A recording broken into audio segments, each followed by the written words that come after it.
Hello, everyone, and welcome to the season finale of Descent into the Void Campaign 2, where five friends join together to tell a story of mythic proportion. It has been quite the run, quite the adventure we have, and we are finally putting this chapter, at least, to a close. And what the epic session we have planned today. But for begin, I would like to ask you guys a quick question. What was your favorite part of this season? Mine has to be, I have two, if I could cheat and say two favorite parts. My first one happens to be when we first met Dullahan, and he had that moment with Faustus and was like, basically, fuck off. that like angsty, like, do me a favor, I don't want to see you again. Or I was just like, even me, I was like, I need a moment to process that. Which was really cool. And my second favorite was actually more recently when Ink told off Radaman. When Radaman was like, hey, join my side, be on the evil team. And Ink was just like, fuck you. Shut up, Basically. shut up, shut up. Shut up. But Travis, what was your favorite part? I agree with you. The Dillahan moment of yeah, I'll agree to your terms, but never talk to me again. Gagged me, gagged. But my other favorite scene that I love describing and like all of us having feel like we got to have our moment was when we met our wyverns and we got to describe how we bonded with them, and I feel like we have had such awesome moments, and I am in love with Allure, and she is my girl. And I got to also fly on her and do sort of like my cone of cold to help put out a village. So I'm gonna my favorite moments were, or some of my favorite moments were with our wyverns.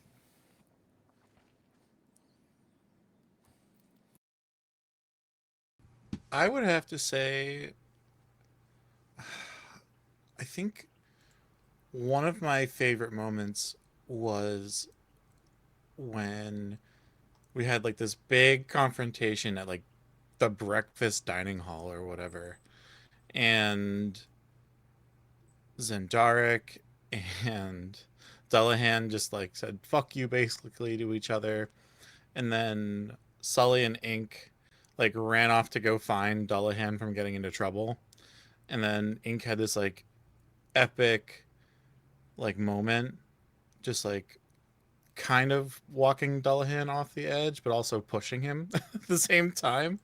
It Mm-hmm. was like a very like nuanced thing. It was like that's probably one of my favorite moments. And then in general, I've had such a great experience throughout this whole season watching Dullahan kind of like forge himself into becoming like part of the circle. And I thought that was like really, really awesome. Oh, totally. I agree. How about you, Rachel? Any favorite parts? Ooh, I it's weird to say, but I love having surprise adopted a dog. Just having Big Steve as like an element has been so lovely, not just as like this reminder of the characters that we've lost along the way, but also to sort of be like this perpetual like interesting element that we're all sort of working with. I think I love that Dullahan is just like scared of Big Steve. I love it so desperately. And that Big Steve's just kind of a dingus, and that when Ink is safe in their room, they turn into another mastiff and just snuggle this dog. I love that. I'm glad that we brought Big Steve. I originally was thinking like Big Steve, I guess, was gonna have to go, but I'm not like now. I'm like Big Steve's like a mascot. We had to Yeah, have Big Big Steve. Steve's gotta stick around. Totally. And Declan, favorite parts of this season? Uh, um, I was making a list while everybody was chatting, and I um I don't get to be a player a lot in TTRPGs. So look, I'm not going to be corny. But like the whole lot of it has been my favorite thing. That's what I want to say, but I feel like people will roll their eyes. So I will not do that. But you know, deep down, that's what I'm trying to say.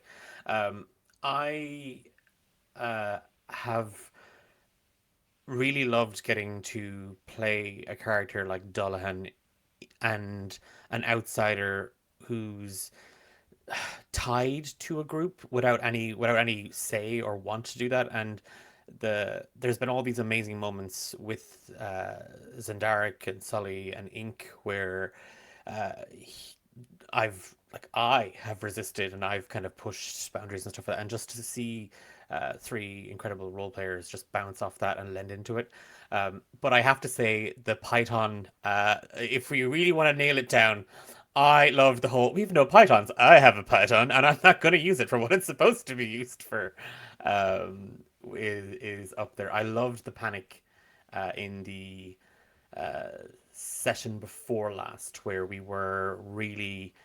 I mean, I had a real sense of dread as Declan playing Dullahan when we were cornered and Knowles were coming, and we had these survivors, and we were really struggling. And we made a decision, and Zendara cast knock, and it didn't matter about the consequences because we just saved, 24 people, and we had to go in and face the consequences. I love that. That was just, oh, perfect. I'll shut up. Sorry, I'm gushing. No, gush away. Yes, amazing, amazing.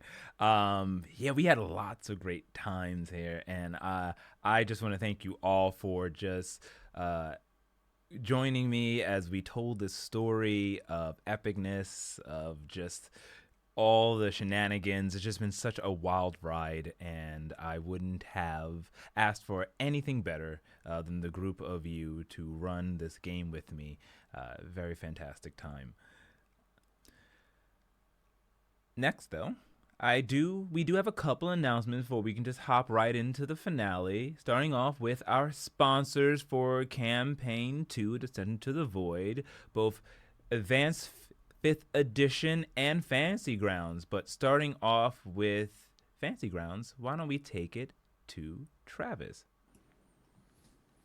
Do you want to level up your playing game and play virtual tabletop with your friends and have an awesome experience online around the world? Then Fantasy Grounds is where it is. We love it. We use it. We praise it. You'll see it here today. You can upload your maps.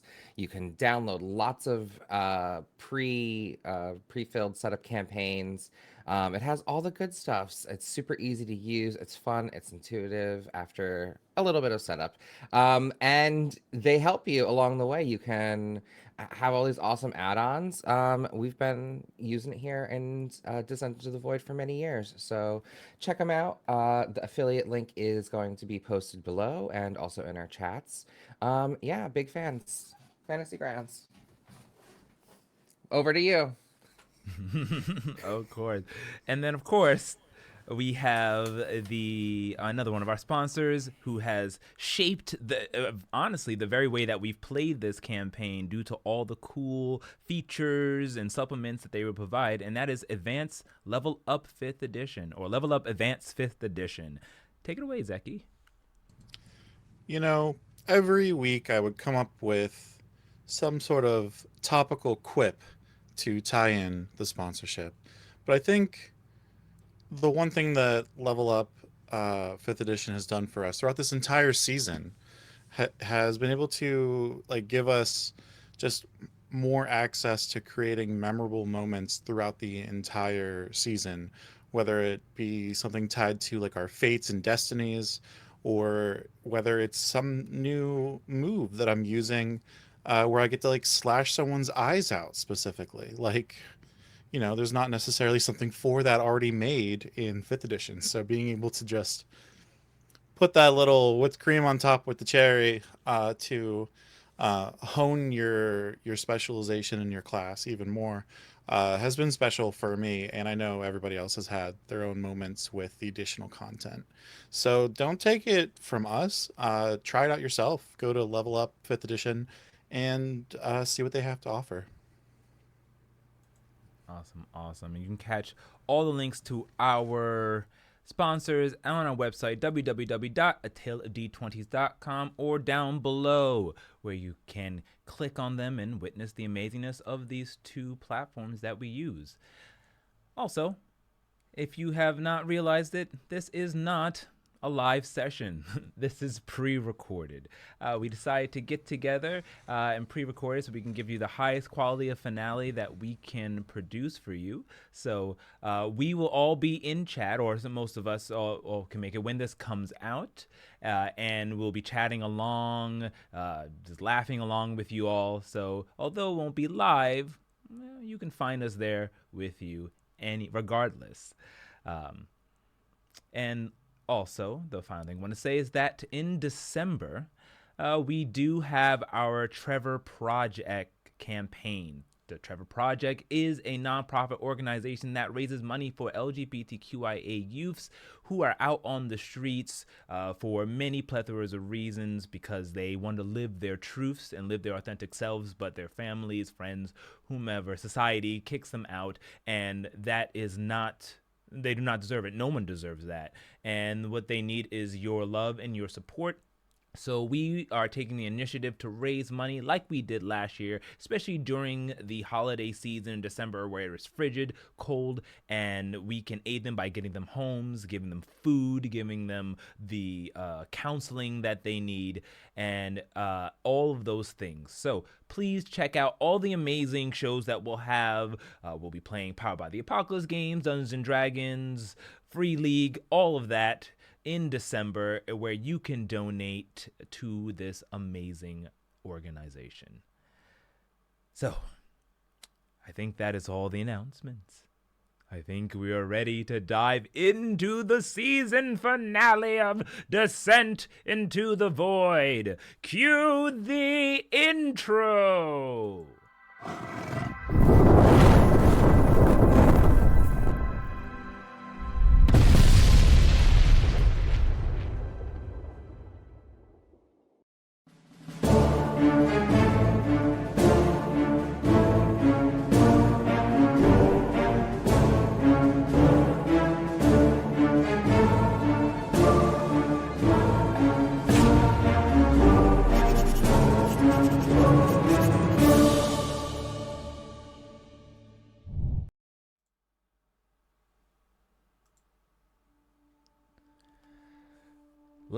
This season on Descent into the Void, the MGUs have just defeated Radaman, but lost many in the process.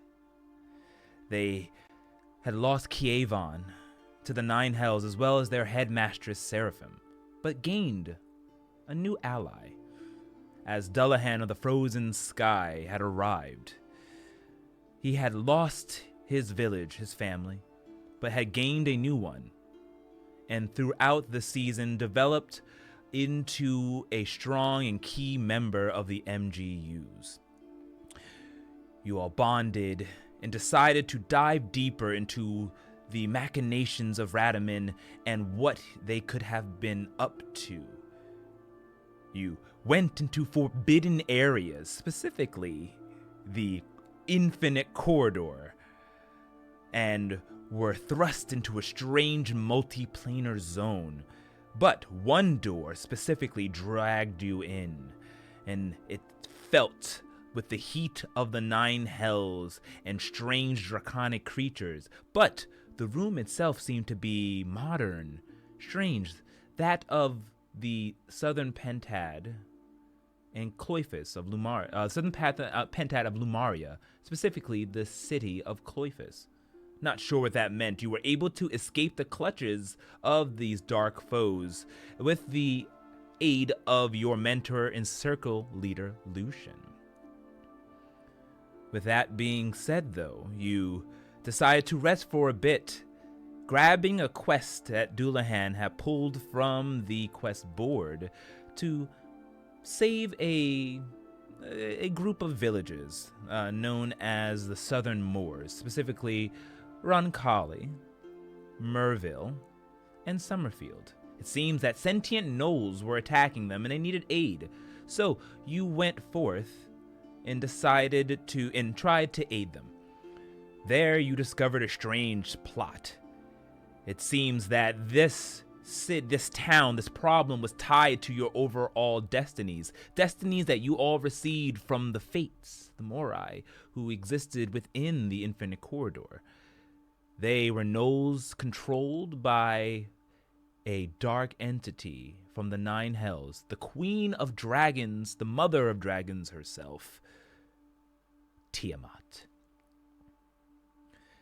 Tiamat was working with Radaman, or Radaman was working for Tiamat, in a ploy to get her to rise up from her entrapment, an entrapment that was casted upon her by the 9 gods that rule this realm.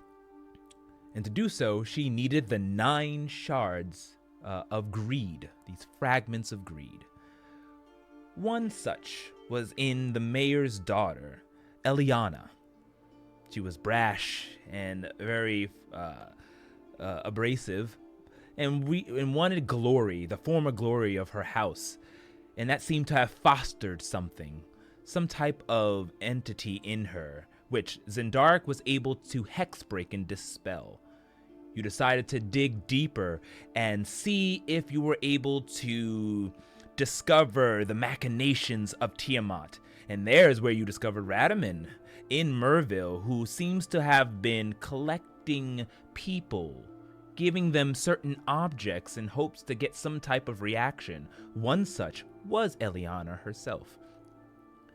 Now knowing about your deals and how you're trying to put a stop to them, Radaman seemed to have built a ruse, having the gnolls attack Summerfield while leaving an unconscious Eliana back in Roncalli. She was kidnapped and whisked away to the Vesper Hills, the mystic mountains that border this pentad. So, even though you were tired, you went off in an attempt to save her from her entrapment and ended up deep within the heart of the mountains and found yourself in the Temple of Tiamat herself, where hundreds upon hundreds of gnolls were worshipping and capturing several different people from different towns and cities, and of which you have saved, as you put on a ruse, a guise, ink turning into casting a spell to change into a gnoll, and Dullahan finding out that he is a dragon slayer, much to the curiosity of Radaman, and was able to protect himself from what looks to be some sort of barrier within the Temple of Tiamat. There you put on a ruse as captives and captors, found the jail, destroyed and killed some gnolls, and freed the many captives inside. You found a secret passageway and made your way deeper down into the temple, where you were told that a seance, a ritual, was being held, and Eliana was the sacrifice. Finding a secret passageway in there, you led everyone out back to the Mystic Moors, where you continued ahead, casting spells to break through enchanted doors, fighting what seems to be a strange worm-like creature known as a Remoraz. As it burrowed through the ice underneath, it was a harrowing battle, but you were victorious, though tired and worn out. But you knew that danger still loomed ahead. As you entered through these large dragon-shaped doors, you found yourself locked into a new room. There, a familiar cloaked figure had appeared, Radaman. He told you that he could not let you continue, as the ritual to recharge the shard that Zendaric had dispersed within Eliana was on the way. But he did not have the power in his current form to truly stop you, but instead placed you into some strange shadow game, a game of ancient dragon chess. But Dullahan also brought a proposition. If your team, the MGUs, were to win, Radaman, who's currently in Kievon's body, would free it, giving Kievon back to you.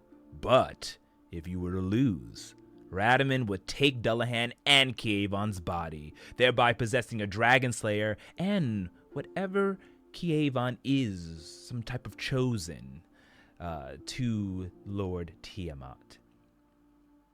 With that being said, the entire room began to shift and form and twist around. You found yourselves all being teleported to new planes of existences. Dullahan appearing in what looks to be an earthen plane, a long battlefield with an army at his side, and far, far off in the distance, squinting, you can see an opposing army, all made out of metal like strange chess pieces. In the higher plane of the heavens, Ink stood where mages, sorcerers, and all types of beautifully suited characters, all metal of course, stood as they look down and can see their allies. And then finally, in what seems to be the nine hells itself, of fire and brimstone, sulfur, all within the air, Sully stood with his own army around him, ready to participate into this dark game, as Zendaric and Radaman appeared in what looked to be a strange spatial zone. So, Zendaric, you stand, or you sit down in a chair, a ornate, beautiful chair. Around you, you can see the universe itself. Stars twinkling, bursting in and out of existence. You can see supernovas exploding. And before you, you see what looks to be a three-dimensional sphere. Down, looking at all three of these planes from top to bottom, and your allies standing in each of them. Across from you, barely 5 feet from this table that you are sitting at, is Radaman. Decloaked, his hood down, just showing the body and the visage of Kievon, with red horns protruding out of his temples, showing his devilish nature. His eyes yellow, cat-like, with a slit going down the middle of the iris. As you are in this new plane, you are learned in the game of Dragon Chess, but this isn't any normal Dragon Chess. This is a shadow version, where the stakes are high and the pain is real, as the dark Radaman stands before you, takes a deep breath, with a smile, looks at you and says, Well, well, well. I do hope your skills match up to your tongue, Zendaric. We shall see if you can play this game. As customary, since you are the challengers, you go first. Let this game begin. and I will briefly explain the rules of Dragon Chess for each of you. Zendaric, you are the king. The object is to capture or destroy the other king. You will guide your allies in the forces by aiding them. And there's two ways you can do this, multiple ways you can interact. You get an action and a bonus action as normal when it's your turn. And you can use your action and bonus action to augment anything on the field. Cast a cone of cold to make it so that the enemy forces are slower or damaged. Or perhaps aid by casting Bless on all of your allies. Or you can forego those and do a wit action. You can talk to Radaman try to get into his head. You can use that by rolling an insight check or deception, depending on what you're trying to do, to throw them off their game.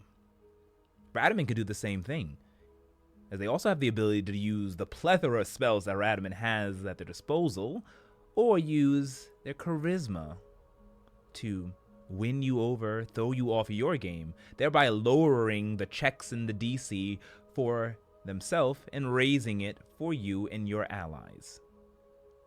Does that make sense?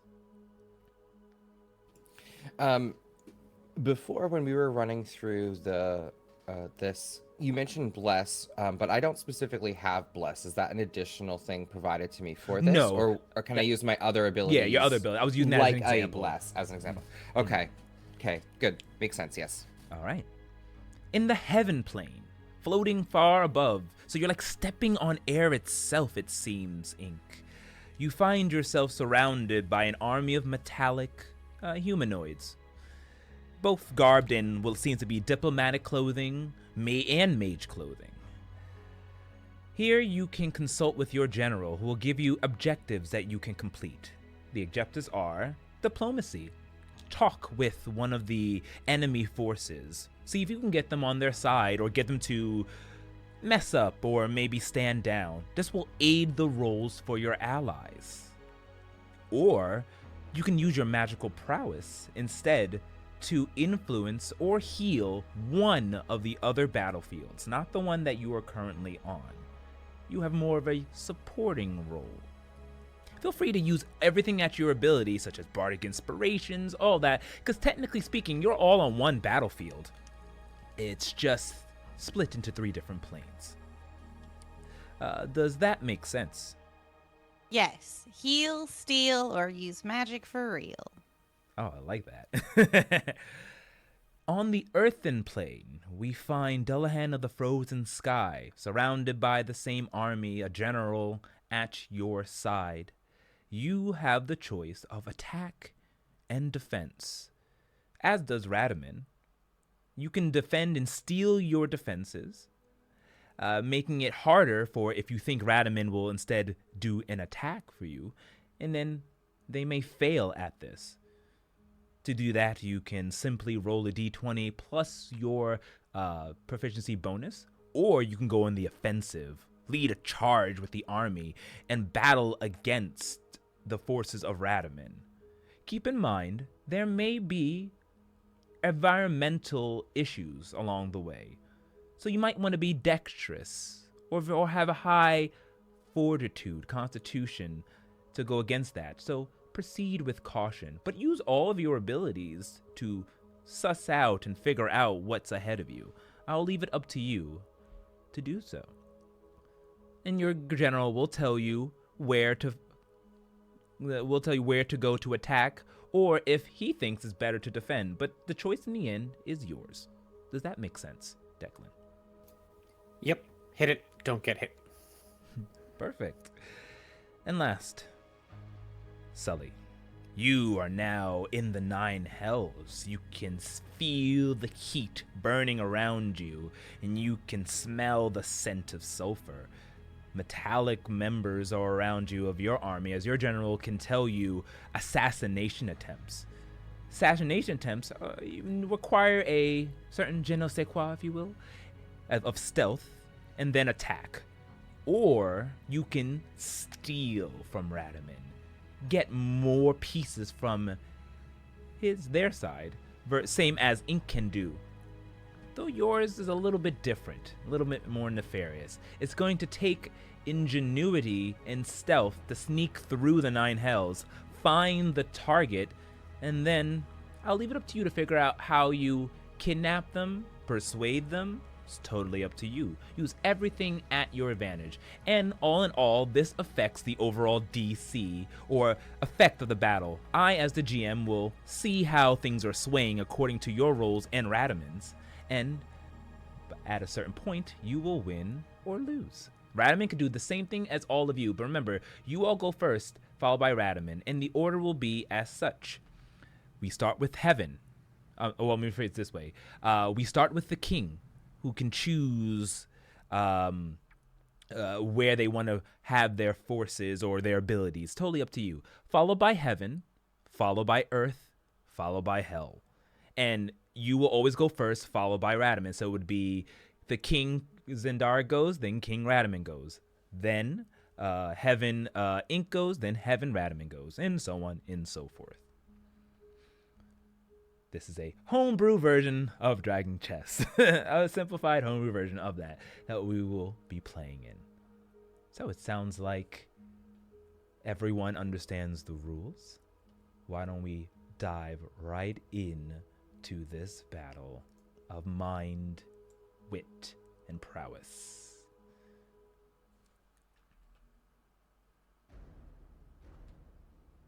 Zendaric. Radaman extends his hands to you. Looking down at the field, you can see the armies on both sides. You have an overall view. You can judge and see. It's a stalemate right now. It hasn't started yet. What would you like to do for your first action? I'm going to look at the board, analyze it, and sort of spin this 3D vision of it as I analyze and say, I see arrogance is still in fashion. How quaint. Just remember, my friend, even the mightiest fall when they underestimate the clever. I have been taught by the most infamous and complex star elves. This was your downfall, my friend, providing us the first turn, because everyone knows we must be swift. And with that, I will, as I was actually spinning the cube, I was laying lines, and I'll say, this is known as the Mistweaver's Arcanum Stratagem, and I'll cast haste on the forces, or my generals. Excellent. Got it. Okay. So you go ahead and cast a spell, and all three of you, can feel yourselves bolstered, a magical energy falling upon you. So, for the length of this game, or the length of the spell, I should say, you all will have the effects of haste. This will give you, because we're technically not in a battle, I'm gonna say this is gonna give you all advantage on all of your rolls until it either disperses through Radaman's abilities or something may happen. But for now, everything you do will be at advantage. That was my first action, and everyone knows we need a little.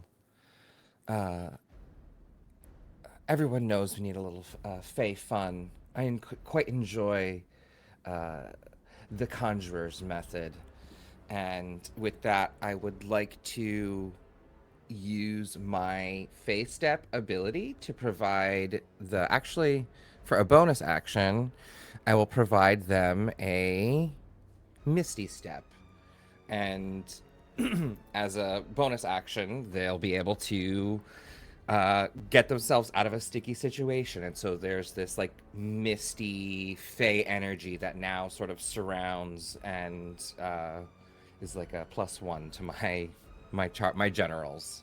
I would say that would affect one battlefield. One battlefield. Yeah. I will give that to my assassin in hell. Okay. This will lower the DC for you for any type of checks that you will use in your turn, Sully, as you can feel the mist circling around you within the 9 hells. You can't see any of this, you just know it.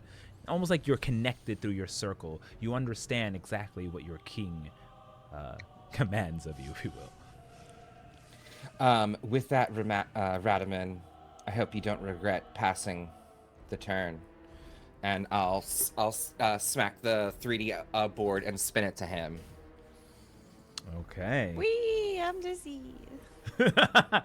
Radaman will then go on their king's turn. Interesting play. While you bolster your forces, Why don't I hinder them? Earth is always the object of desire from all those in the other planes. So I think I'll focus my forces there. I see a wild tundra that washes across the lands, freezing the opposing forces and hindering their movements. As he blows an icy wind and it begins to cause fractals and a rhyme on the chessboard. As Dullahan, you begin to shiver slightly, though both a combination of you having a perma warmth spell from Zendark on you, you're not affected as much, but the forces around you start to freeze up slightly. All the metal horses and the metal warriors are just like moving, creaking across as the entire battlefield has gone from this large mountainous plain to an icy tundra. And then I think that I will take a move out of your book. You sent your assassin, I'll send mine. And he casts Misty Step like you do onto whomever his equivalent to Sully is in the Nine Hells, his own personal assassin. Let's see how the plays play out. As we will move to heaven. Now, I have an important RP question, Tailweaver. Can we, in our little planes, hear what is being said by our kings? Are we freely communicating? Because honestly, if Ink could hear everything that Radaman just said, you can just watch Ink going, this fucking guy, this fucking, like when he goes, oh, like Ink just goes, what is your deal? Why are you like this? Why are you even? What is occurring? Yes, you can hear all that. Oh, good. Please know that every time Radaman opens his dumb trap, Ink is just like, it's like Ink hates this person so badly that not even pretending, just like this guy. Okay, cool. I love that. Ink, before even beginning anything goes, good work, Radaman. Way to be a fucking copycat. I'm gonna steal. Look, this is, and then I look at the diplomats and the mages across the way. I look at Radaman's diplomats and mages. And go, you really want to work with this fucking guy who is absolutely abysmal? Can't even come up with an original plan here. That's your guy. And I would very much like to steal one of them by convincing them that Radaman's just a big fucking puss. Sure, go ahead and roll me a persuasion check using whatever abilities or magic or stuff if you have anything that you would like to use. Am I allowed to use a performance? I would allow that, yeah. Oh, hell yeah. We're going to do it. Okay, cool. With advantage, right? Yes, because you all hasted, so you have that energy, the adrenaline is pumping. How does a 19 do? 19, okay. Let me refer to the charts. Okay. Like these metallic diplomats walking over, begin walking to the edge of the battlefield. Two of them look on over, nod their heads. They don't really have facial expressions. They're all metal pieces.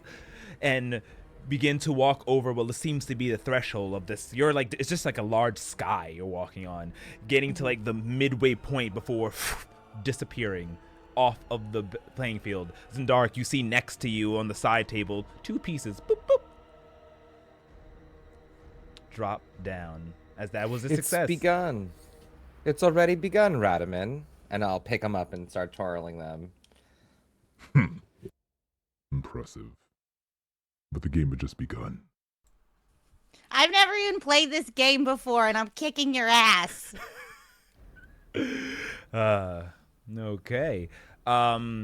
So that was your turn, and using your action and combining with the battle, you were able to succeed with the diplomacy. Radaman will go now, and so I'm gonna make some rolls. I'm gonna do it off board here to keep the illusion. How dare. Oh, he didn't cast haste, so he does not get that. All right. It seems to be a mage walks up and takes out what looks to be an obsidian staff that begins swirling around and glowing as a lightning strike goes through the sky down to the earthen plane, and you just look down and see like a good chunk of the army just explode as several pieces. Or to say, it was the same roll. So 2 chess pieces from the earthen plane, thereby raising the DC for Dullahan, has appeared on the side of Radaman, as he used the mage casting ability to aid the middle plane. You go high, I go low. Up next is the earthen plane. So, Dullahan, you are up. You can confer with your general and see their choices, but I will leave that to you to attack or defend. Seeing that Radaman has kind of been constant, like that last blast and the ice. These pieces that you did say they are sentient, like they're obviously reacting to things around them. They don't know that Zendaric casts, some magic on us to prevent the cold thing, but he is going to, in attempt to sort of, I'm going to attack, but I want to do something a little RP heavy first. Maybe it's going to have a morale boost. Dullahan is going to literally take off pieces of his armor. He's literally going to go down to the bare skin to be in that sense of his magic is nothing. The cold is nothing. Press on. And he's going to look at the general and just kind of, just in that, without asking for permission, but like this, he's looking for an acknowledgement that attack is the best form of defense, because if we wait for Radaman, he's just going to decimate us. Okay. So you're raising the morale of your goals to raise the morale of the group? My group, yeah, by literally kind of like just, it's this thing of forget his magic. His cold means nothing. And like literally to be bare skin and then to charge into battle to attack Radaman's forces. Okay, so would you say this is more of a defensive maneuver? Oh no, this is full on. I'm hitting this guy with everything I have. And I'm hoping that, yeah. It's like the Braveheart moment, right? Yeah, Yes, You're like- I'm having, yeah. I'm just not showing my butt yet. We're not there yet. Go ahead and roll me that charisma check. Remember, because you're hasted, you have that adrenaline. It's at advantage. Go ahead and roll me a charisma check.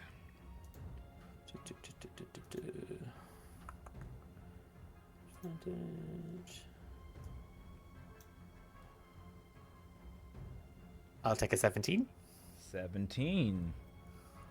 You look around and the forces, they don't have facial expressions, but you can almost feel emotion from these pieces. They're very real, almost like war forgers, if you will.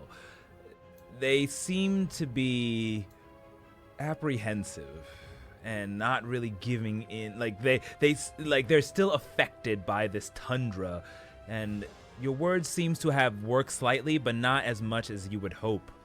But hopefully you can show off more with your battle prowess. But what do you wish to do? just summon his double-bladed scimitar and charge at. Like, I'm literally just going to go on the attack if there's any of Radaman's pieces nearby or any of his forces nearby here on Earth, he's just going to beeline for them. Yes, you could totally make your way there. So since you are attacking and advancing, you run your way over, finding a little troop, having a small army behind you, because you are not by yourself. You have behind you, but so they are aiding you, but because they're impeded, they may not be aiding you as much as you would hope. So, as you go ahead and run in there, there are traps for both sides that are imbued in the actual plane itself. As you step and explosions from the ground ignite. Go ahead and roll me a dexterity saving throw, please.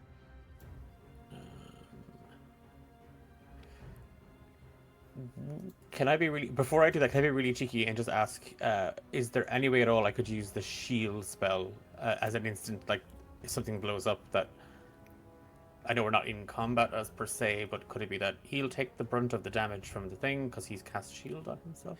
You know what? I like that. Sure. Okay. Yeah, it is just that thing of as it blows up, he is just going to reflexively shield himself from any harm or damage if possible. Yeah, I'll lower the DC for this because you already have advantage.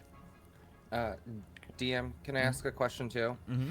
Could the king and potentially the wizard on the heaven levels have reactions too, or no? No.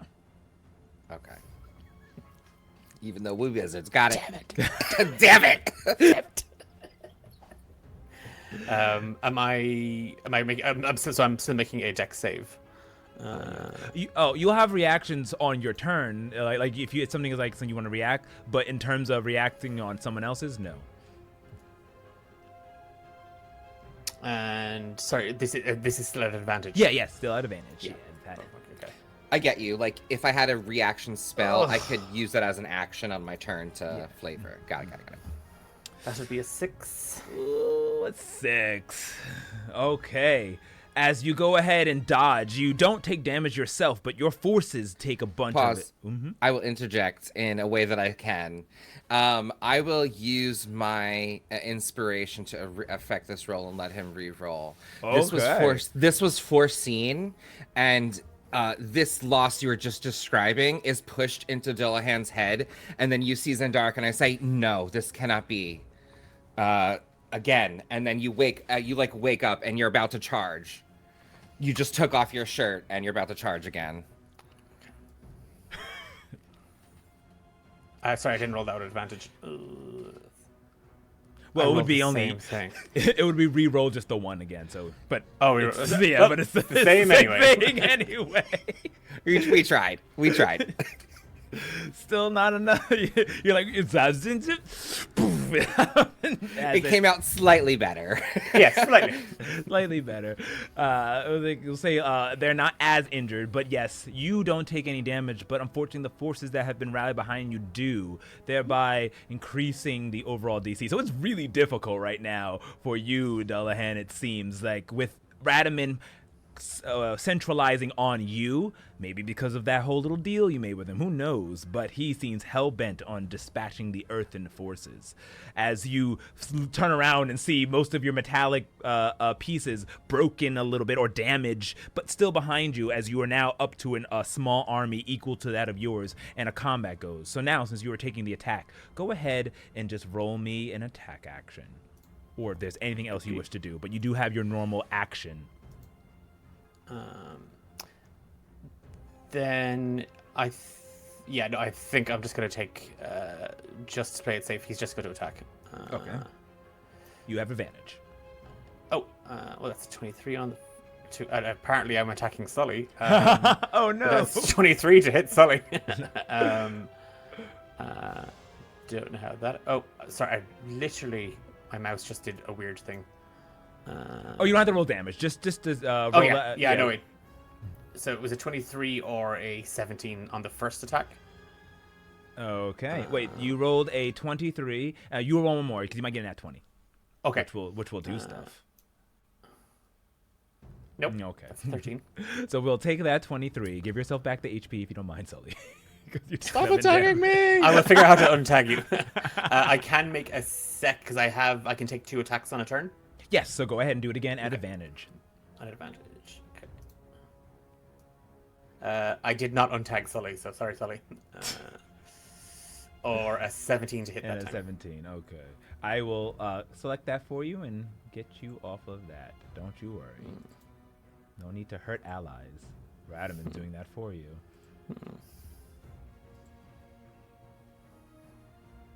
All right. You should no longer be targeting him. Okay, so a 23 and a 17. Nice. The first one definitely hits, carving and cleaving through much of the forces. The second, however, you are met by their leader, their you can see that I don't know much about army, but we'll say commander. As this commander goes ahead and blocks your second shield, your second attack.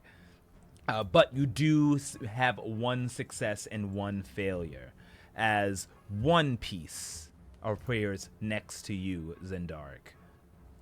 There is a piece number that I have. So far, you have 3 to Radaman's 2. I feel like being proficient, I would know that the first threshold to meet, or what's like the first critical point? Is it like 5, 7? You want to, I would, to not give away too much, I would say you know that you've reached the first threshold once you get 5 pieces. Okay, and then after that, something could happen or change. Yes. Got it. Okay. But I won't tell Like, anymore. And we would want to be the first one to get 5. I mean, maybe? Not have 5 pieces taken. Yeah, okay. I think so. Yeah. Remember, I'm proficient. Yes. I mean, I would say there are many different strategies. Maybe you want to you want to see and have them win, and in the end, you like pop. Or maybe have them exhaust all their ideas and catch you. There's many different ways, so. Got it. Okay. Okay. Okay. But, so that's 1 success, 1 failure, but 1 piece out of that, 3 for the team MGUs. Okay. Radaman will then take his turn. And for the earthen field, and we'll just continue that battle. We'll send his forces that you have attacked there, and we'll do the same. So I'm gonna go ahead and roll.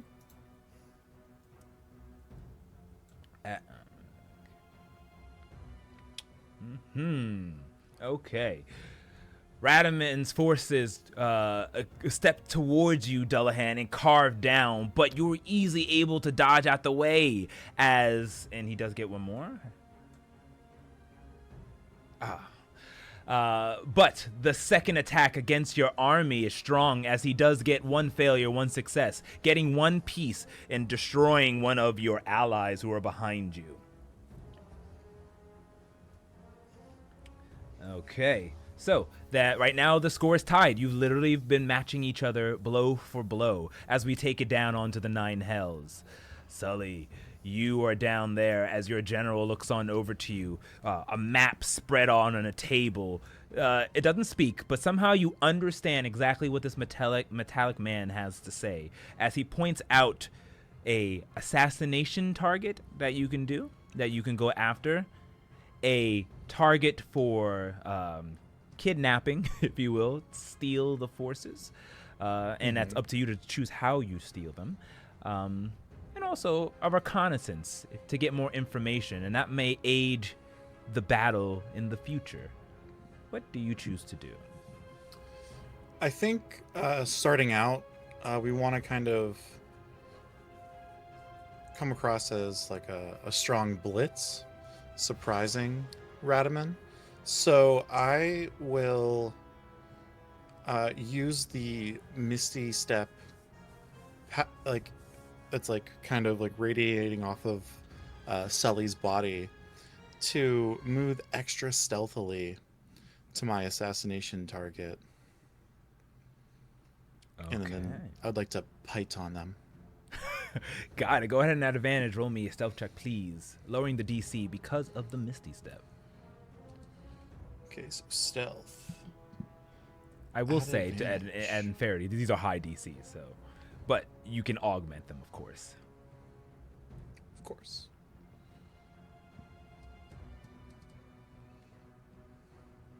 Come on now. Oh. Do I have like anything? I mean, you have 2 stars if you want to use them now. Yeah, I think I'm going to. That was just so bad. I'm gonna use one of those right now. Alrighty. So just roll one more. Yes, go ahead, uncheck one of your stars and roll 1 more.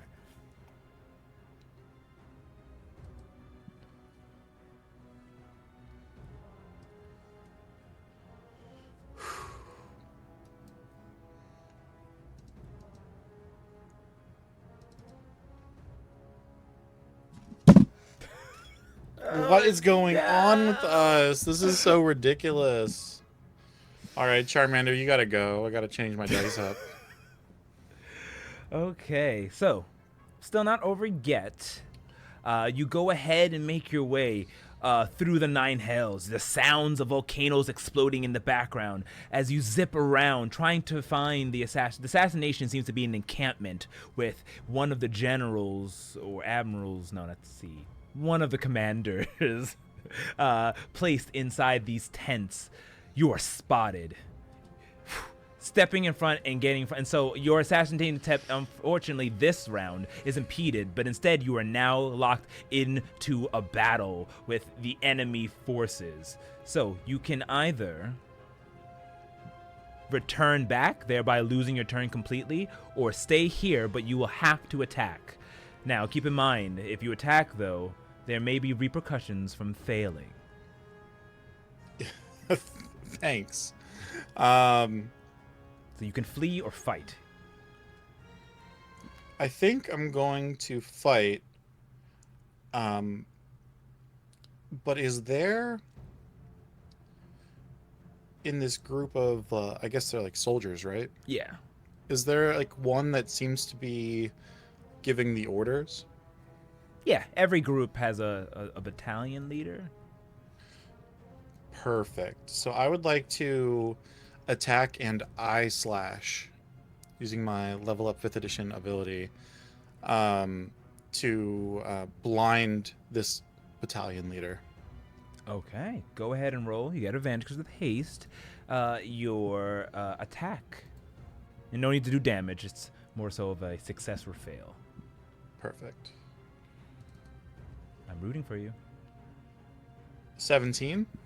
A 17. Okay. You go ahead and attack and try to do the eye slash. Unfortunately, it is deflected as you had not met the DC.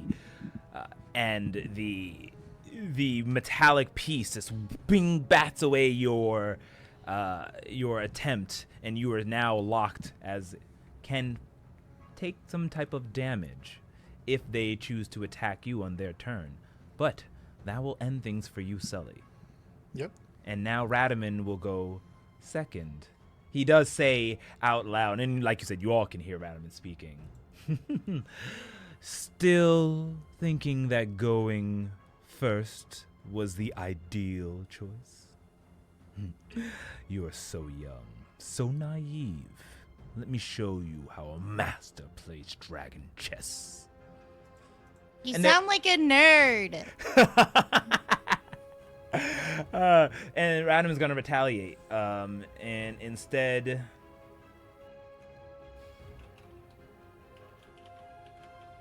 actually, no. Radaman's not gonna retaliate. He's gonna go ahead and send his forces to do an assassination attempt onto your forces, Sully, thereby raising the DC if he's successful to your future checks. He's gonna roll a stealth. That's a success. And now he's going to roll an assassination attempt. Natural 1. Nerd. Vindication. You hear the sounds back to your camp. You don't hear words, but you understand that there was an assassination attempt.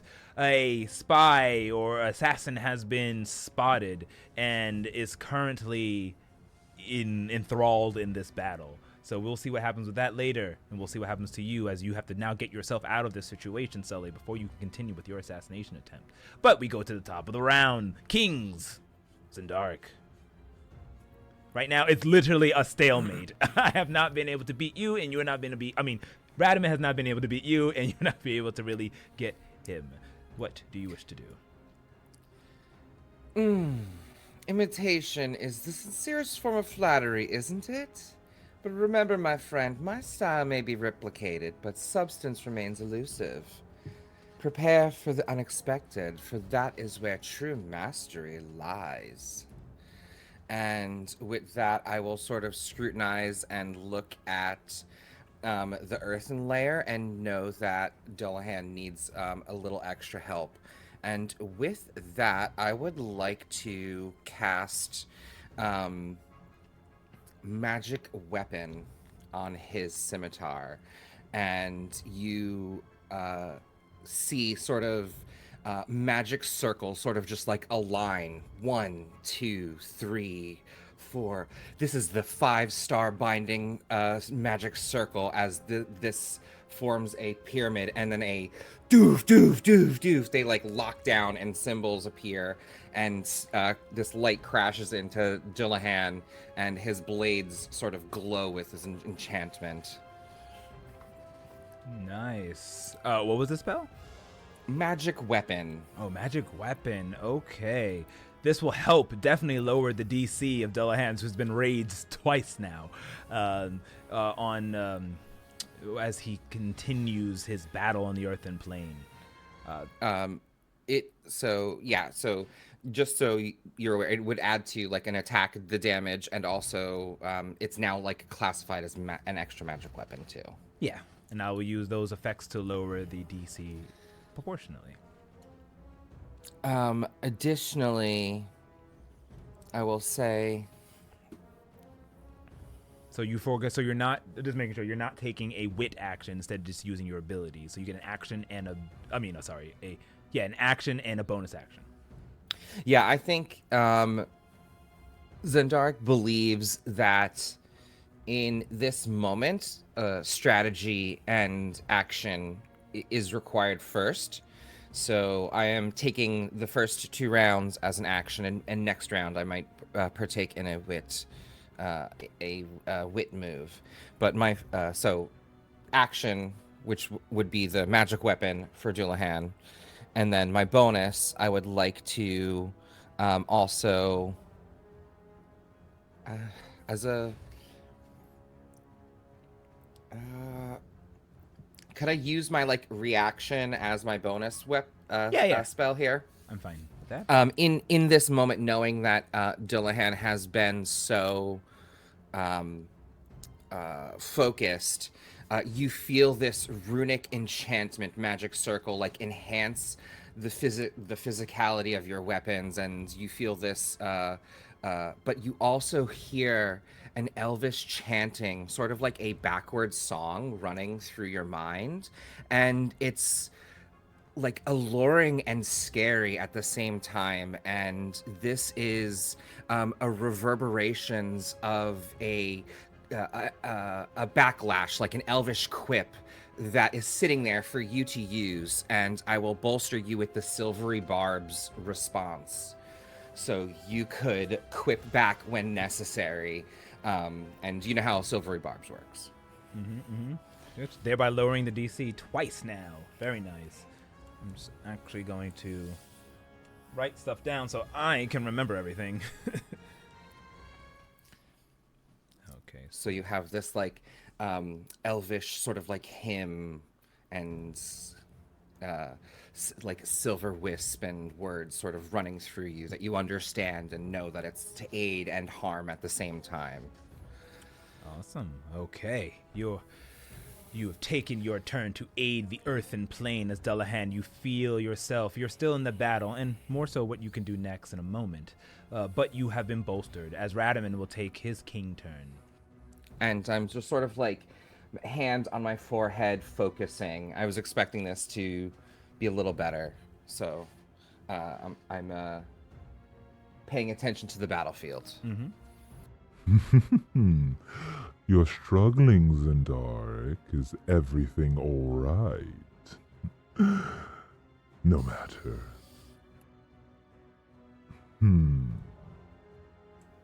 As I'm also thinking, yes. Tell me, my friend, do you know the story of the Nine? How they rose into power, claimed godhood, and instilled what they call law and order. Who would be ignorant not to know that? They're the Your- creators. Yes. Your story has told you about them, how they embody law, neutrality, good and evil, in order to balance the forces. But what is balance but not just another form of control, where the true essence of life is to be free, to be bound from the shackles. I will show you your true worth, and you will join me. As Radaman attempts to get inside your head. So, since he has taken the wit action, he is going to roll. We're going to do a countered check. So I need you to roll for me a contested intelligence saving throw versus his charisma, because he's charismatic. He's smart too, but he's better with charisma. So he's gonna roll, and I need you to roll me an int save. All right. Not good, Radaman. Ooh, not good, Zendaric. That's a 9. Okay.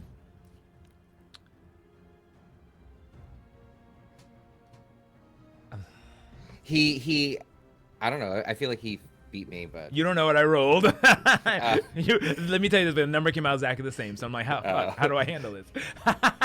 my hands on my forehead. Feel like I was into himself, and it looks like his words are coming over me, but I'm really just tuning him out for this moment and focusing on the earthen realm to see how that turns out. I'm gonna say meets it, beats it. You succeed. You are now affected by Radaman's ploy, so you will not take any negatives to that. Man, Radaman. Oh man, that was lucky. That was a really bad roll. Hey Barbie, that was a bad Barbie roll. You rolled me 20s before.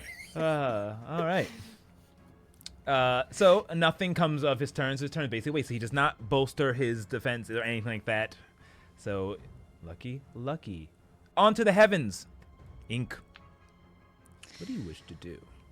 I didn't know telling a boring story about boring things was a defense you could use, Radaman.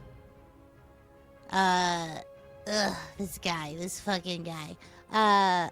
Ink is going to look to the general and say, anything pressing happening besides just getting Radaman's army off the board? Are we good otherwise? Everybody healthy? Doing okay? The general speaks to you in the way that the non-speaking construct does, and explain to you that there is a diplomatic meeting, it seems, with the mages of Radaman that it was able to get you an audience to, if you wish to use that. Also, looking at the battlefield, it seems that both Hell and Earth are in need of assistance, as currently the forces have been trapped, as you know that. So, and you can look down and see that Sully might need aid in what he's currently doing, and of course, Dullahan. Though you do know that your king has already super bolstered the earthen plane as well. So those are your choices. So you can use an offensive ability, an aid, or a defensive ability, or go ahead and attempt another diplomacy check. Sully, do you feel you need help, or do you feel you're like okay? I feel like I have some ideas. So if you wanted to do your Cool. diplomacy Cool. thing. Let's go do some diplomacy and make things easier on the DC. Thank you, General. Please accompany me to the diplomatic meeting of the mages. And in the, I guess, sort of like in the RP of this, Ink puts on their best little diplomat moment and goes, Mages, you must know that the one you call leader is a trickster who lies, who steals the bodies unwillingly of those who oppose him. I ask that you stand down and you stand for what is good and what is right, for the salvation of a young child and the protection of the realm outside of this. Look outside yourself. Do what is right. Do what is just. And I will roll a performance check on that if that's still cool. I love it. Go ahead. Yeah. Anything else you wish to do, feel free. If you have spells or something like that. No, I'm just gonna let Ink's words hopefully do the Got it. thing. With advantage still, yeah? Yes, still with advantage. Cool. Had that meets it beats it did not work, you would have lost the haste. I'll say that. How's about a 27? That's very good. You see them nodding as you walk into what looks to be this large tent, pulling back the burlap front and stepping in and seeing like this meeting of the minds. You go and spread your truth towards this of the people here as these metallic people. Huh? Also, Ink says at the end, also, that your leader took his daddy away. And I point to Big Steve and go, look at this face. This is a sad face. Give him a little. Big Steve is freaked out at being Big the new Steve is plane of just like- existence. Just like a little moan, a little sad dog moan. Aw, little puppy dog eyes. Big Steve, who has been like just freaking out this entire time, at this teleportation to this zone, but yes, is with you as like a Big Steve is always with me. always with you. Always with me. 27. They all like nod their metallic heads together as 2 of the pieces have been captured, thereby bringing you to 4 total, King Zendaric. 5. Did you capture 3 before? Did I miscount? You certainly did. Oh, That is okay. now 5 now, Mr. Rowderman. All right, 5 pieces. We'll find out what happens at the. tiny little voice of Ink yells up at Radam and goes, I've literally never played this game before. You're a masturbator.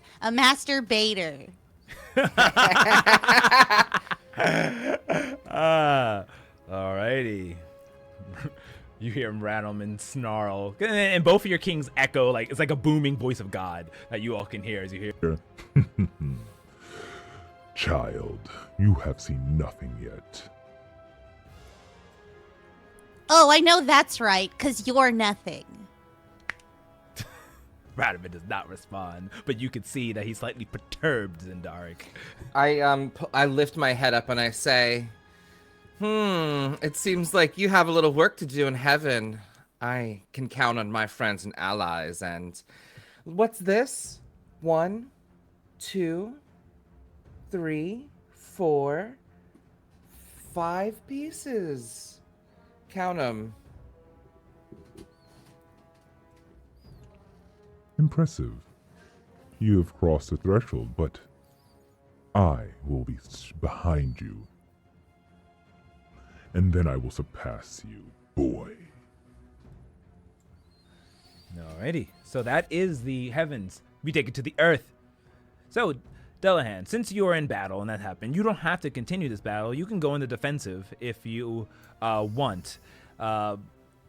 If you want to bring up a defense and hopefully someone else aid, or you can continue the attack. Now, if you want to establish a base here, thereby making so that your starting line is closer towards Radaman, which will lower DCs, you can, but you will then have to defeat these people who are in front of you, or you can retreat, which will just put you back where you started. The choice is yours. Oh no, we are pressing on. I'm bolstered out the wazoo. We can hear each other, right? We've been able to hear. I've been able to hear Ink. Yeah. Oh, I am not letting this slide. Dullan is with the enchanted double-bladed scimitar, He's going to do two things immediately because I'm obliterating my plan. Oh, I better shut up because I'm overselling myself. First things first.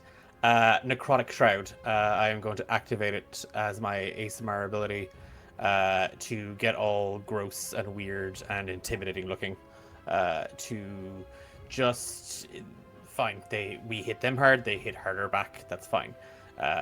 Watch what I can do now, and that's I don't know mechanically. It's about striking fear into things around me, and I also do extra damage. But again, we're not doing damage, just to let you know. Mm-hmm. All right. So as you go into this form, go ahead and roll that attack roll, please. DC has been significantly lowered due to the bolstering of your king.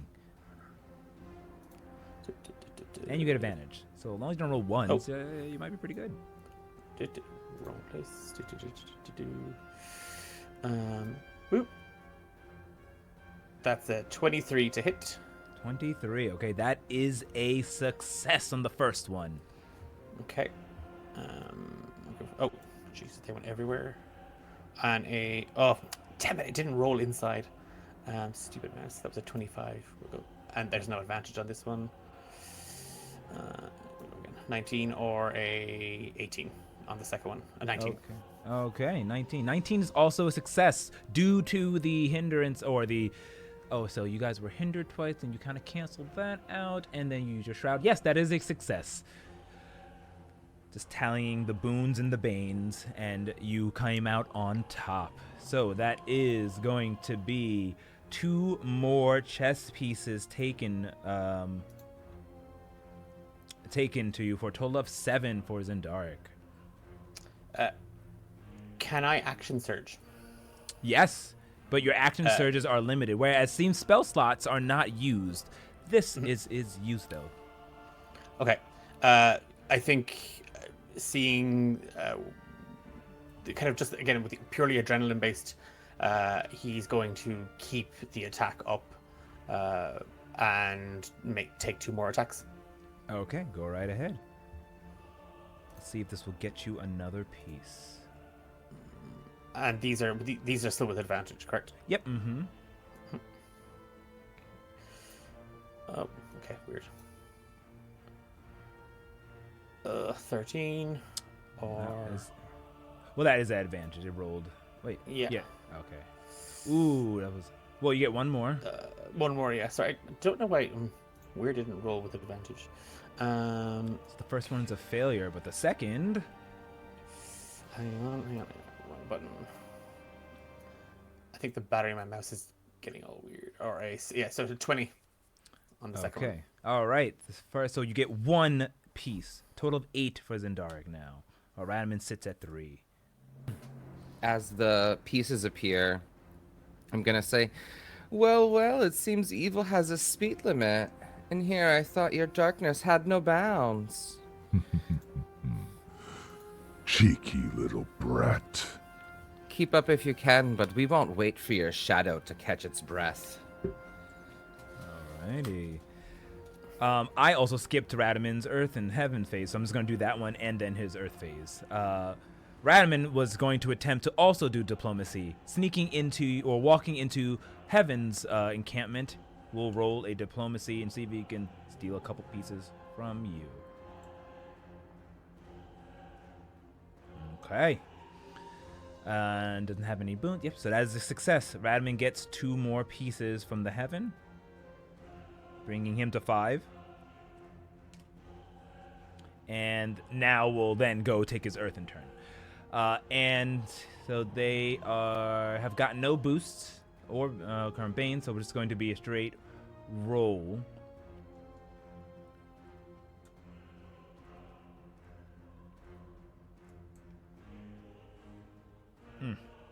Well. Whereas it seems that it was a stalemate in the Heavens phase, Earth has taken a weird turn, although it's been covered by what looks to be ice and snow, it doesn't seem to hinder the forces of the MGUs as they are obliterated. No pieces taken for Radaman, leaving him at the 5 mark, leaving him at the 5 mark. And if you wish, Dullahan, you can set up on your next turn, unless you go on the attack, a defensive base here, thereby pushing your forces ever closer, making a permanent DC drop. As that is your area. Radaman does not look happy. Is that sweat you see on his brow? From a devil? In any case, on to the hells. Sully, you cannot make any movement because you are currently engaged in this battle. So you can choose to flee starting over again or attempt to break free. Now, you can break free by sneaking. You can attempt to stealth away if you want. Maybe that'll get away. Or I'd actually really like to use my surroundings and use an uncanny dodge to get myself out of this situation. Sneaking around almost like the liquidy smoke that my kind of my whole aura kind of exudes sometimes when I'm riding my Drake. And I kind of channel that into what I'm doing here as I heard the kerfuffle going on at my camp, and I would like to sneak away back to that to kind of get a drop on the assassin. Oh, okay. You want to come back and defend against assassin versus assassin. Go ahead and roll me, please, a stealth check with advantage. Okay. With your uncanny dodge ability you want to throw in there, the DC has been lowered. That's a 21. 21. Ooh, you just pass it. Yep. That uncanny dodge has made you a success. As you slip away from the battle, you can now return back to your encampment and match up with the assassin. Okay, so can I like pick this person out like kind Yes. of immediately? So now, an assassination check is just a normal attack roll using whatever you feel and all the boosts that you want. And if you succeed, you will take it out. So I see this assassin and would like to cast Hunter's Mark on it first before attacking. Yeah. So I don't know what that would affect it. It'll lower the DC. It's like there's no AC Okay. or anything. That just a DC. Perfect. So I've spotted my prey, and now I will lunge into effect, attempting to assassinate this person. This piece. Go ahead and make that roll at advantage.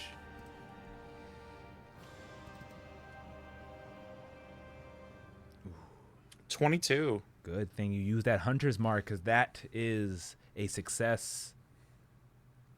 DC was 25, but lowered. Ooh. Watching my prey for even just a few seconds gave me enough information to know where they were going to be moving next as I plunge a purple psychically manifested dagger into this assassin. Perfect. The assassin has been taken out. That is one piece to use in Dark. You're at 9 now, I believe, right? Correct. And Radaman is just... I'm rolling terribly for Radaman. You're stuck at a 5. Okay. We're reaching the climax of this. In my head, I saw this as a back and forth, but this is a MGU domination. Okay. Radaman looks rough as he goes ahead and slams his fist onto the table, looking up with a snarl towards Zendaric, but says no words. I'll take the wit action as I say to him, a bead of sweat for every misstep in your grand plan, I presume. Quite the mosaic is forming on your forehead. I hope your schemes don't dissolve as easily as your composure. Ooh. And see if I can undermine his confidence. Sure. Go ahead. You can go ahead and roll me that intelligence check and add your. And I haven't been doing this because I forgot. You get, since you are proficient in Dragon Chess, all of your rolls add your proficiency bonus to it. All right, my proficiency is a +3. Yeah. And I get to roll a what? What did you say? Intelligence. Intelligence. Mm-hmm. All right. Not terrible. 19. 19 versus he's going to do intelligence save.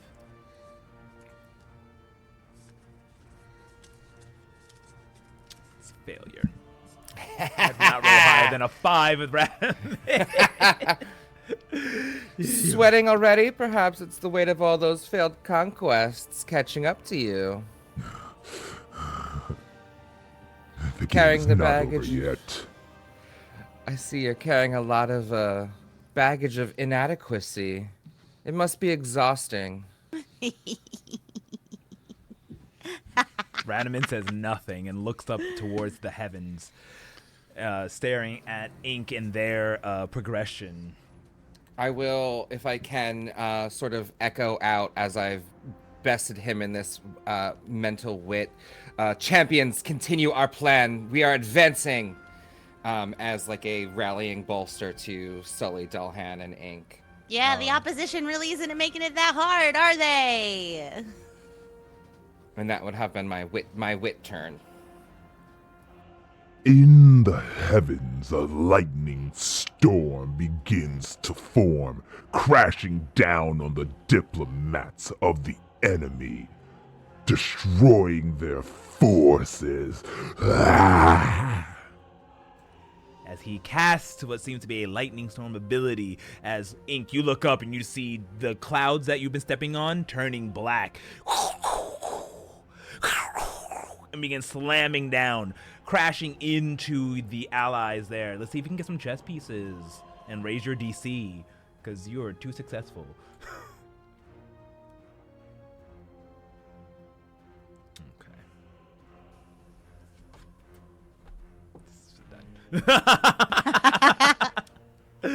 but they're too dexterous and dump out the way, or the spell goes awry, because it doesn't seem that Radaman's able to get any pieces with his natural one. Just like thunder, you're a bunch of noise signifying nothing.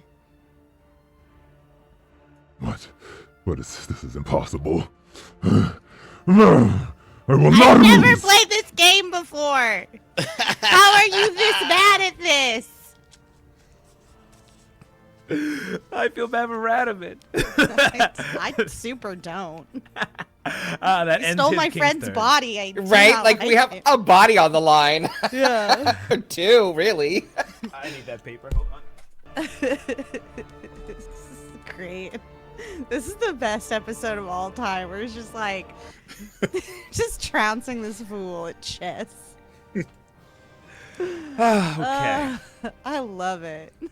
Let's go. We're gonna get you, you Heaven. fucking nerd. Yes. There you go. Hi. What's up? Boy, Uh, oh boy. You same thing. The choices are you can go ahead and diplomacy or aid any of your allies. It seems everyone's doing pretty well though. Yeah, I'm gonna continue the diplomacy because I'm just gonna, I don't know, find the next meeting of the minds, maybe some diplomats like having tea or whatever, and just be like, your guy can't even. Hold on, I'm gonna do it in my character voice.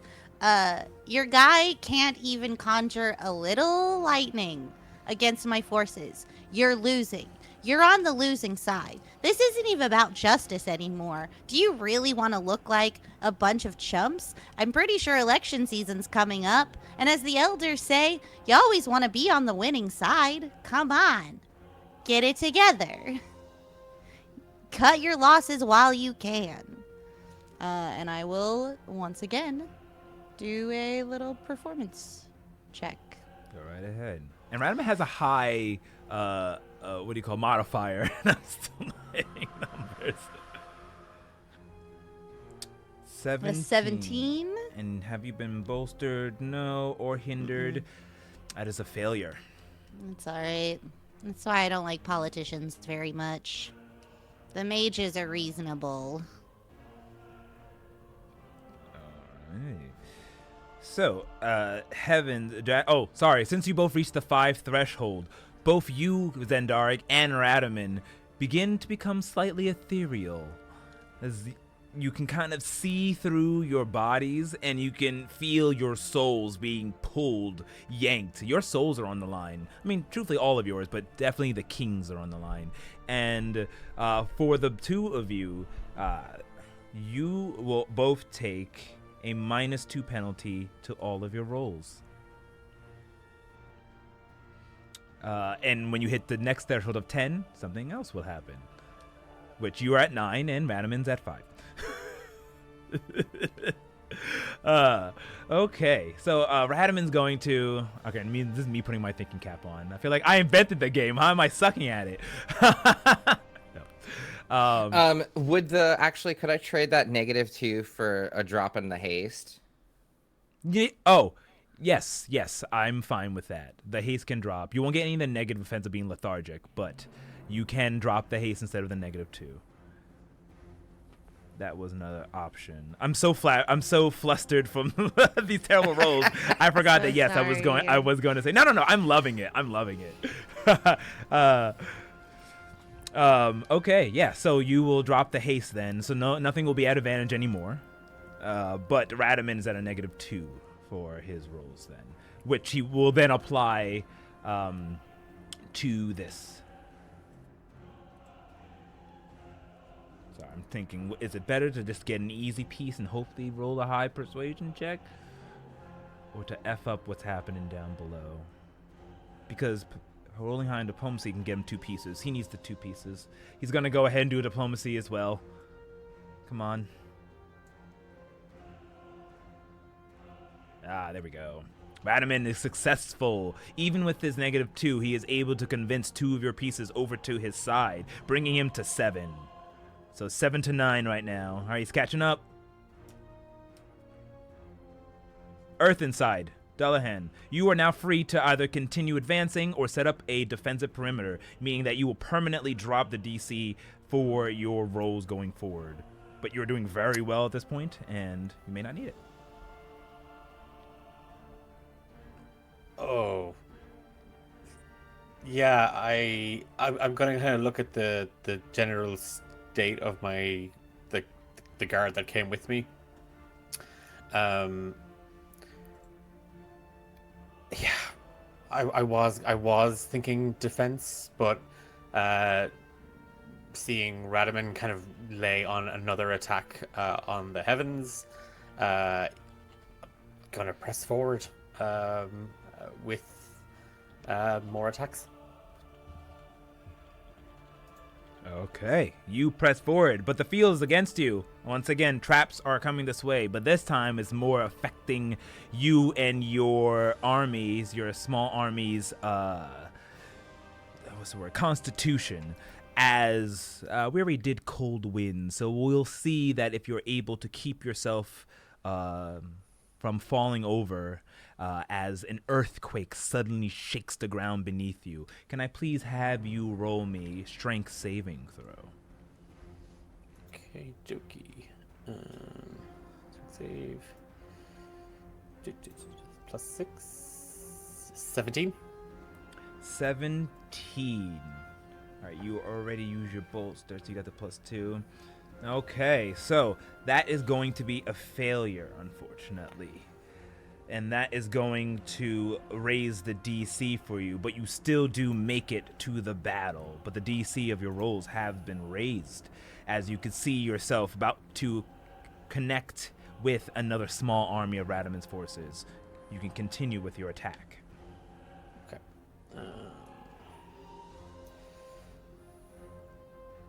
Oh, 13? no, yeah, no, not advantage. You're good.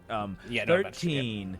That is a failure, unfortunately. You are unable to capture any pieces with that roll. Okay. And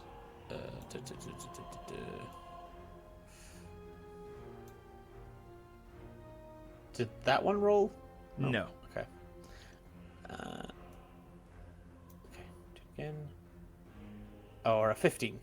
15 is also a failure. So you are fighting off against the army of Radaman, but this time he's putting up a strong defense, as you can hear echoing throughout the skies laughter. Oh, how the tides are seeming to turn. Alrighty, so the Radaman's earthen forces will go, and you know what? He's gonna just match you blow from blow.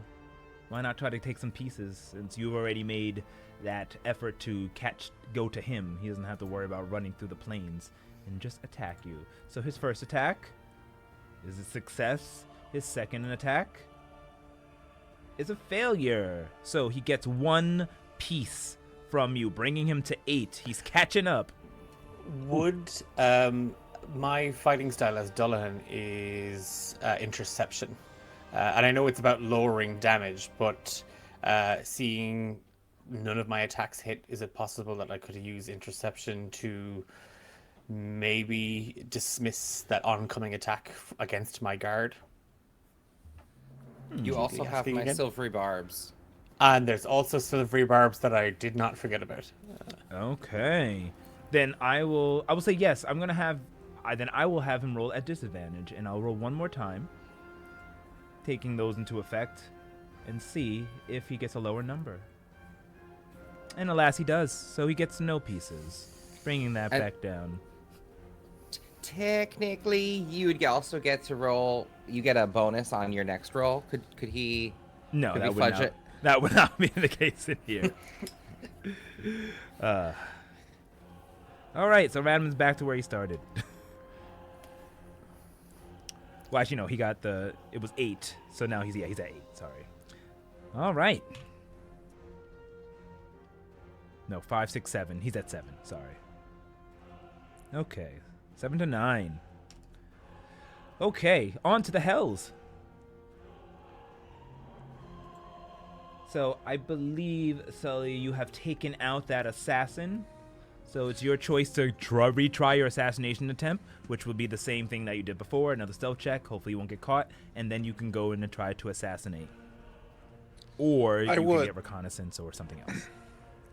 I would actually like to kind of pair my Hunter's Mark, now that it can transfer, and use it to get some reconnaissance on the next target, as it were. I feel the transfer of magical energy in the air as I stealth around looking for my next target. Okay, all right. That will aid you in your stealth check. Can you please go lowering the DC? So go ahead and roll me, not at advantage anymore, a stealth check, please. Oh my goodness, that was all types of drama right there. That was drum roll. Oh my gosh, that was almost a 3, but it is instead of 21. Which is a success. You manage to sneak and stealth past, finding the encampment and seeing the enemy battalion commander sitting outside the tent next to a campfire in the 9 hells, ready to strike. If you wish to assassinate, all I would need is just your assassination attempt check, which is just a normal attack. Does the Hunter's Mark give it any sort of advantage? I would say it lowers the DC. It lowers the because DC I again. used it to find him. Oh, so yeah. I was gonna say that because you use it to Okay. find him. Yes, it did lower it. It account for that. So this is a straight roll then. Understood. Here we go. Actually, no, I'll do it. Otherwise, I think I'm breaking the rules too much. Let's do it. An 18. 18, unfortunately, is a failure. Your assassination attempt ends in a failure, and you are slowly being surrounded by the enemy forces, similar to what happened to Radaman last turn. Fair enough. Alrighty. Radaman will go and will attempt a new assassination attempt against another unrelated target to where you are. Why am I picking that up? So let's go ahead and roll a straight roll. and he is caught. Unfortunately, your forces put a stop to him, and he will have to figure out a way to get out of that situation. So both attempts are failed. So it's still at 8-9 as we will go back to the king's turn. Assassinations are hard, y'all. Interesting moves we have here. But you see, Radaman, the thing about you is, while you are taking the offensive, a king must support and know that he is not as strong alone. He is only as strong as his forces. And with that, I will say,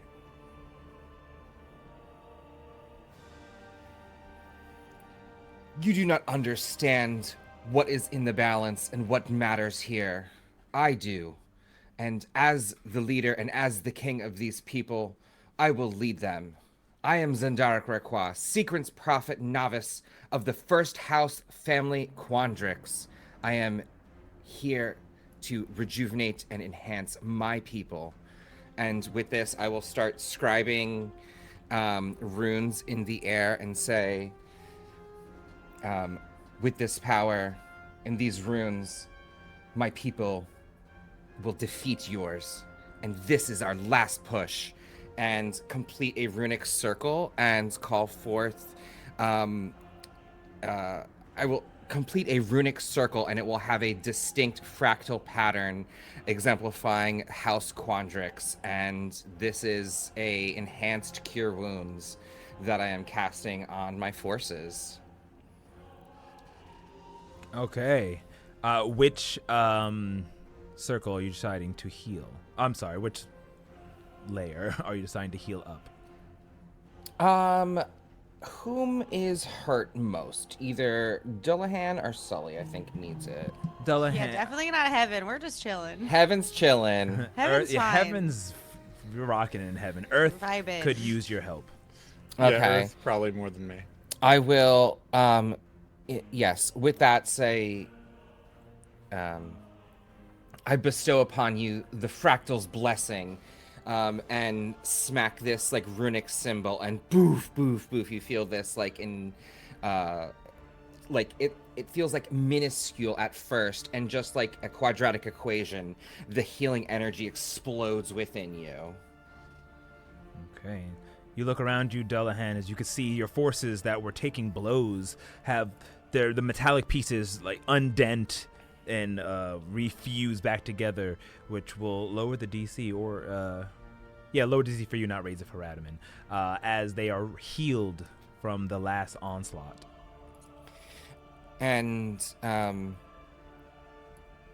I will also, as my bonus action, take the tail end of that energy and sort of curl it and coalesce it into a twilight door, and bestow a twilight step to Sully. And you, in this moment, it's similar to the Misty Step action, but in this moment, you actually phase through a Fey realm and step to where you need to. So same effect, but it's a different flavor. Nice. Okay. Radaman goes, and as and since you learn it with Dragon Chess, you know that you're close to victory. But Radaman's right behind you. You're both 8-9. Possibly another round or so, depending on how successful either one of you are, could end this. But we shall see, as Radaman is just ignoring you and focusing on the battlefield. He was kind of toying with you and looking at you. Now he's just like you, aimed down, looking at the board, scratching his chin. And he will...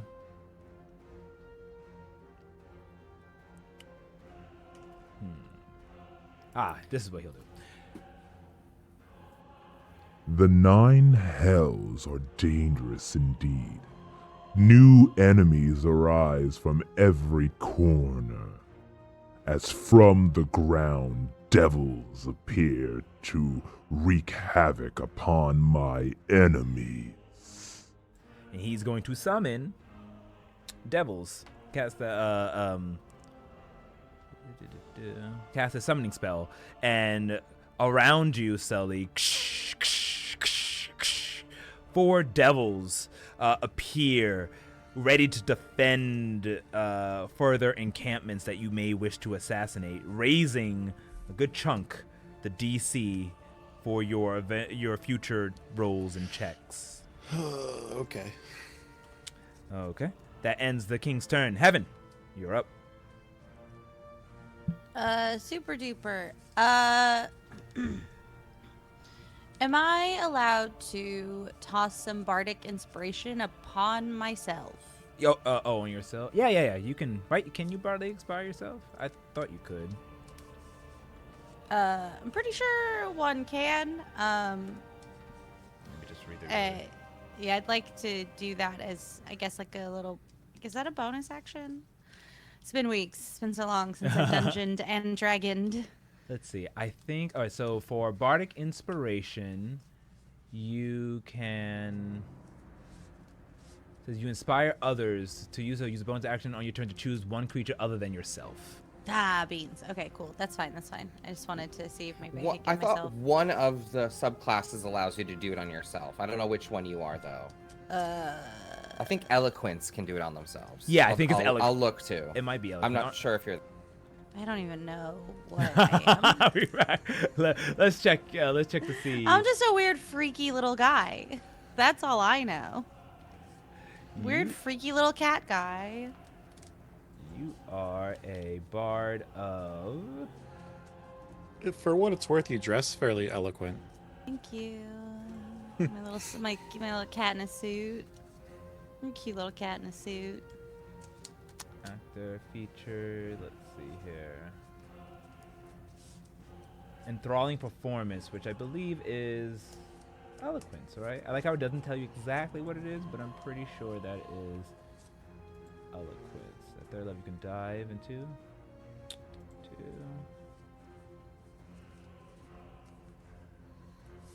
I don't know. For those of you at home, while we're going through this, I mostly just am trying really hard to make it so my awful VTT rolls get a little bit more of a boost, because as we all know, this entire season, my dice rolls on our beautiful sponsors VTT, you should definitely check them out. Mine have just been I've been very cursed. I personally have been cursed. So I'm just trying to make sure that I am as effective against my dice curse as possible. But you know what's really great about our sponsor? If your dice rolls are cursed, you can change the colors of your dice, and it's like putting your dice in dice jail. Fantasy Grounds. Check them out. Yeah, so it looks like you cannot do it on yourself. Even with Cool, that's perfectly fine and acceptable. I don't mind. I just wanted to try. I still have advantage though, right? No, he dropped that one. No. Okay, cool. Fun. Oh, can I do something neat? Can I do something neat for someone else to help them out? What You is know- your special inspiration though? Don't you have like a special inspiration move? Also, you're the College of Glamour. Thank Oh, you. that's Yeah, that makes sense. Because we're definitely not a shapeshifter. We're definitely not that. So that definitely isn't a choice I made because it sounded like it fit a thing that I'm not. Song, Fey Magic, Vigor and Speed. Do I have to? Does this take 10 minutes? Oh, this is just temporary hit points. That's fine. Hello?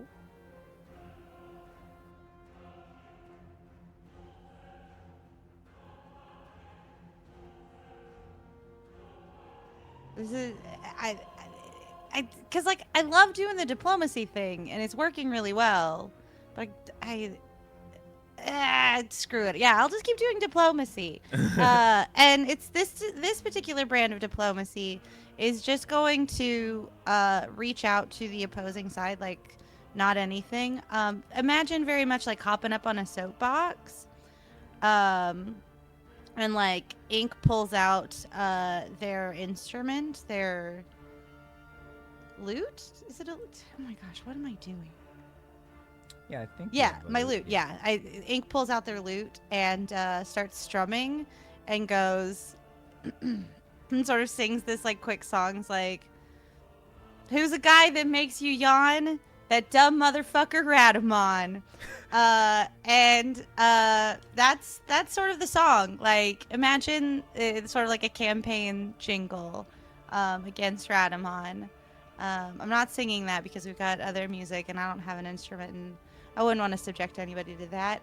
But that's sort of like I'm doing like doing some folk music propaganda up here to see if maybe I can get like a mage or two or a diplomat to go, yeah, this guy sucks. So there you go. Just every time, I just love diplomacy. I'm gonna roll a performance check and pray. Awesome. Go right ahead. Oh, phew. How does a 23 do? That is fantastic. Yes! You all technically have not hit points, but you have a certain threshold of failures. I feel like you've been killing it. Heaven is set. Heaven is doing great. We love it I up know. here. We're Earth having and a good hell. time. Just making fun of this douche, you know? Like, Radamon's losing heaven. Earth and hell, though, Yeah. have been pretty even. So you have not seen anything. The rest of you, every time you fail, you've been seeing similar effects of yourself getting more ethereal, realizing if you fail too many times, something might actually happen to each of you. But Ink looks great.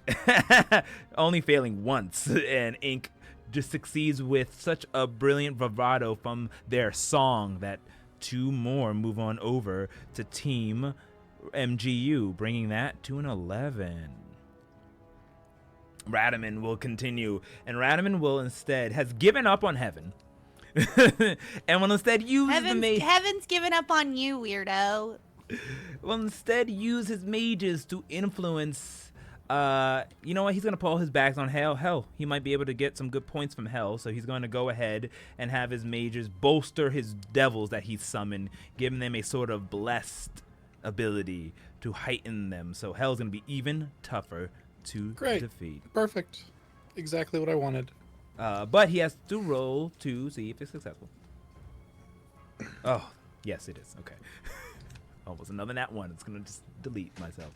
But, all right. So that is success from there. So no pieces, but a lot of power to the hell. So see if you can get maybe even more than 2 pieces. We'll see.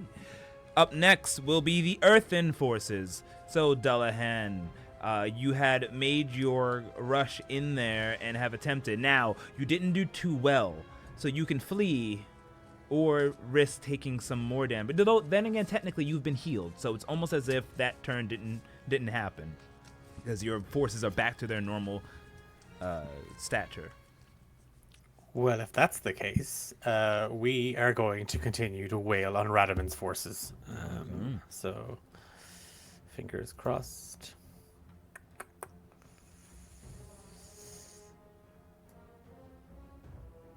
Okay, I really need to get a new dice. First Or one. need, Okay, so the first one is going to be a failure, but the second one is barely a success. All right, so that is 1 piece, bringing you to 12, to Radamon's 8. So you go ahead and slash in there, fighting against the foes, but it still seems that they're putting up a good fight, as Radamon's going to continue to see if he can take you out. He already knows that you guys are injured, and he may be able to put a stop to you. So he gets 2 rolls as well. That's a failure for the first one.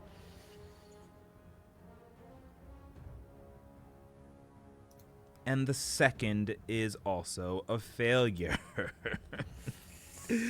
All right, Radamon sticks at 8 to your 11.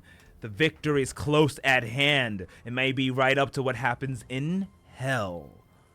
But the odds are stacked against you, Sully, as you are currently let's see, I believe you had failed your attempt, and now they are alerted to your presence. So you can choose to run away, but you are now surrounded or being approached by devils summoned to aid Radaman. What do you want to do? Hey, that's not very fair. If you can just bring extra people here, so can I. And I summon my stone golem. Ooh. And I want him to just kind of like the earth, like hell itself starts to shake as this like sulfurous, like you can see like yellow veins of like sulfur in the rock as this golem forms. And it's just going to be a bull in a china shop and try to wreck as many people as possible. Okay, go ahead. You do have still a raised DC due to Radaman's forces, so let's hope you can by rolling that attack action, which is your attack. Unless the golem is higher, then you can use it. Whatever is higher. Not 100% sure.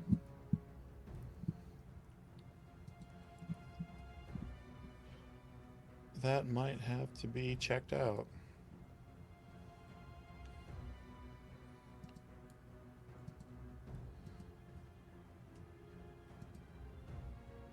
Alright. Come on, I just want to see the Earth Elemental.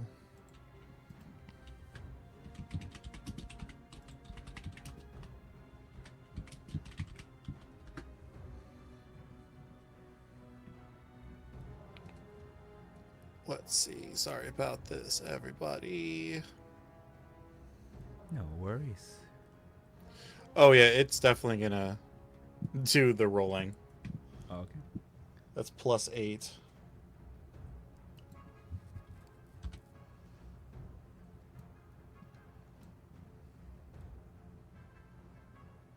The 16.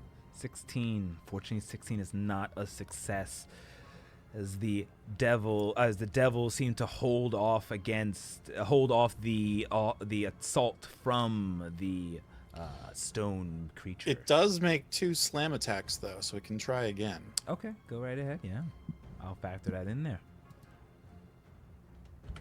2 attacks is a good way to get a couple pieces if needed. Oh my god. Oh my Alright. goodness. Those What? Thank you What? to What thank is you happening to with these our rolls? sponsor here, Fantasy Grounds, for allowing me to on the fly change the color of my dice as they have consecutively sucked this entire game of chess. All right. Unfortunately, you don't make any headway. You can still attempt the assassination, but the DC is way up there for multiple reasons. They're on alert. Radaman's forces. And you will be in a dangerous situation because you are right there next to his. You know what? You're not going to win anything if you don't take any chances, though. So I'm going to try to assassinate still. All right. Sneaking your way through. You see your target. Roll your attack. And I'm actually going to bolster this move, hopefully, by casting a minor illusion, grabbing the attention of the target in the opposite direction from where I strike. Okay. Not sure if that'll give me any kind of advantage or anything, but Not advantage, but I'll adjust accordingly. I like that. Look at Ninja Video real quick. Chat. You're like, whoo, whoo, whoo. As your king, as your king. and it's almost like these like wisps of the air kind of tell me to use my Twilight Step to get myself also in a better position as I sort of fade into black against this like what I imagine is like a cave wall in hell and like appear next to my target. Okay, that will greatly lower the DC in that case, because that is putting you right square there. Go ahead and roll that attack.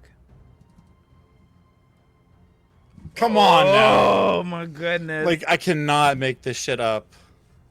I really thought that was a 20. Do you have an inspiration? I do actually. I'm gonna use it. I was gonna save it for this dragon, but like I feel like we need it. Okay. Omar's like, fuck me. 17? 17. I don't know if that's gonna be enough. Fuck. Okay. I gotta do a little bit of math. That doesn't make me feel better about the situation. Okay. So you're right there. You go ahead and attempt to assassinate the creature, assassinate the piece, and you find yourself surrounded by also members of Radaman's army. You take out your dagger, your psychic dagger, throwing it at the piece. It goes as a creature, one of the pieces tries to grab in the air, slips through their hand, striking the head of the piece, shattering it. Whoa! That was a successful assassination attempt. But I'm going to Yes! say you are in dire straits. So now you may have gotten the piece, which may or may, who knows what will happen next. But Radaman still gets a turn and angrily will command his forces to just attack and assassinate Sully himself. Now, you have many failures as well. This may have a lasting effect on you, depending if Radaman rolls high enough, because this is a shadow game and you all are affected by it. So, Oh, no. oh my goodness. What does that mean? What does that mean, DM? Radaman looks over, smiling at seeing the opportunity to take out the Hells after he boasted it so much. He goes, Say goodbye to your ally in the Hells. His soul is now belongs to the darkness.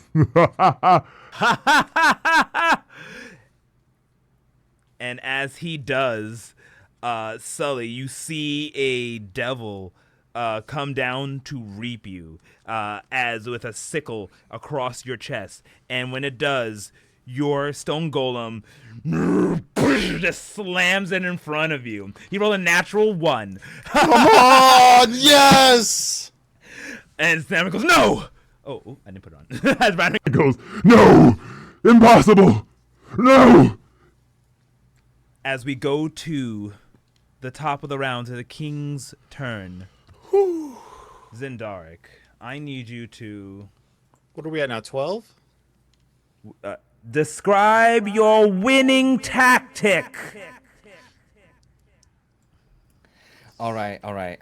So, seeing how this is going for us, I'm going to say, did you really think that you had a chance? I was trained by the Prime Abstractor himself. You had no chance. This was the Mystic Rune Weaver's stratagem. And with that, I will complete the calculus I've been doing, and ley lines I've been writing the entire time have come now. They start to light up, and it is basically like the vortex warp on each layer, each plane. All of my champions are put exactly in the position that they need to be, in the most advantageous spot for them. Okay. And as it does, all of you see the magical circles on your individual planes as the forces move forward, and all of a sudden, Zendaric, you see behind Radaman all the metallic pieces as Dullahan, Ink, Sully, you all teleport to this celestial plane that Zendaric is on as well, with a whole army behind Radaman as he turns around and sees, and each of you with all of your might and the entire army just fire, just blast, magic, slashes, everything you can towards you as the circle finishes and Radaman's just struck by a countless amount of magical and physical abilities as you just see him scream in pain.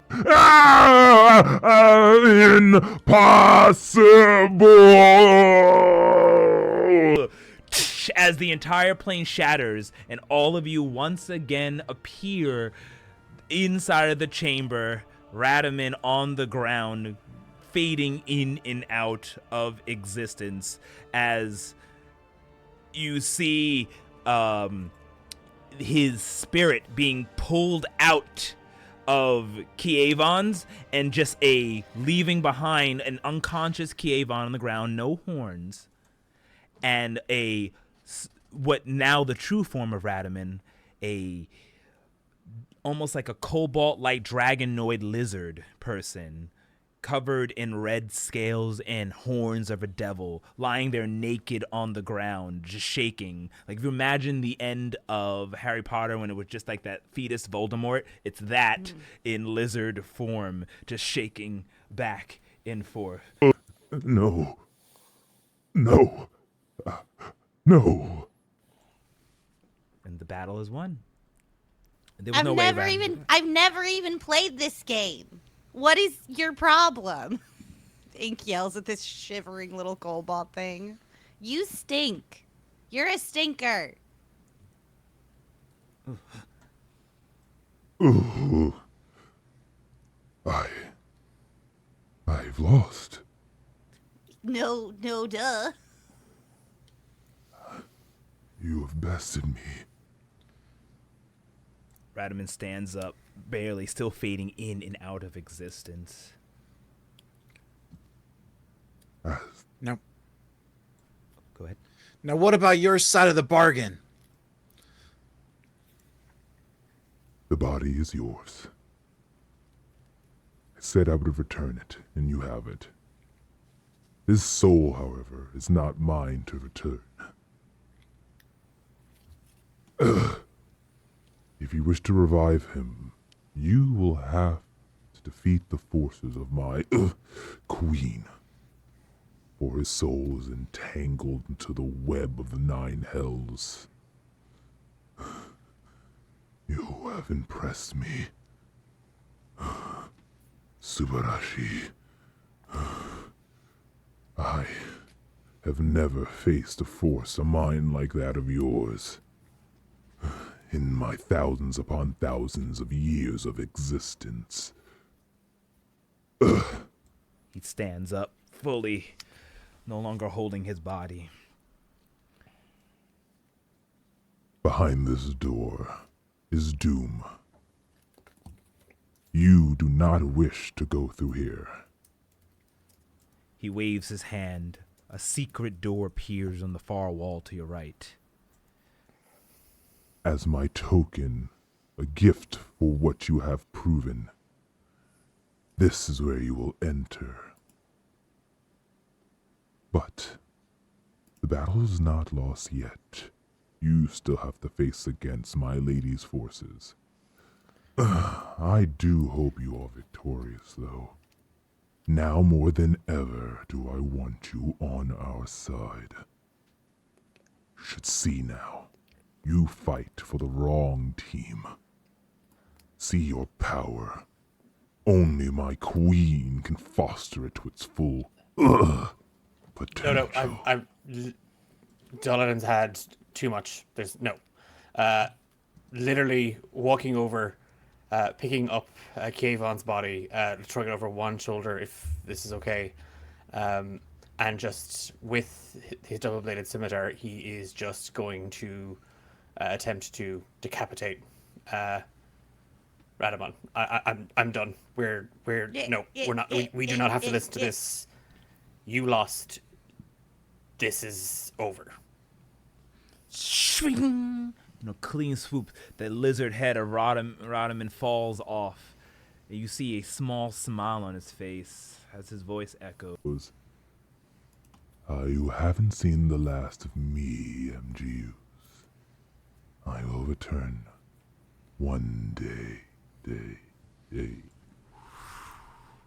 As his body turns into dust.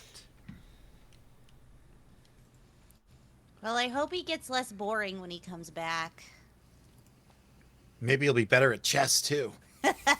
He sucked at chess.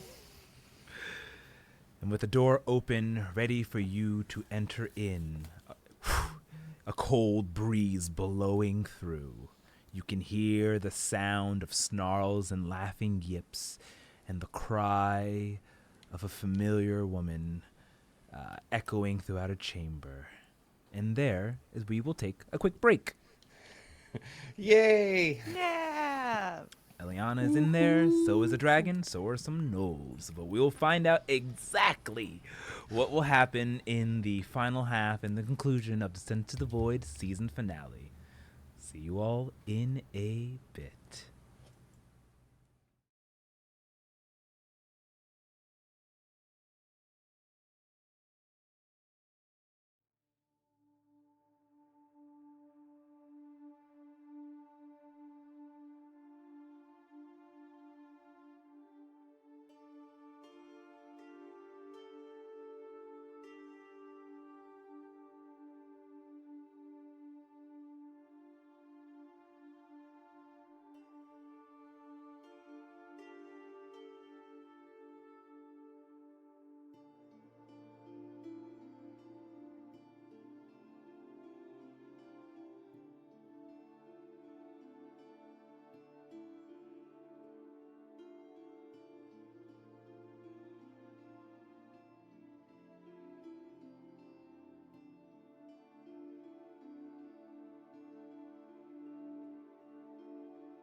You fools! You'll never defeat me. Now face the wrath. Why is he so hot? What? I think it's just that epic miniature. It's really doing a lot for me, too. Yeah, maybe. But he's also kinda... Silence! As I was saying, face the wrath of my metal army, crafted here in my Eldritch Foundry. Dude, where'd you get all these minis?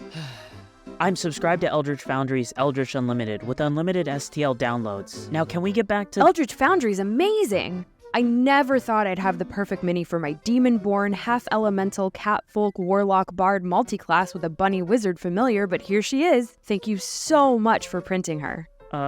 Yeah. Sure, Jen. No problem. Now face my wrath!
Welcome back, everyone. So let's remove the bookmark and continue our tale. So, Whew. MGUs, you have defeated Radaman. Doesn't seem for good, as he did allude that this isn't his physical form, but definitely for a while, it seems. And strangely enough, he seems to be aiding you, not giving up on your, on the desire to have you join his side, it seems. But nevertheless, he has revealed a door to you. Not saying that the main door in front of you, with the little dragon emblem embedded in the front, is really a trap. And to take this way, it looks to be a bluish cavern. It's lit, but there are no torches, and the walls and the floor look to be covered with ice. Echoing throughout the halls of this cavernous chamber, you can hear the sounds of yips and yaps of familiar Knoll foes, as well as a growl of something larger and nefarious as you shiver slightly. Even with your warming enchantments from Zendaric, it still gets to you slightly. And then lastly you hear, let me out! Let me out! As it echoes throughout the chamber. What do you all do next? That sounded like Eliana. Yeah. We better get in there. It sounds like they're going to be close to ending that ritual.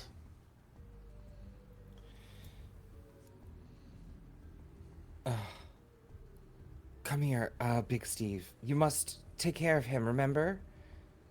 Remember him? And we'll try and, like, put Kievan's body on Big Steve and, like, saddle him, so that way, like, they're not a burden. You go ahead and lift up Big Steve. Big Steve is a halfling, so does not weigh much. I mean, sorry, Big Steve. Kayvon's a halfling, so doesn't weigh much, and you're easily able to lift him up and place him on top the back of Big Steve, who just has already. It was one of the first ones to run over to the body and start licking it. It is cold like ice, unmoving, unliving, but it's not decomposing, not affected by the normal process of death. Soulless indeed, as Radaman has spoke, as Big Steve like lies on his back, and he gets very careful. You can use any rope you have to just make a makeshift saddle to keep Kievan steady, as he looks up at you with this sad puppy dog eyes. Guard him. Keep him safe. Do that for us. We miss him too. We will get him home again. I promise, Big Steve. And Ink kneels down and like rubs Big Steve's ears and like gives him a little kiss on the head.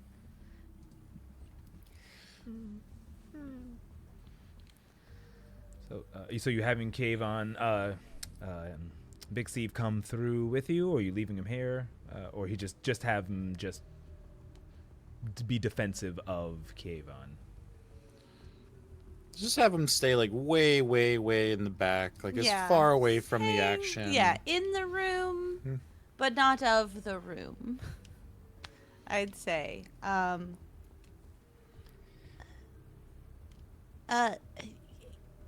I know we're in a hurry. I know this is very important, but we are about to go against one of the biggest foes known to our world.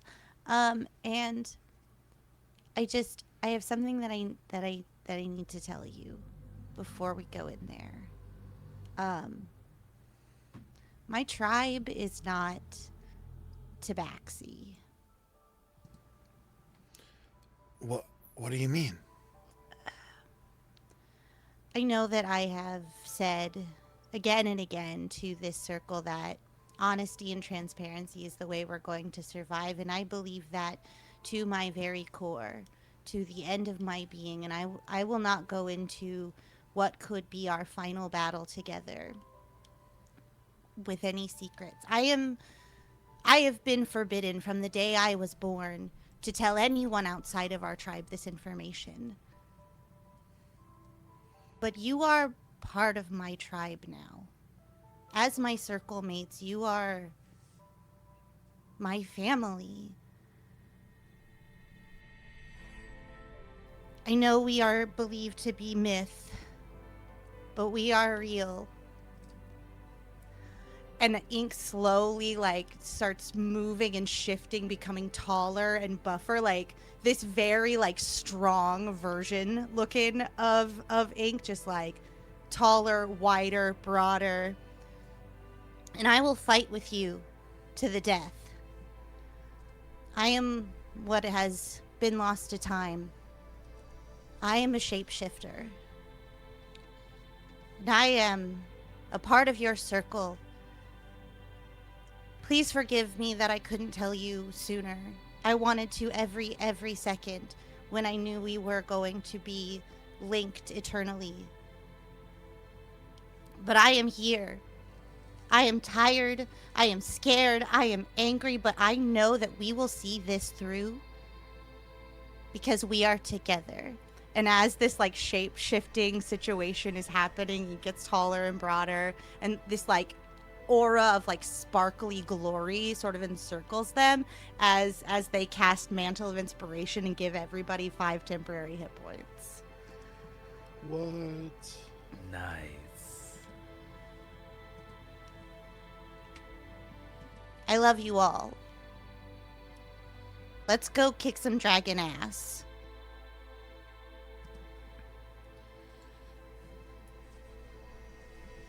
Ink, you have nothing to apologize for. You are welcome in whatever form you take. Tears start welling up in Ink's eyes. I know. I've always known. We're But family. seriously, please don't tell anybody else at this circle. I'm going to be in so much trouble with the elders. You're safe. Your secret is safe with us. I know As that you said, too. we are, as you feel like we are your family, we feel the same and would never put you in danger or jeopardize something so dear to you. And thank you for this level of trust. And I'll offer a deep bow. Ink just runs to Zendaric and just hugs him and then grabs Sully and grabs and just holds out arms to Dullahan very tentatively you want in on this group hug? Dullahan is just standing back a little bit, but seeing Ink kind of just outstretch a hand, Dullahan takes it and just, it's nice to meet you again. And he's going to reluctantly walk into the group hug. No, we don't I know you don't like hugging. It's okay. Come here.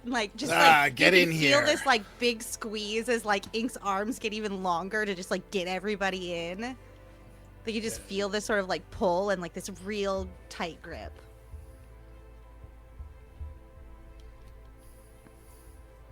So you all embrace each other in this emotional moment of camaraderie and connection. Ink, because you have fulfilled part of your chaotic destiny, which is subverting tradition of hiding, the changelings hiding who they are, going against, you get 1 inspiration.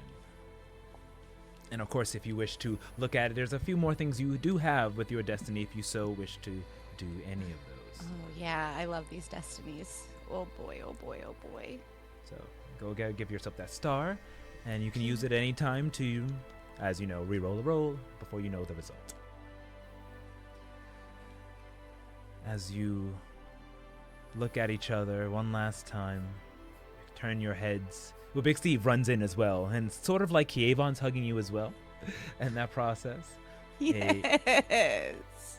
And you feel the spirits, or at least the energy, just for a split second, of 2 more bodies kind of embracing this circle, it seems, as you, for just a brief moment, feel a sense of completeness and connection with familiar energies as it blows away with a cold wind and quickly replaces with a feeling of foreboding and dread as you can continue to hear the struggles of Eliana, the growls of a draconic creature, and the yips and laughter of gnolls speaking in draconic. Too hard to hear from here exactly what they're saying, but it does sound chant-like.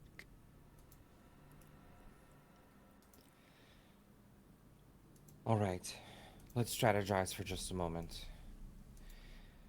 I can bolster Sully or Dullahan, or even you, Ink, again, if needs be. But just know, if my concentration is lost, you will be frozen in time for a moment. Who do you think it's best placed on?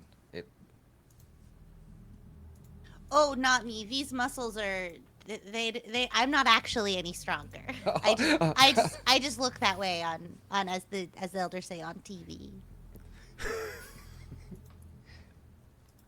the virtual the visage TV, you know.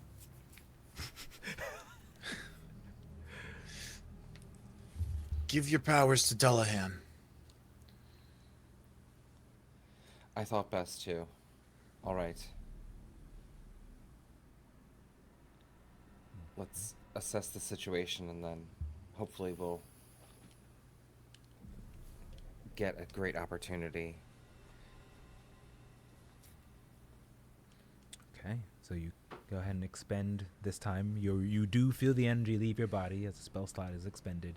As you cast your haste ability upon... Oh, no, not casting it on him right this second. I was strategizing. I said, I will do this when we are there. Got it. I was like, should I do? I'm not going to waste it. Just run down the hallway. No, bitch. Let's Super go. quick. Absolutely not. Run down that hallway. Got it. Sorry.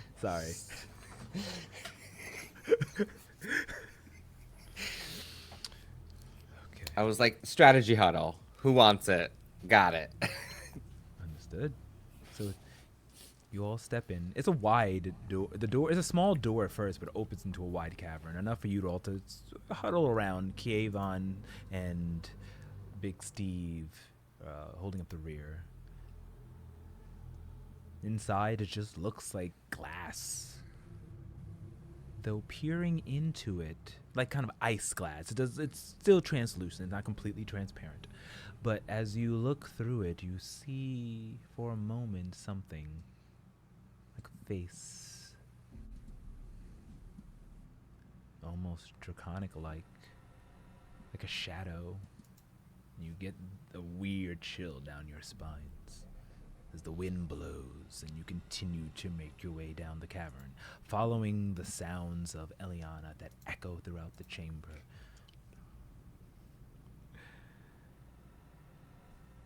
Finally, you are now within the distance after walking about a couple minutes, seeming to go on forever, but now you can really make out what they're saying, and you see an opening 60 foot wide leading into a large cavern.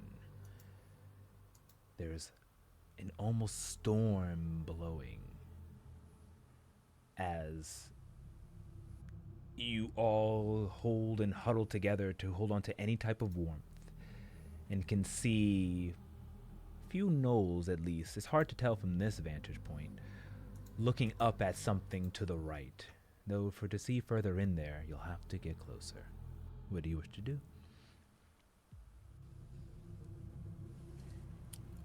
Should I sneak up close? Snake. I'll scout ahead. DM, this probably would have helped in our last chess encounter, but in looking over some of my level up 5e supplemental information, I forgot that I will have expertise dice on stealth checks. Oh. So you know. Good to know. And your expertise is currently a D4, correct? I believe so. Yes. Yeah. For now. And yeah, for now. And that is with my darkness destiny. So, go ahead and roll me that check with your expertise.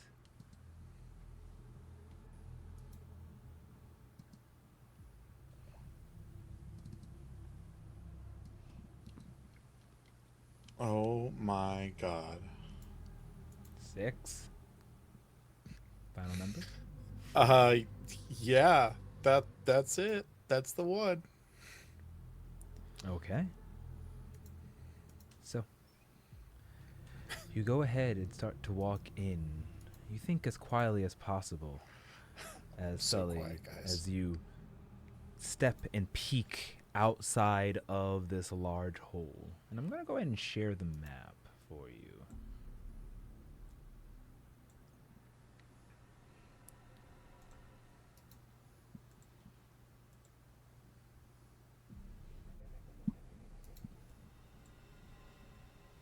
And let's go move on over to our map.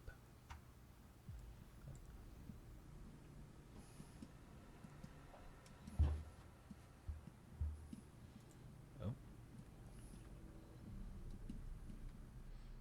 So where are we exactly? one moment. I seem to have disappeared. Let me Oh, bring no. let me bring myself back. Well, if this is the case, then we know the rules, everybody. How do we win? Oh wow, I found a magical ice dragon slaying sword that will just kill the dragon in one hit. That's right. Say nothing if that's correct, Tailweaver. No, that is incorrect. Ah, nuts. I try my best. Oh wow, I just happened to find this boomerang that says 4 cultists necks only. Oh. And I think I can kill all 4 of those Knoll cultists at the... Let me just go Never ahead mind. and fix that before we go. So I guess I don't get a boomerang. Yeah. Man. It was going to be so cool. Yeah, hey, don't think Well- we didn't try, chat. Over here in the past, we tried our best to win for you. Okay, so let me just size me in there. Omar's just like, I am God, I am huge. Giant woman. Okay. All good. All is good. Okay. Now, Yes.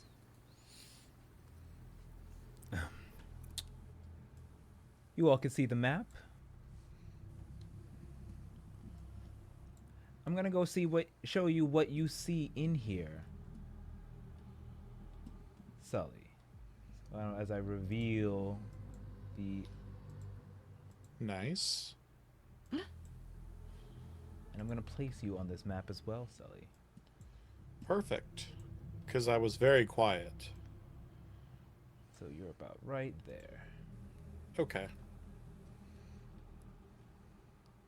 So, And would my friends be behind me? Like Yeah, they're- down that dark hallway? exactly. They're further Okay. further in there.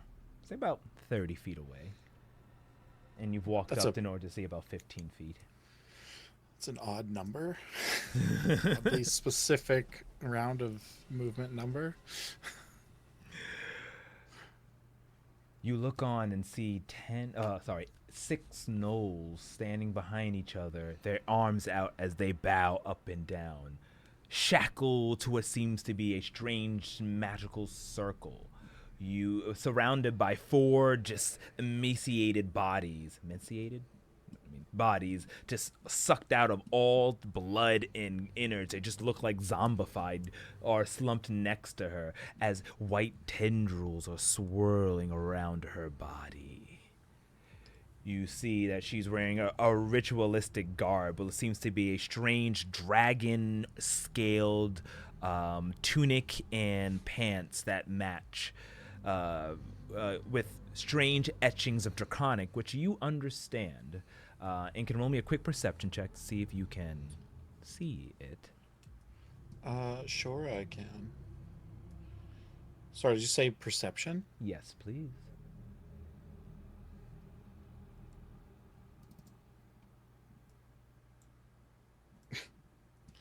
I think I'm going to change these dice colors. Yet again, thanks to Fantasy Grounds for giving me access to instant coloration of dice. One of the many things the VTT does extremely well. 6. It's hard because there is a storm, a sense, happening in here. So it was very hard to make out. So it was already at a negative or higher DC due for the fact of your lack of vision. So yeah, you can't make it out. You do know it's some sort of draconic. And you also can hear, at least, what they're saying. Do you? I know the answer to this, but do you understand draconic? I do, in fact. Excellent. You can hear them chanting, "Rise, rise, mother of dragons, rise, rise, queen of hell, rise." And that seems to be happening while a large white dragon walks around back and forth, also in draconic, with a guttural, deep dragon voice. She says,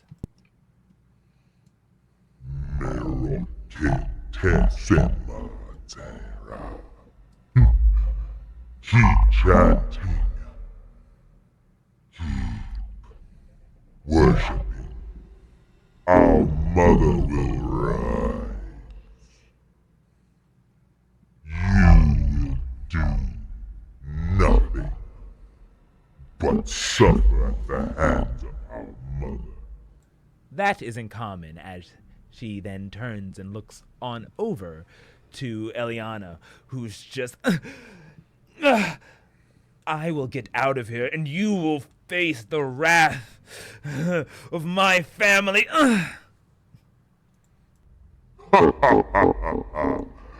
will face nothing. You will only face the burning contempt of our Queen of Dragons. And she stops. She turns around.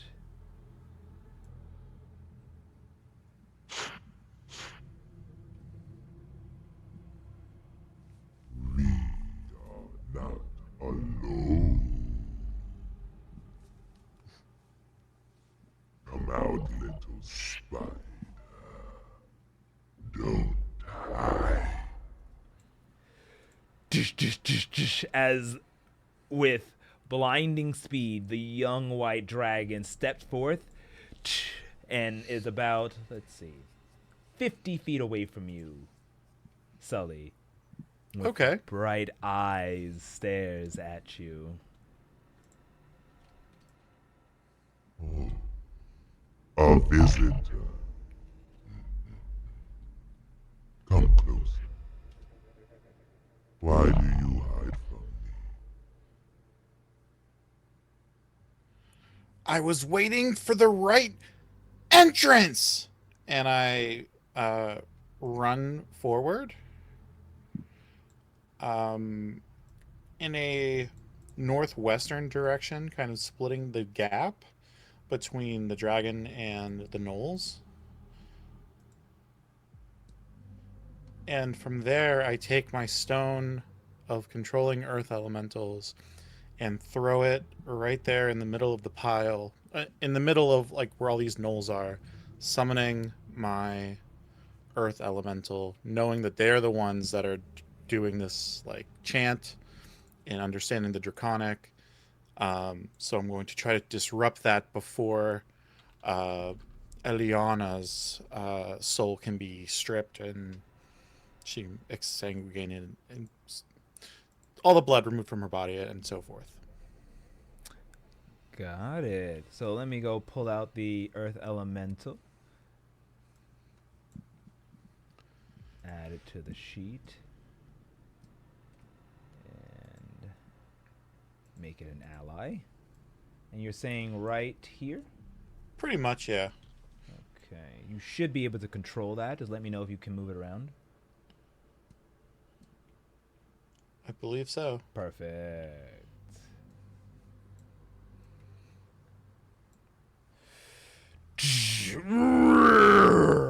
Crawling out of the icy floor, you see the stone elemental, and it's kind of covered in ice as well. And at this point, Sully, you've been in here for a few seconds now. The floor is slick, but no disadvantage, it seems, to your movement.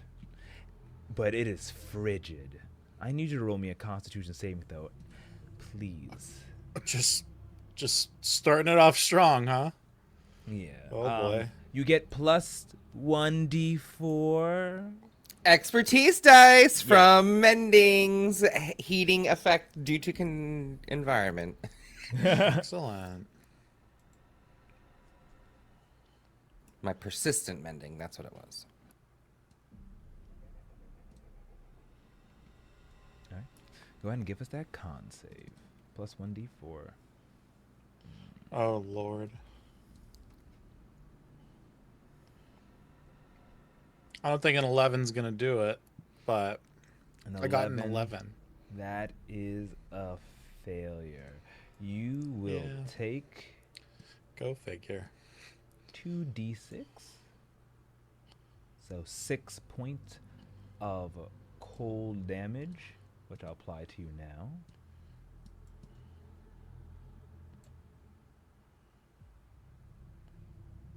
And at seeing this sudden act of aggression, and all of you can hear all this happen. You heard those speech. Those of you who understood Draconic heard the Draconic parts that was being spoken, and then also all of you can hear the roaring dragon in the common tongue, and you can hear that Sully is, and you're about 30 feet away, in dire straits. As I will need everyone at this point to roll me initiative. I don't know if dire straits. I mean, you're alone with Knowles and a dragon. I'm not coming. I rolled a nat 1. I'm taking my time. So did I. Oh my god. Why are we rolling so well today?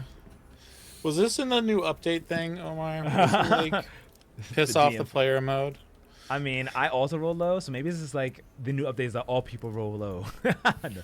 Like, I've changed the color of my dice like 5 times this very day. This is not good.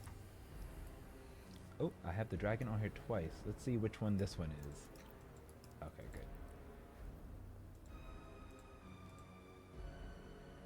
Yeah, there we go. All right, let me roll initiative for the dragon and the rest of the NPCs. Okay, dragon rolled terribly. Got a 6. So, that everyone? Yep.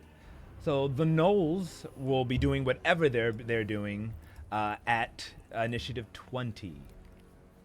Eliana has a 17 and goes after them. Sully then goes with a 10. Ink with an 8. The Earth Elemental with an 8. Dullahan with a 7. Big Steve, who will stay probably inside of the little hole that you're in, to be safe, at a 6 with Kievon's body. The dragon also at a 6. And last, Zendaric with a 4. Oh, Tailweaver, did everybody get the 5 temp hit points from my Mantle of Inspiration before coming in? I did, and then I lost them. Oh, okay. Yeah. I was looking out for you, Sully. I was like, where are your temporary hit points? They're gone. They got eaten by snow. Dullahan should have them though, right? Oh, there they are. Yeah, they are. Yeah, They're there. it's in there. Okay. Okay. Cool. So, why don't we go ahead and start this battle off?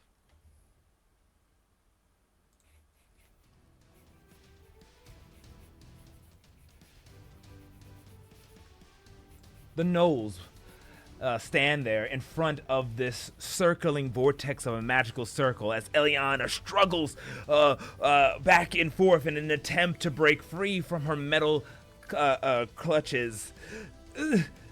Sully, is that you? What are you doing here? You gotta get out of here.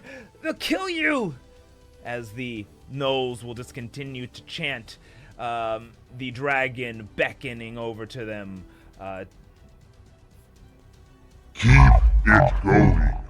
Don't end the ritual. I'll handle thee.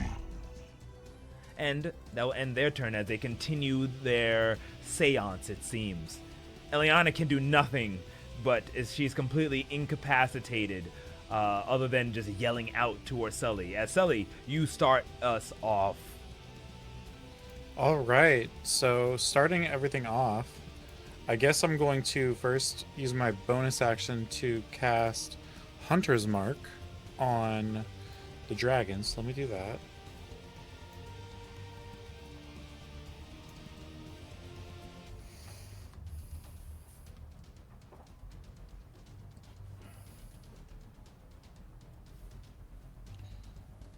Did I do that right? Let's see. The dragon. Hopefully I did that right. No, Yeah. you gave it a damage No, on its roll. Oh, you gave it damage. Yeah, do it on yourself. Got I'll it. remove it. Cool. But I am targeting the young white dragon with that. And I will run up to the dragon, actually. And since it hasn't made a move yet, I would believe I should be getting a sneak attack on my roll. Ah. No, it has not. So if you have that ability, then yes.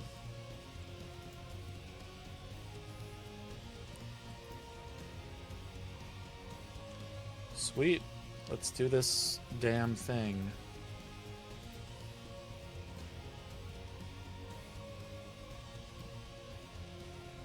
Oh, starting it off wrong with a natural 20. You will not have her! I'm gonna roll that damage.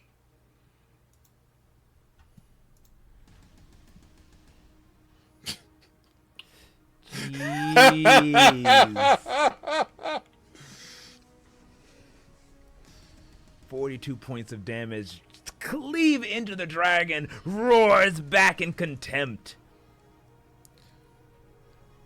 I will stop you if it's the last thing I do. As I just am taking, and it's also like psychic damage too. I don't know if that makes a difference, DM. No. As this, it's as mine. this roars dagger back just in- like stabbing, slash, bunch of little cuts. And I used the bonus action to do the Hunter's Mark, so that will be my turn. All right, what a turn it was. Staving off the cold that still affects you. You go ahead and slash at this beast, going past the storm in front of you, doing some significant damage. At the end of your turn, please roll for me with a D4, expertise, a Constitution saving throw. Okay. Oh my god. That is a failure. You You make take sure. 10 points of cold Oh god, fuck. We better kill this thing quick, people. We'll pass the checks. Alrighty. Ink, you're up next. So you are 30 feet away from the very edge of the entrance. So you're not even on the map quite yet. So if you go 30 feet, you will be right where I'm going to draw this little dot.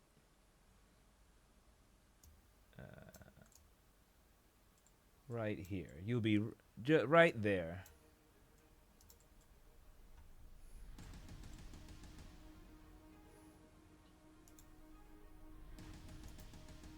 Yeah, I'll do that.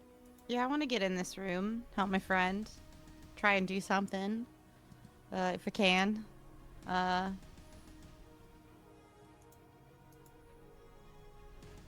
Okay, let me go ahead and put you on the map. Are you just going 30 feet to get right to the edge? Yeah, because that's.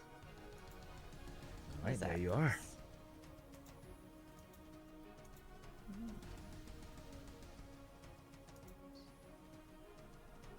Yeah, so is that moving like that? Is that my turn? That's your movement. So you still have Cool. your bonus and your action. I love it. All right. Oh boy. Oh boy.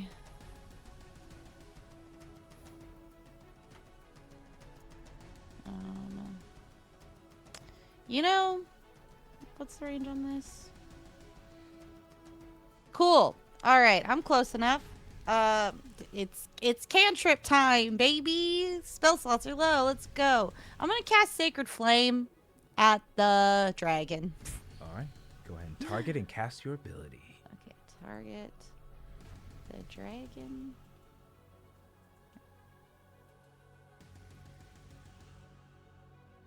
Did I do it? How do I do? Oh, hold on. You're targeting everyone. No, good job, Ink. Let me go ahead and remove that. Thank you. All right. Go ahead and control left click on the young white dragon. Perfect. There we go. Bang, bang. Did it. Okay. And my spells.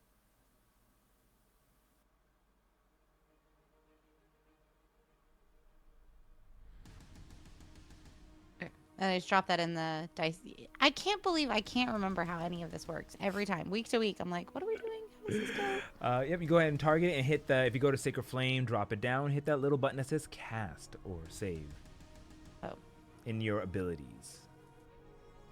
Cast. Thank you. Bang. Succeeds with a 12. Dang.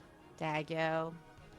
The dragon nimbly jumps slightly on the ground as the flames flare up and dissipate as it lands again. Wait. Hold on. I would like to use my Destiny feature, please. Oh, what is that? Agent of Chaos. Whenever you roll one or more dice to determine the damage of an attack or spell or the random effects of a spell or feature, you may choose to re-roll those dice. If you do, you must use the new rolls. Okay, damage rolled random. Is this random effects or just the effects? It says damage of an attack or a spell or the random effects of a spell or a feature. So any of those things. This is spell. I think that counts. You know what? We'll go with it. Sure, go right ahead. Haha, let's try that again. Oh boy. Am I still targeting the dragon? Yes. Cool. Come on, baby! It succeeds with the 16. Son of a, never mind. Haha, dragon's too strong. Good work. Cool. That's me, I guess. Alrighty. The dragon looks on over. More.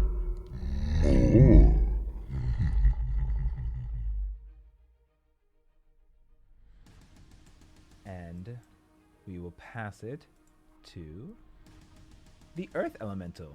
What would you like the Earth Elemental to do?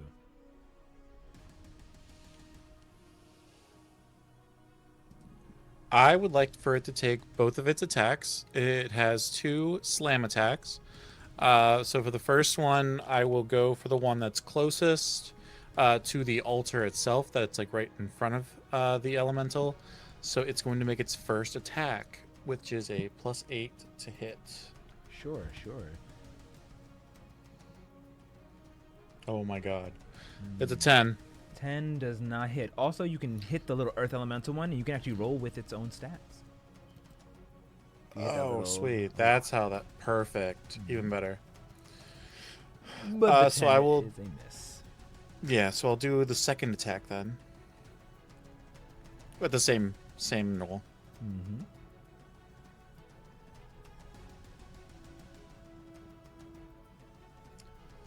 Okay, I'm changing my dice color yet again. Thank you, Fantasy Grounds, for making it such an easy switch to change colors in between rounds, it seems. An 11 unfortunately misses. The gnolls are standing strong. It slams against the ground, and the gnolls just dodge out the way. Ah! Man, rise, rise, queen of dragons. And looks very nervous, but does not move from this spot. They're very fortuitous, it looks. Yeah, I'm gonna change my dice again. Thanks. That's my turn. All right. For that guy. Dullahan, you are up.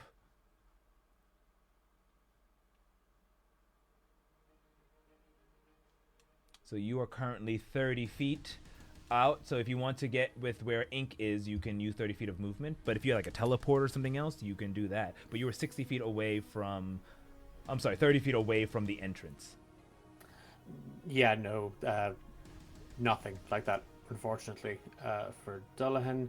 But I do have, I do have a quick question.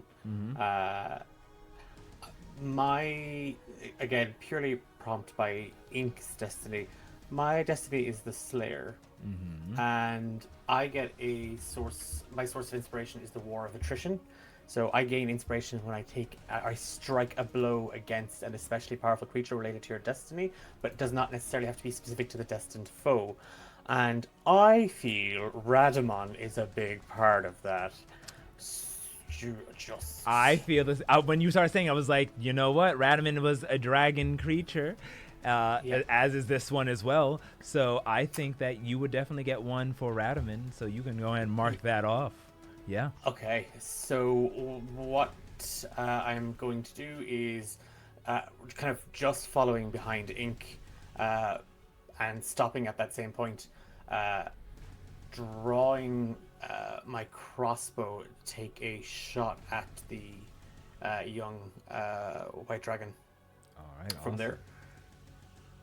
And my inspiration feature is the Slayer's Gift, which after I roll, I can use that inspiration to add a +5 to the roll. So I'm going to take the attack and then see if I need to actually use that. Okay, should have targeted it. Yep, it's targeted. Perfect. Oh, for frick's sake, that's a nat 1. You So can use your I'll inspiration keep to my- reroll it. Oh, well, is that... It will be using it, so you won't be able to use it for other things, but... Yeah. Or you can save it. Yeah. No, that's just embarrassing. I'm gonna... Well, you had one before, so now you have two, but... Okay, so now I have 1, because that's a 6. Jesus. Okay, yeah, nope, that's... We're rolling so well today.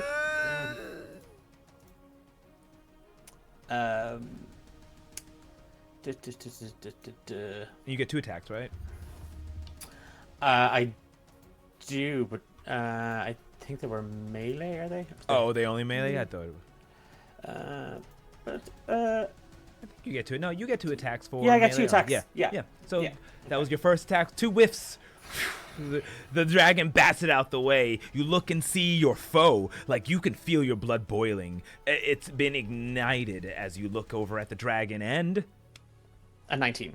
19 hits. Roll damage.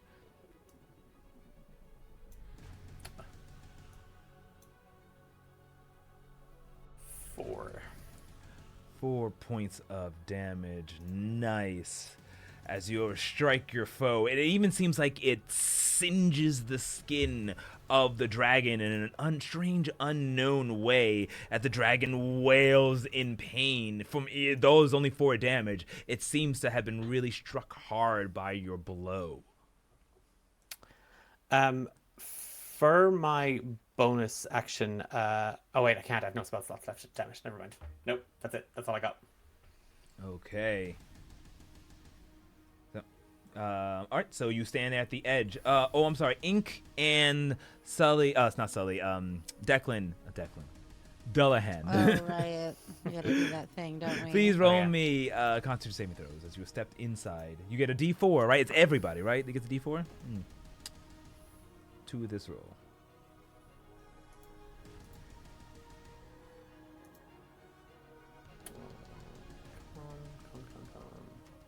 All right. That's a success. No damage to you, Ink. Oh wait, that's that's a charisma check. What's your I con- dunked up. What's your con? Is it a plus? Boop. Oh no, keep your roll. You're 16. Oh, Just we'll cool. subtract it. What's your con Oh, my modifier? con is +2 instead of +3, so it's an 18. Still a success. All right. Yeah, so dirty 20. And Dullahan, what do you have? 10. 10. That is a failure. Ink, you take no damage as you're able to brace yourself against the storm, holding it back as you entered into. Dullahan, though, you take 2d6 worth of cold damage. All right, so that is 7 points of cold damage.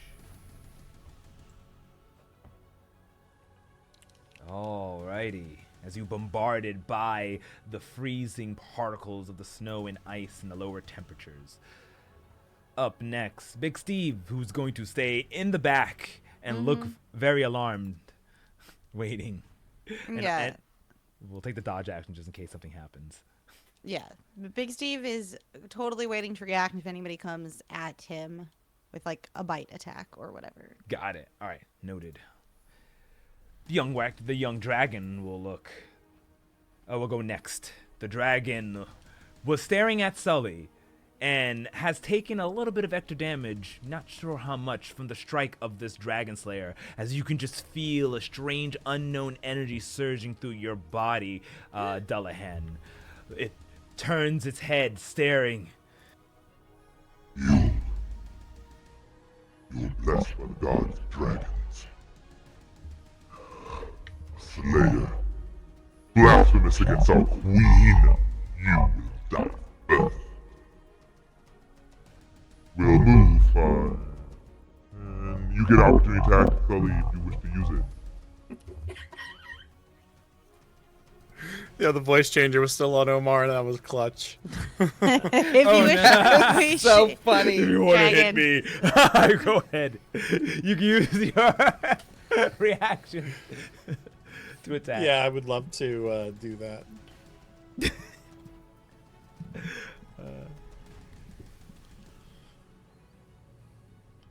Ooh, the Of 12 course, that's is a miss. So. Alright, continues forward. Kind of flaps his wing and hovers and flies down across, getting right in front. Actually, because that's kind of tight. Let's see. And let's just see what the distance is on this ability. 30-foot cone. Gotcha. As it reels back its head, absorbing the cold air and releases its dragon's breath. I will need Ink and Dullahan to please roll me Constitution saving throws.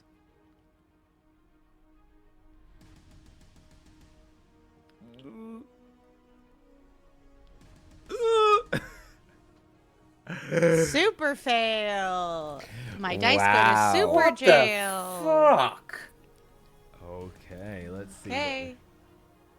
All right, it does.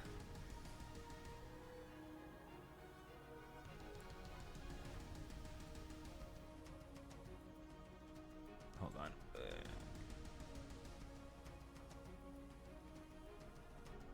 Oh wow, I targeted myself with that. No. Great.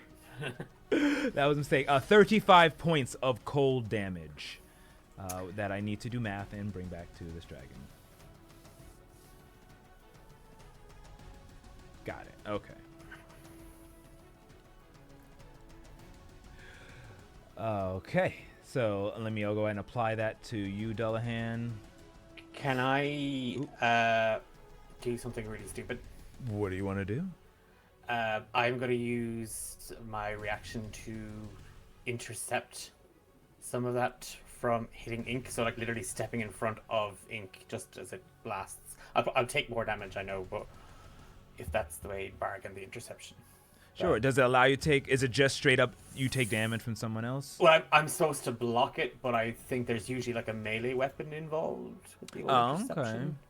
Why don't you roll me then? Okay, it's normally for just an attack, not for these type of saves, but I like that. Why don't you go and roll me a dexterity check to see if you can jump in front of it in time. And then successful, I will say you take half the damage.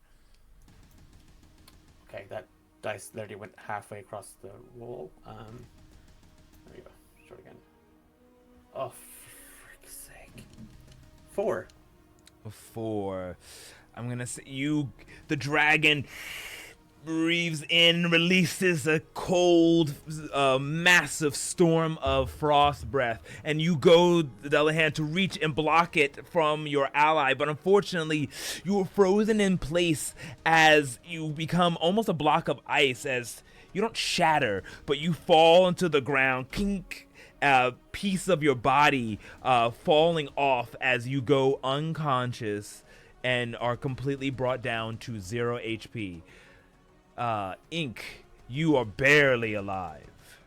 After holding off and trying to defend yourself, you look and see in front of you, sliding across, is an unconscious Delahan.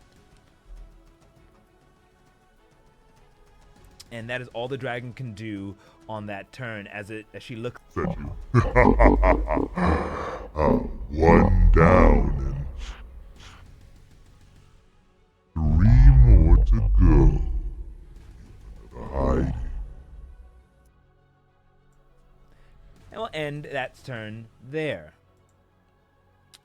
Zendaric, you are up. You can see this clearly. Yeah, I'm like 30 feet back behind all of this. But before we get to my turn, would we say that me wagering king to king with Radaman and then defeating him would have fulfilled a prophecy? I did say I would beat him in battle, and we did indeed win.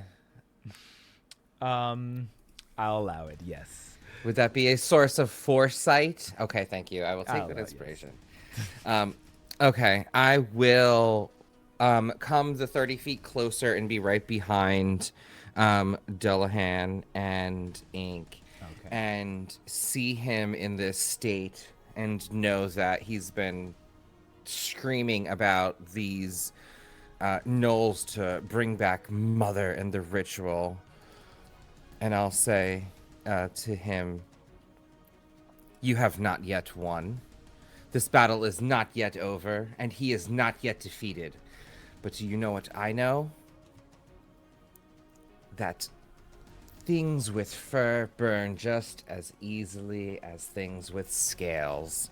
And I will look at the giant rock at the center of the gnolls as the goal point, and I will lob a bead of force 150 feet, or that's as far as I could throw it, towards the gnolls chanting. And once it hits the golem, it will grow into a sphere of a fireball. And I would like to explode those bitches. As well as the earth elemental? So be it. Oh no! But the elemental's so strong. Why would you do this? Why would you do this to me? Be it. I will try and draw a circle, because I can throw it 150 feet, so it's a 20-foot circle, and I feel like Eliona is more important than the rock golem. Untrue. Yeah, disagree. I also must protest. Okay, sorry, Eliona. No, I'm just kidding. Yeah, like I said, it hits the elemental as like the pillar, and then just wraps around them in a 20-foot sphere explosion. Would you say it's more like a hurricane of sorts? So the hurricane. golem would be in the eye of this flame hurricane? Yes, he would be. He absolutely would be. Oh, please target them all. Okay, I tried. I literally tried. Fair enough. And this will be DC saves for all of them, which some of them seem to have failed and succeeded. I'm not sure. But here we go. 25 points of fire damage. Alrighty. None of them have been outright killed, but they do take heavy damage. They hear, ah! They're just burning and singeing. Rise in Draconic Lord Tiamat, as they are barely trying to hold themselves. You did massive amount of damage to them. You must save your underlings quick before they burn to a crisp. I do not have a bonus action I can do, so I will end. Alrighty. Top of the round. The Knolls will not move from their spot and continue their chant as the weird civil tendrils are still swirling around Eliana, who's just like, oh, you alright? What are you all doing here? Get out! I can handle this! And both the Knolls and Eliana will end their turn, because Eliana can do nothing while she is trapped. Sully, you are up. You see that Dullahan is down. I do, but I cannot get to them with this dragon in between me and them. So what I think I am going to do is distract the dragon from them as much as I can. And the way that I know how to do that is by stabbing it. So I will give myself my hunter's mark. And run up and create like a purple psionic blade as I come up to stab the dragon once again. Alrighty. There we go. Go ahead and roll your attack. Oh my god, okay. 11 misses. Oh my god. I do have a second attack that I can use. I just won't get bonuses. The bonuses, yeah. I think I still get the hunter's mark bonus, but I don't do as much damage. Oh my god, it's worse. Well, I guess the dice want a TPK. I don't know. Yeah, the dice are not providing tonight, as I haven't been able to successfully do almost anything this entire day.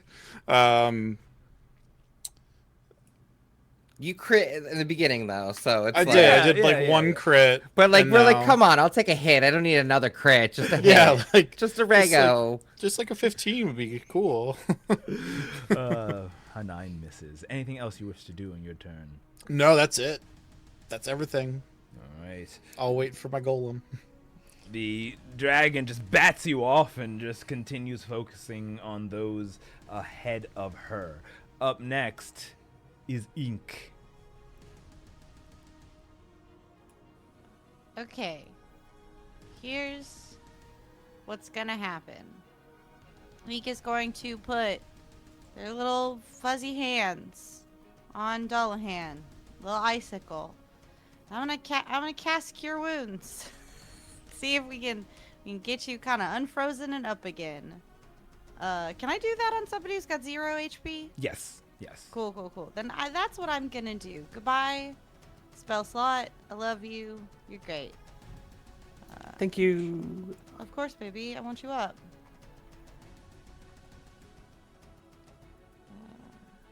No, combat tracker. Wow. And I'll let you know. Oh, you're also talking to dragon. Let me. I'll take it off for you. All right, now you can target Dullahan. You don't want to heal that one. Okay, Dullahan's my target. All right, and now I go cast this Cure Wounds situation. Come on. 8, 11 points of. Just come back. Come back, Max bud. health, baby. Yeah, wake up, baby. Dullahan, you arise back up, feeling all like the small wounds of skin that have fallen off have grown back once together as the frost has melted around you and you come back to consciousness on the ground. All right. You still have your bonus and your movement ink. Oh, cool.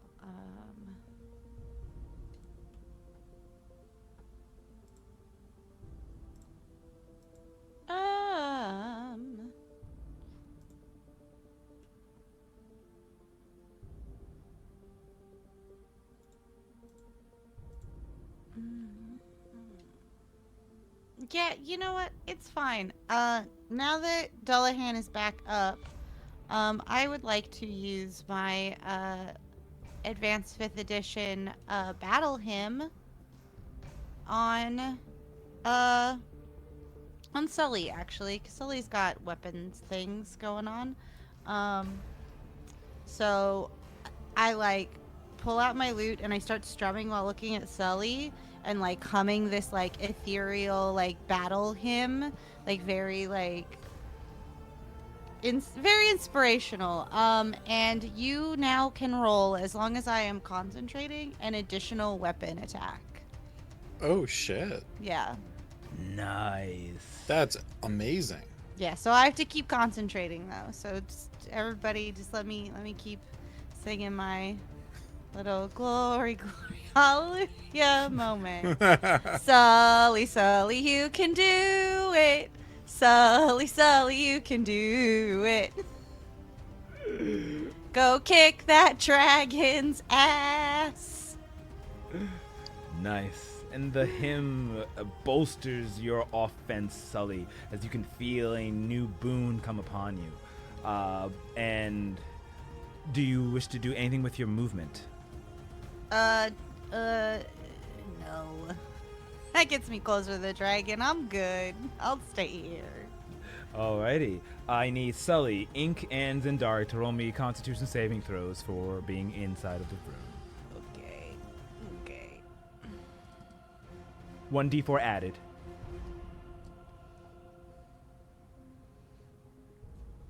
Alright, Sully. Oh, That's a 21 for me. success, no damage. 18 for me. Success, no damage. You're right. That is 2d6 cold damage. An 8. 5 points of cold damage on That's not you. too bad. Not too bad. Nice. That was the temp HP I had. Alrighty. Up next is the Earth Elemental that actually should have been rolling these as well. So if you don't mind rolling for the Earth Elemental a Constitution saving throw. Sure. Okay, so it takes.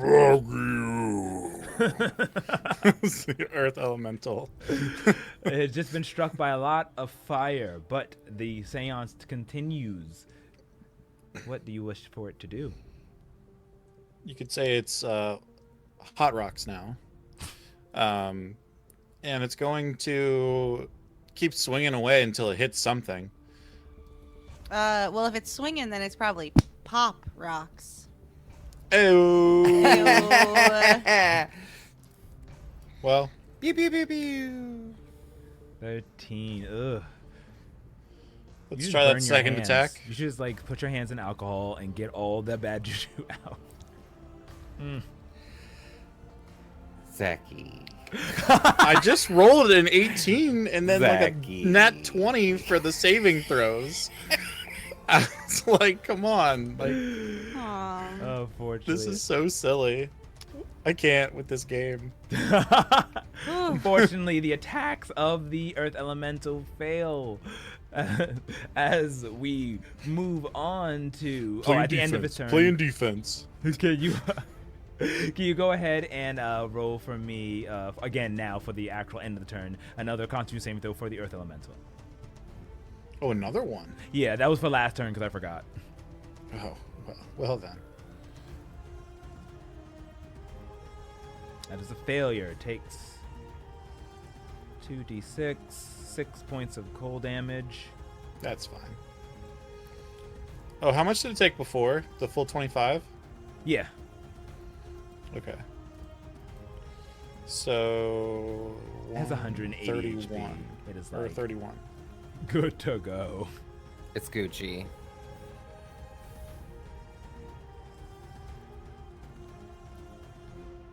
Okay. Sorry, it was not letting me update it. All right, so up next is Dullahan. Dullahan, you are prone on the ground right now, but you are back to consciousness. What do you wish to do?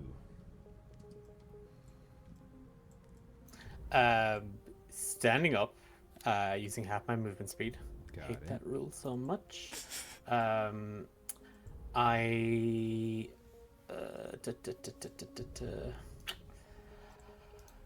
just want to check one thing super quick. Once bonus action. Certainly. Oh yeah. Okay. So okay. All right. Okay. I am going to use my second wind, which is my bonus action, to regain 1d10 plus 5 HP. Where is that on my sheet? I think I can still do it. Yes, I can. Okay. I just have to roll a d10 plus 5. You are a d10. Nope. Okay. There we go. That's 8 health. Nice. And then for my action, I don't know if this is stupid. I can take the dash action, right? Yes, you can. Okay. So yeah, I am gonna get right up into that dragon's business. So if it's attack, but I think what I might do is if I'm its focus, if I'm what it's gonna go after, kind of maybe want to end up. Okay, I can't seem to move myself. Nope. Okay, why won't you let me move? Is it I can remove and add it just to make sure it's not a glitch. So let's see. Oh, I can. Okay, no, it's this really weird thing that's happening. It's letting me move, but then it's stopping me from moving. It goes so far, and then yeah, that's kind of where I wanted to go. Perfect. And then I'm going to use Action Surge. Ah, nice. To take my 2 attacks on it. Okay, so Just let you know, if you want to, and unless you want to be here, you can move down one and have advantage if you want to do that. Or did you want to go up in that corner? I want to go up in that corner purely because if it's going to use Cone of Cold again, or its breath, it's going to aim at me, not at Ink or Zendaric. Got it. So, yeah, I'd rather, and I hit with a 21 anyway. Oh yeah, totally. Okay, so, and that's 8 slashing damage. Nice. And then I'm gonna roll for the second one. What? Okay. That's a miss on the second attack. It's a 9. Right, the first one hits strong, bouncing, but you are not able to cleave through its flesh. It does singe its skin. You see it almost like bubbling after your first strike. You hear roar back in pain as it takes additional damage. Yeah, that's it for me. That's my actions and bonus actions. Okay, let me just apply that damage. Perfect. Big Steve is still hunkering down. Ooh, does not get his cold breath back. So we'll instead look on over at Dullahan and roar at him, and release just you can feel the cold. You're not affected by the freezing itself. Oh, Dullahan, please Constitution saving throw at the end of your turn. Oh yeah.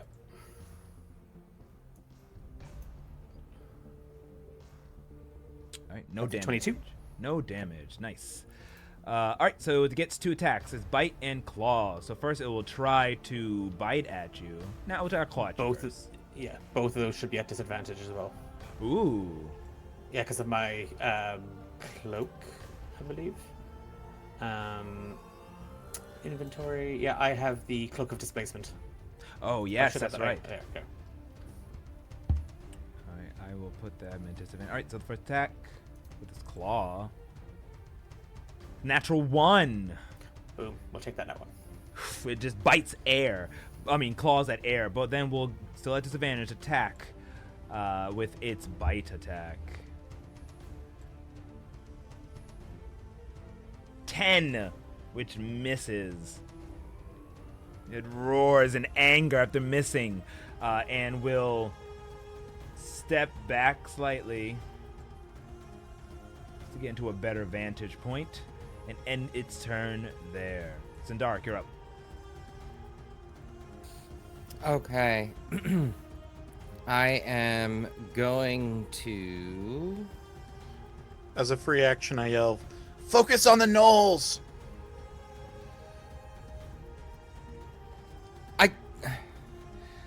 I can't do what we said before then.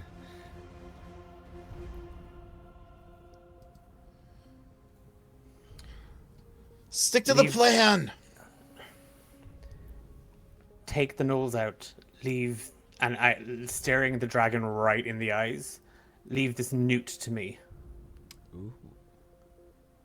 All right. I will run 5, 10, 15, 20, 25, 30, like around the edge to get into the room, getting a better vantage point. And as I do, I already have the sequence saved. As I pull out my diamond focus, I'm going to tap those runes from my diamond focus and call forth another tiny bead of flame energy. And with it, I will whip it across the room and say, "You're dust!"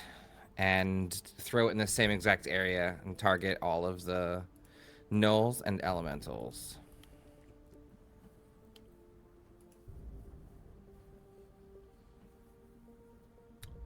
See a bunch of failures. I see all failures. Doing 33 points of damage. Ah! All the gnolls are just blown to smithereens as each and every one of them have been destroyed by your blast.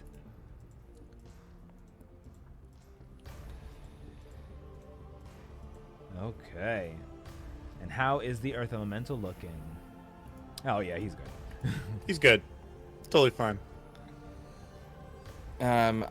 I do not have an active bonus that I can do right now, so that was my action and my movement, so I will end. Alrighty. Top of the round, Eliana will go. She's still... so it seems that the tendrils were swirling around and went halfway up to her chest and have just latched on already. She goes, just focus on me. I can handle... okay. I might need a little help. I want to help you fight that thing. I want to take it down. She's going to attempt to break free now that the seance is no longer holding her down. And she will roll a...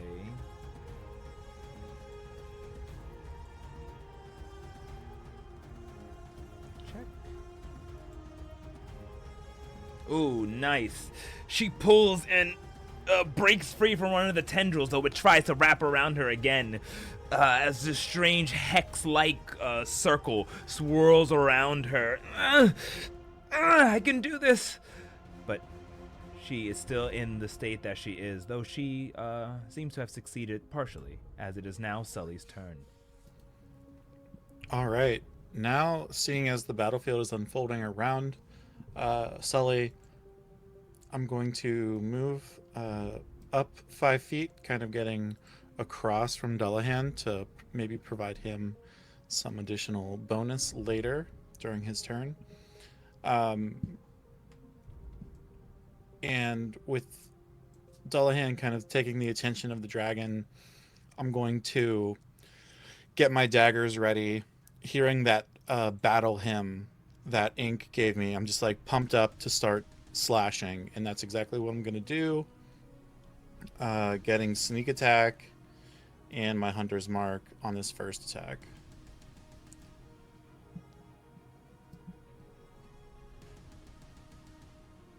It's a 19. That hits.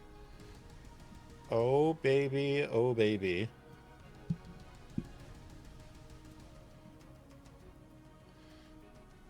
$33 damage. And then I'm going to take in stride as I form the second dagger, and I'm going to kind of hold it blade out, slashing across. Oh, you didn't roll. Actually, before you do that, roll one more time. Remember, you get advantage because you are flanking the dragon. I only see one there. You might get that nat 20. Oh, okay. And we'll just add more damage, just in case. Just roll one more time. No. Okay, so, all right. So, and this one you do have advantage on because of flanking. Okay, perfect. I'm gonna throw in. I did a dirty 20 con save for the cold. Yes, I did see that, so no damage. Do I still have the Hunter's Mark on?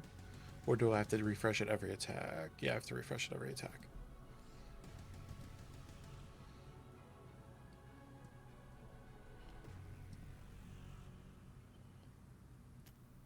Uh, 13 misses. That does miss, unfortunately. But I still have my final regular offhand damage that I can slash through for my bonus action.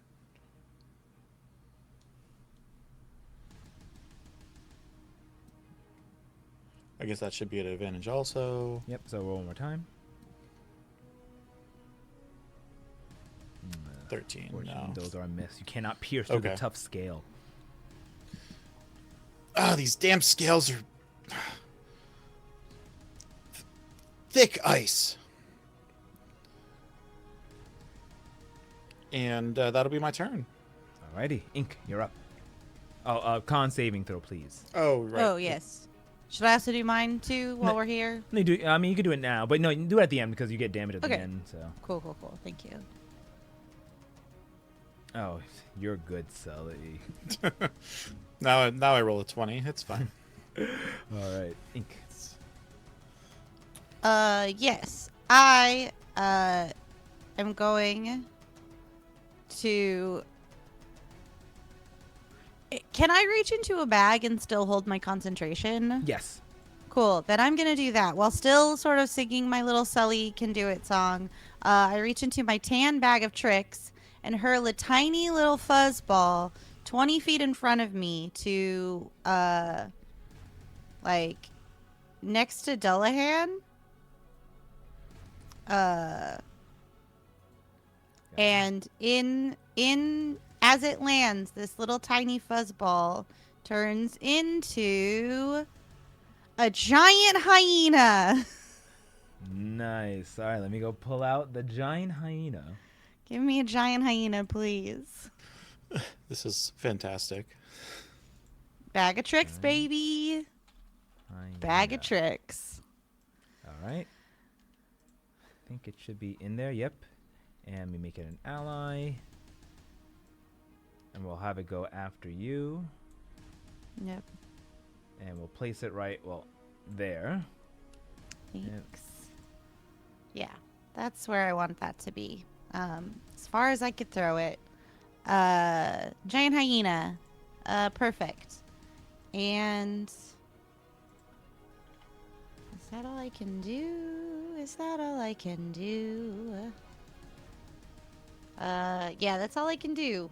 Because I'm out of bardic inspirations now. So that's it, and I'll do my con save. And pray, and pray. +4 on that, right? 1d4. 1d4, yeah.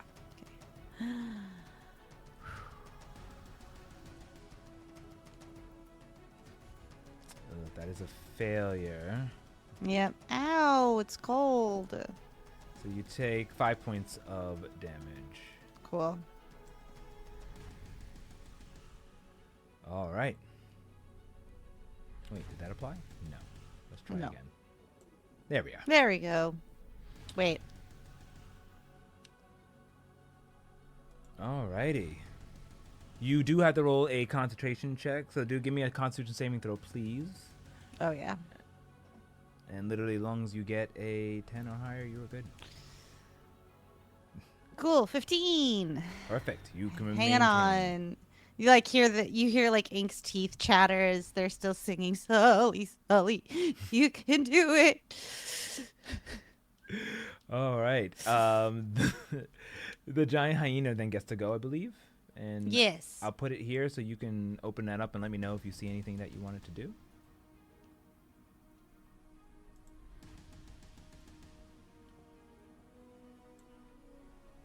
Or I guess all I can do is bite. Yeah, just I want it to bite the dragon. Do some biting. Sure, I'll have it attack. Natural 20. Oh, welcome to the team, Giant Hyena.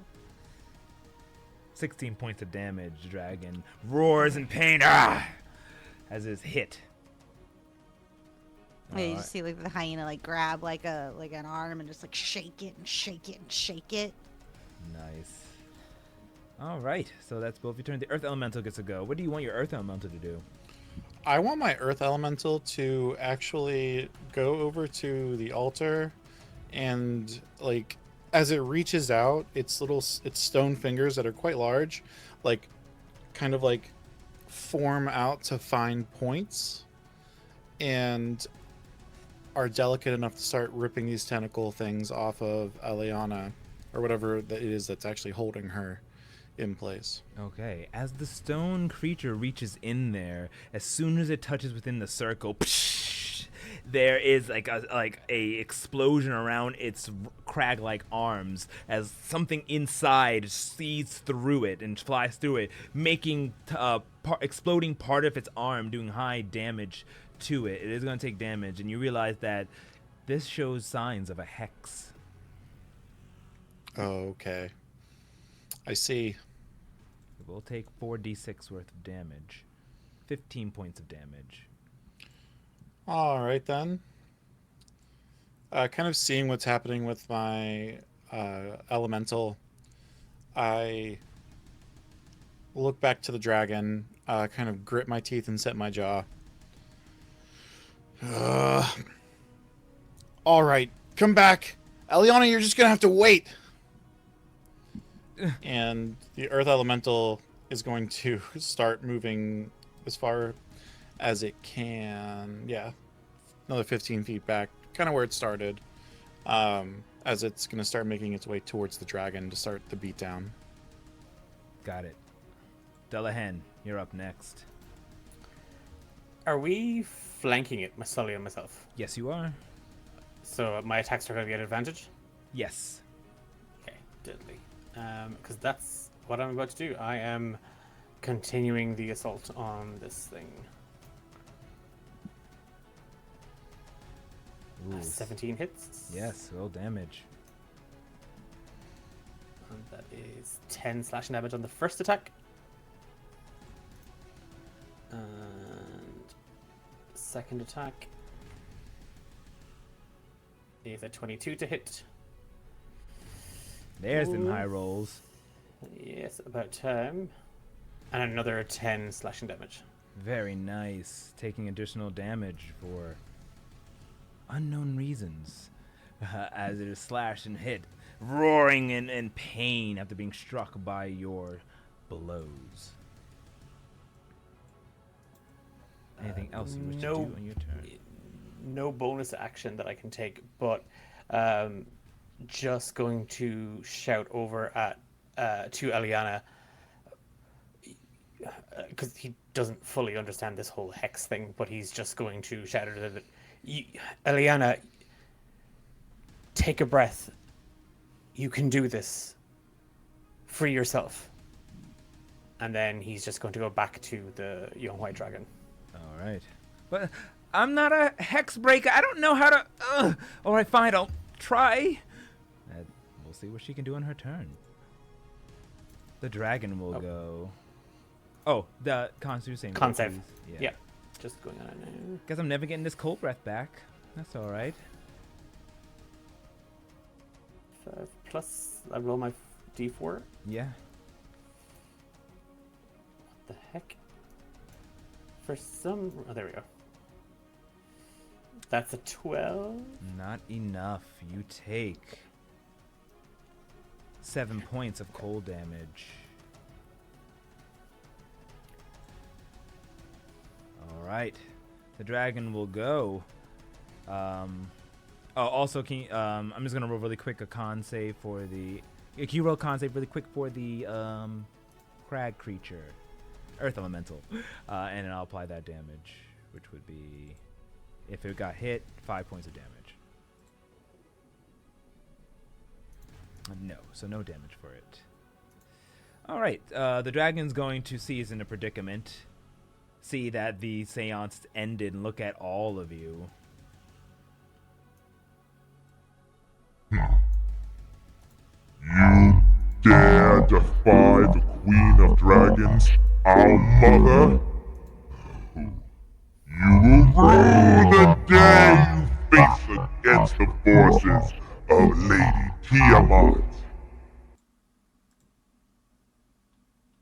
The dragon will. I don't want to take damage, but I need its action.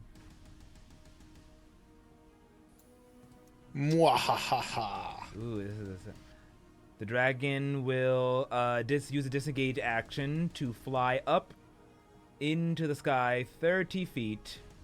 So it's in its same spot, but 30 feet above you, unable to, just flapping its wings. Since that was his actioning, she can't move anymore, and will just hold 30 feet in the air as she stares over and begins mumbling something underneath her breath, like a chant, it seems. End her turn with that. Zendark, you're up next. Eliana seems to be trapped in a hex, the dragon 30 feet above. What do you do?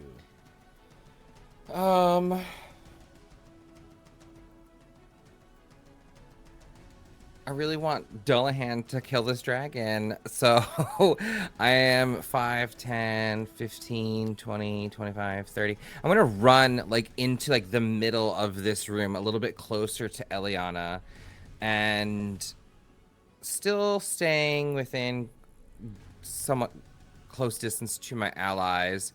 And I will... Right? We can't hexbreak at a distance. Not this far, right? Correct. It'd be 5 feet to hexbreak. Oh, God. I will... No, I'm not going to do this. Sorry, can I go back to where I was? Sure. Where was I? Sorry. As, like, the others said, it's now or never. So I'm actually going to run up next to Sully and Dullahan and... shout out to this. Yes, we defy you. We defy the Queen of Mothers because your prophecy has been foretold. And sort of like, if you've seen like the Thai dancers with like the arms come out, like as I do this, I stretch my hands out, and I would like to get within 5 feet of it and cast my hypnotic gaze on this. I would like it to make a wisdom saving throw. Sure. I'll roll that. Or I can actually do that. Sorry. Perfect.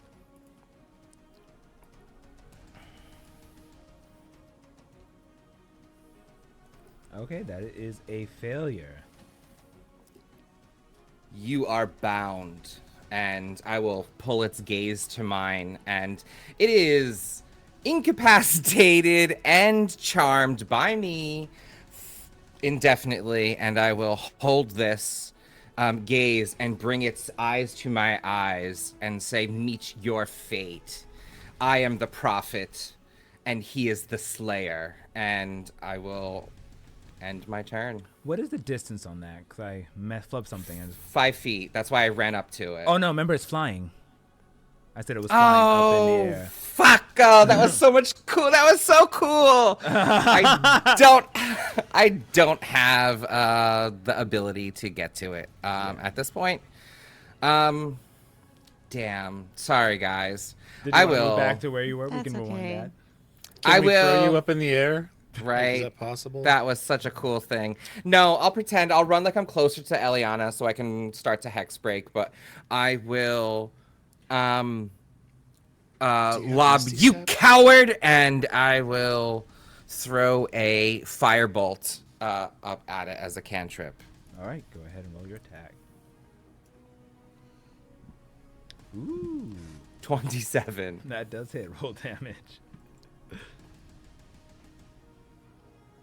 18. Oh, I didn't. I'll why play. didn't that? Sorry, I don't know why that didn't go on it. Some good damage, though. And I would have if not engaged it. If that, so that would be my action. I'll run towards Eliona and end my turn. Alrighty. Top of Sorry, the guys. round. Eliana just closes it. Let's see if she can. I'll have her roll an Arcana check. Maybe she's a budding hexbreaker. Let's see. Also, I'm gonna do my con save, Oh yes, please. Thank you. which I think I fail. 10. Okay, give yourself 12 points of cold damage. Wow. Okay, I'm gonna die from this fucking cold. All right, where is? Oh, she has basic intelligence, so just a 10. Oh, but she rolled a 19. She just holds her eyes, and you start to see the sphere begin to shake and rupture. I think I'm doing it. I just need I need some help. Just a little bit. This is really tough. And it seems that she's able to at least weaken the first layer of hex breaking. Now, remember the rules of hex breaking. You can use an action to see how many layers there are, or you can just straight up hex break, which is your spellcasting modifier, to break those layers. And every success breaks another layer. And the more of you do it, the more layers you break faster. All right, but Eliana has succeeded on the first layer, shattering the front, but she is still struggling. And it only gets harder per layer. Sully, your foe is, and I said 40 feet. Technically, the dragon can move 80 feet, but it wanted to be within 40 feet range, so it's about 45 feet. Just as an uneven number away from you. Okay. I do have something planned, but in the meantime, I will use my Eldritch Blast and make a ranged attack at the dragon. Oh, that was not supposed to happen yet. Good thing I rolled it already, though. That's fine. We'll kick that. 21 does hit. Okay, so with that... Oh, you have it on twice. Hold on. Oh, I do? Mm-hmm. I'll get rid of once. There you go. You're good to go. Perfect. Your Hunter's Mark only expends if you, damage. Fair enough. That hymn is still going, and as the quietest hymn I've ever heard shivers off of Ink's lips, it still motivates me to use this extra attack to send up another blast. It's Can I a do that? weapon attack, so you would have to use Oh, a it's weapon. only weapon attacks? I'll throw a dagger. Let's do it.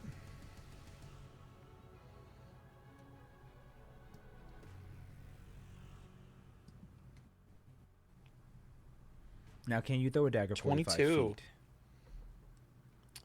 I mean, It'll tell you the range of the dagger. I should technically have disadvantage, I guess. Okay, roll one more time.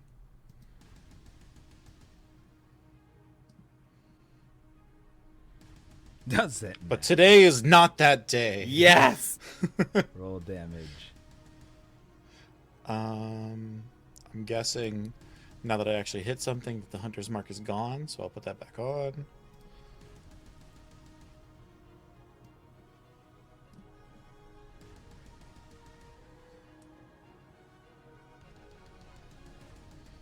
$10 points of damage. Alrighty.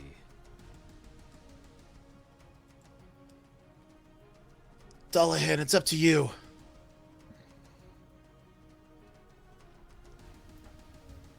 Okay. I'm not going to be able to reach it from here. Con save, please. And the giant hyena, would you like to? It can't do anything technically, so I didn't know if you wanted to have it just save its action or to react if it gets closer, or do anything else in particular.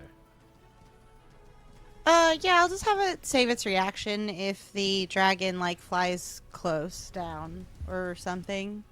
Okay. Yeah. Got it. All right, and that's 8 points to you, Sully, as you failed your. Oh, 15 doesn't pass? Damn. Oh, I'm sorry. I didn't count the 3 there. It does. That is exactly the number you need. So let's put you back to where you were. That expertise coming in handy. Woo woo! All right, Ink, you are up. Everyone's Okay. looking pretty hurt.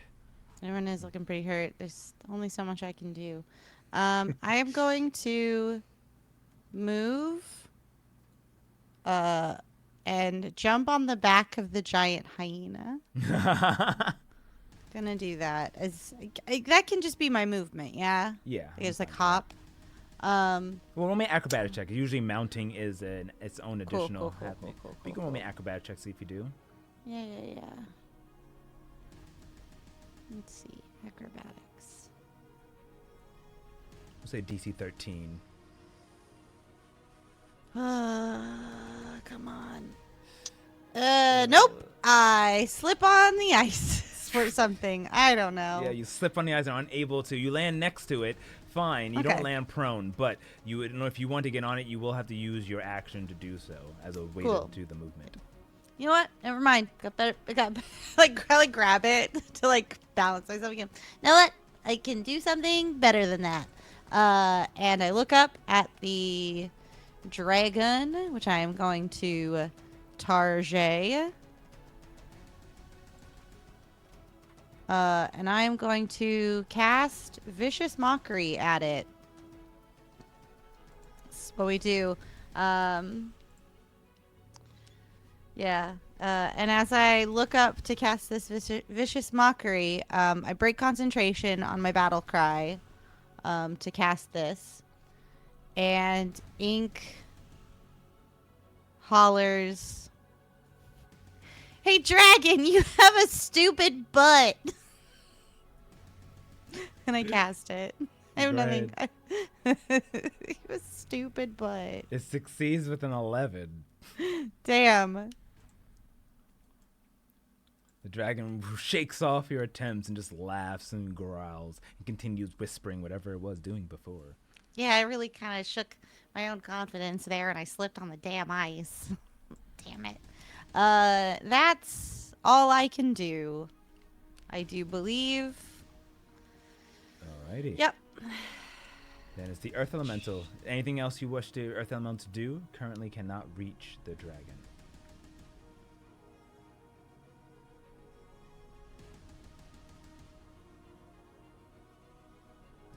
I'm actually going to have the dragon use its action to continue to move and use, what is it called? Use its earth glide to like move into the wall itself and begin traveling up. I think it can move like another 10 feet. So it's not quite at the 45-foot mark, but it is like climbing up the wall within the wall. Like you can't really even see it. Got it. It carves through the ground and glides up the wall, attempting to reach the young dragon. Alright. I will That's need its it, turn. and I'll need it in Ink to roll me Constitution saving throws.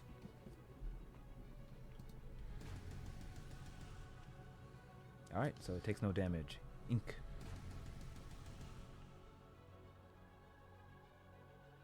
Ooh. 19 gives you no damage. Very nice.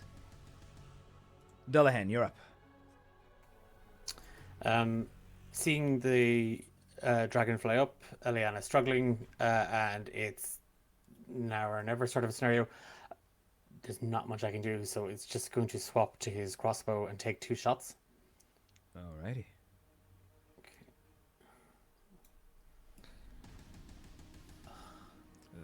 That's a miss. First is a miss with an 11. And...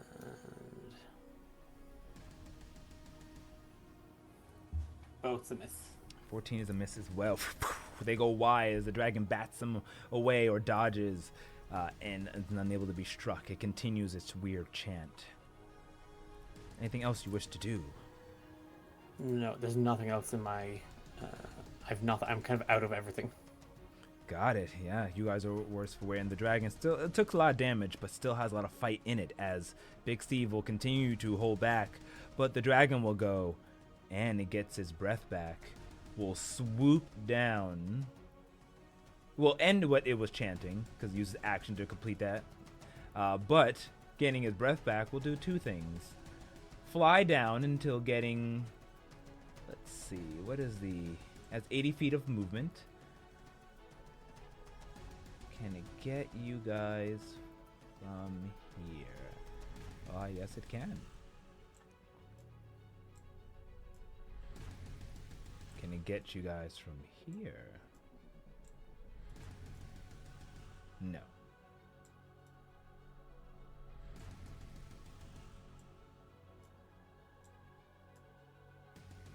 Okay. That works.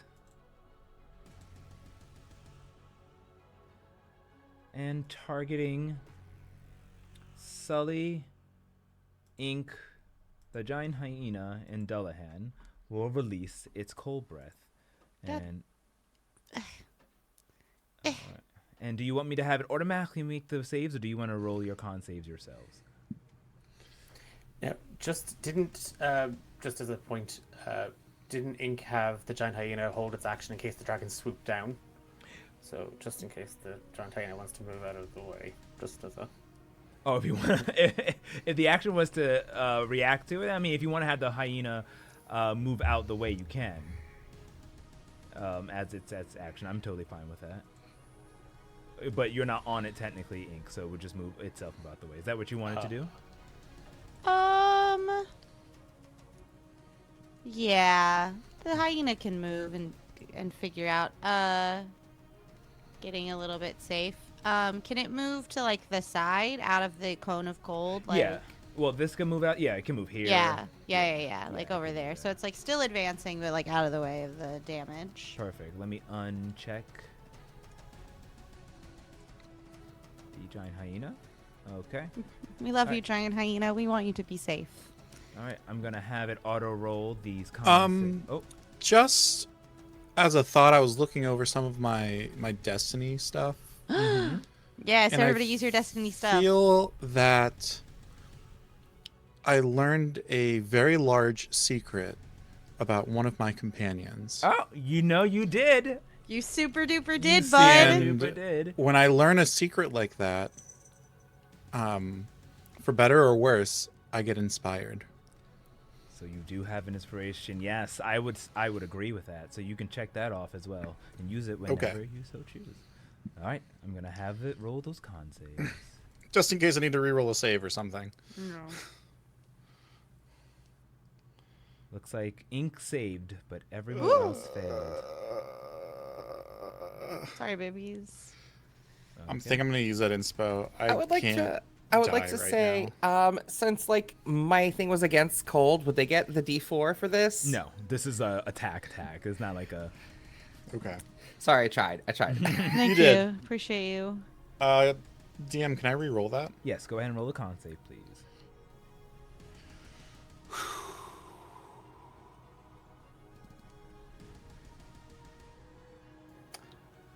$15 meets it, beats it. Can I use my last inspo as well? Just because I've been feeling Sure. if I don't, I'm not. I will tap that off. And oh, sweet mother of all that's in the world, please.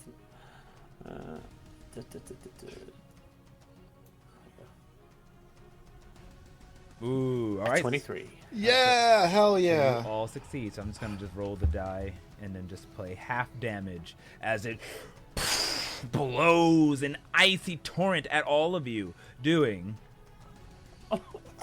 Wow, 52 points Yeah. of damage. Oh, yeah. Half to... I might still die, but it was nice knowing y'all. Let's see here. 26 points of damage. Yeah, I'm dead. No Damn. way. Oh shoot. All right, unconscious Sully. Dullahan's unconscious. And nothing dark, you're good. His Ink is unconscious. Wait, So- I saved. I thought I saved. You get half damage when you save. Oh, son of a. Yeah. So, at this point, the dragon roars, seeing that most of the party has been knocked unconscious. and turns around and looks over at Zendaric, pleased with itself. This is what happened to those who oppose the Queen Mother.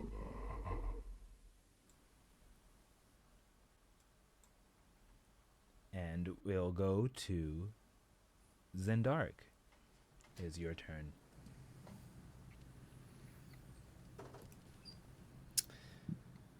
I am going to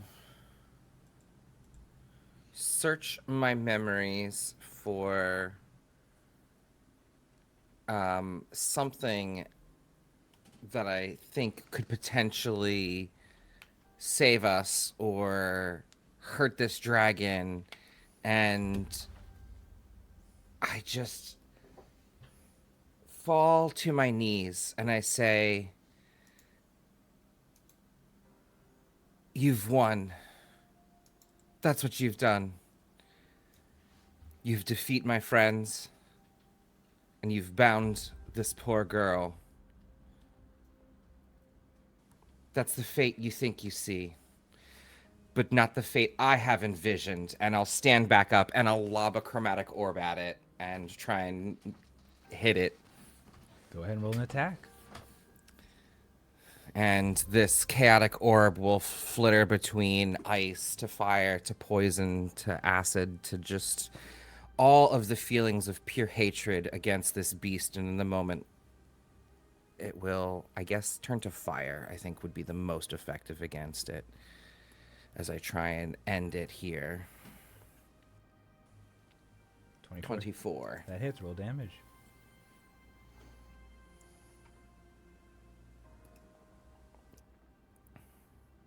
14 points of damage. 14 points. Oh, of sorry, I damage. didn't target it. It's okay. I'll go ahead and apply that. Dragon is hurt, looking bad, but it's still alive. It laughs at your feeble attempt to strike it down.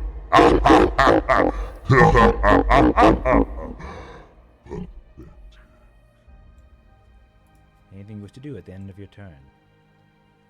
I will slowly walk backwards another 10, 15 feet. It will use its reaction to attack you. Do you still want to? It's within the air? I thought it was in the air. No, remember, it landed down just to get everyone there and is right next to you. Oh, I guess technically that should have been disadvantage as well. It landed right next to you. But okay, no, I guess I'll stand there. Okay. Because that's the only way it was able to get everyone if it landed on the ground.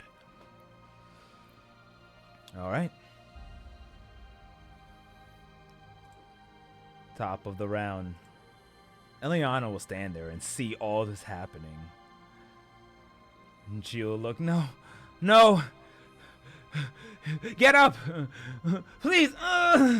If only I wasn't shackled here. Please, get up, Hexbreakers. You have to fight. You have to fight! Fight! As her voice echoes throughout the chamber. As it does, the dragon looks back and snarls at it. But there's just a strange, brief moment of silence as the interior of the chamber begins to shake a bit, almost reflecting against her shrieks and yells. And all of you begin to see, well, those of you who are Zendaric, you being the only one conscious, look over at her, look at your friends, and see on ink a strange blue triangular shape appear on their palm, almost looking like the head of a dragon. The same glows onto Sully, and on this time on his chest, and on the head of Dullahan you see that same strange symbol. You look down at yourself and you see it on you as well, and this is still echoing the voice of Eliana as she's telling you to fight. And then you just hear as shadows begins to collect around Sully. Prismatic crystals begin to form around Ink. And Dullahan begins surrounded with a frost like stopping the snow, that's frost that is appearing around him, and instead it becoming like a crystalline shield around. And next to you, a shimmer of mirage as appearing out, breaking through the fabrics of space itself. You see Allure.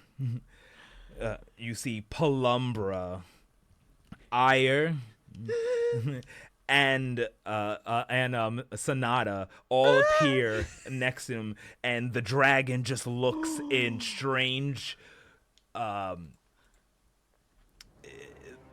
This looks strangely around of what's happening to her, to what's happening to you, all of you, as your dragons all appear. One by one, they all raise up their heads and begin to shout. Shing! Around your bodies, strange armor begins to form in like a Sailor Sentai mode as magical emblems and circles cascade around your bodies as all the unconscious heroes begin to lift up and all of you land on the backs of your dragons. Armor appear with a metallic-like helmet, a chest piece made out of some strange spectral mithril around your bodies, and your legs are completely covered as you are all raised back to full health. Your spell slots have been restored. Oh, shit! And you, as the dragon looks in shock and disarray and says this in common. No. What's happening? No. Not the power of the Rathgasar. Not the Dragon Knights. Curse you, Bahamut! As you all wake up, and you are now under the effects of 2 spells. You have now the effect of the Stone Skin spell around you, meaning all non-magical attacks are resistant. You are resistant against them, as well as freedom of movement. Anything that will slow you down and keep you at bay is no longer impeding you. As I'm going to bring your dragons onto the board. Babies! Hello, babies! And let's just get them out. So that's Allure.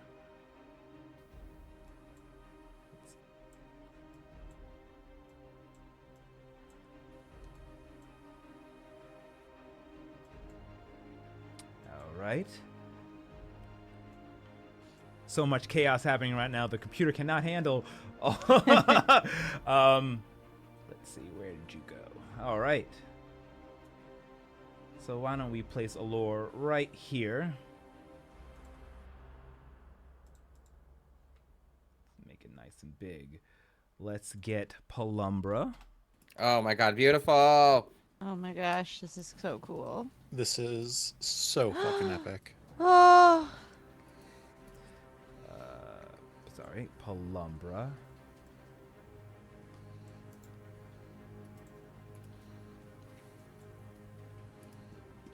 Oh my god, my mouse spazzed out and I closed the map. Can you tell me the name of the map? I'll reshare it. G Dragon's Horde Ice Temple.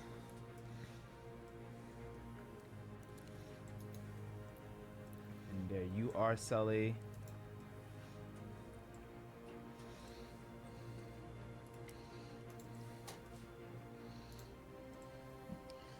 There's my boy.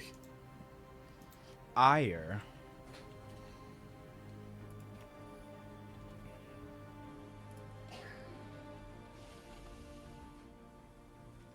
I had to just type in a wyvern because I forgot how to spell that, but I found him. I found her.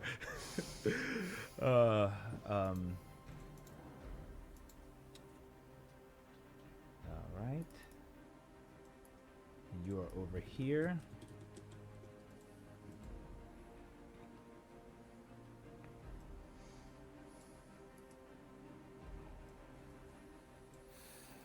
Okay, there we are. And last but certainly not least, Sonata.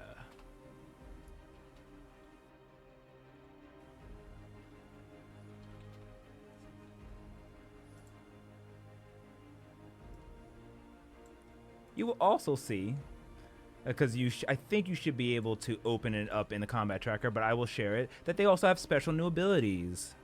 I want to see.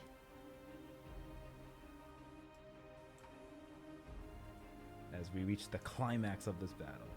Oh my gosh. There you are, Sonata. Come here, Sonata. Oh, hello, beautiful. Okay. So, you see that they all have something called their dragon breaths. As they themselves are armored similar to you with a spectral, think of like mage armor, but more so like champions, as you're wearing these spectral metallic pieces around your body.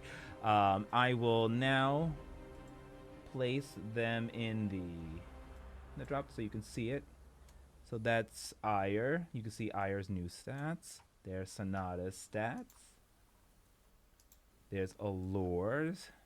And Pelumbra.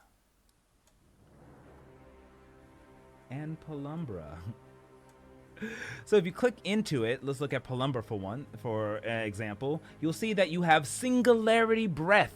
Recharge 5 to 6. The dragon creates a shining bead of gravitational force in his mouth, then releasing it in a 15-foot cone. Each creature in that cone must make a DC 15 strength saving throw and a fail save to take 4d8 damage, and their speed becomes 0 until the next turn.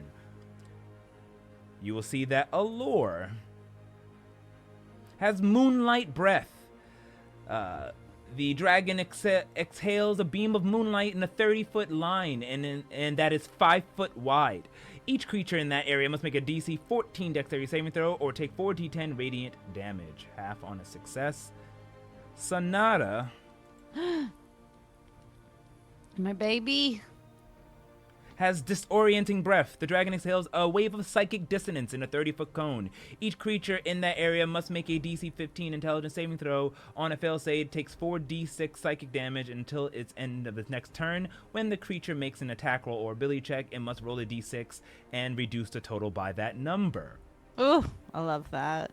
Also for Allure, it's a DC 15. I must have made a typo, not a 14. And lastly, Ire. Dragon exhale an icy blast of 15-foot cones, basically similarly to what you've all experienced already. This one seems pretty familiar. DC 15 constitutes same throw, take 5d8 damage on a fail or half on a success. I'm gonna all give you, basically you have the equivalent to a long rest, so I'm just gonna give you guys a long rest. And give you the effects of the spell Stone Skin.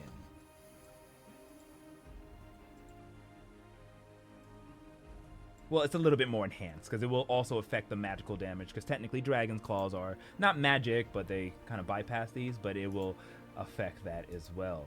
Can I just give it to you?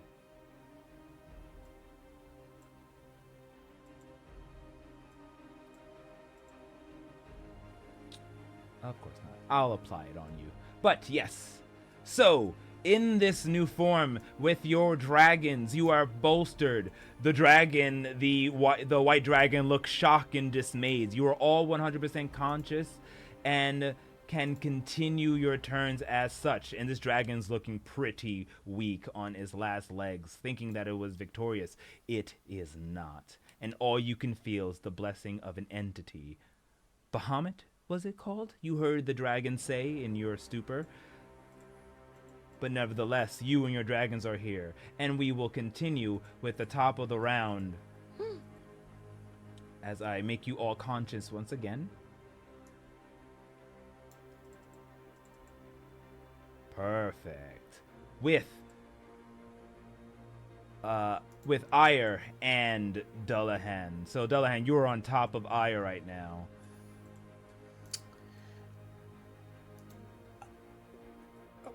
So, sorry.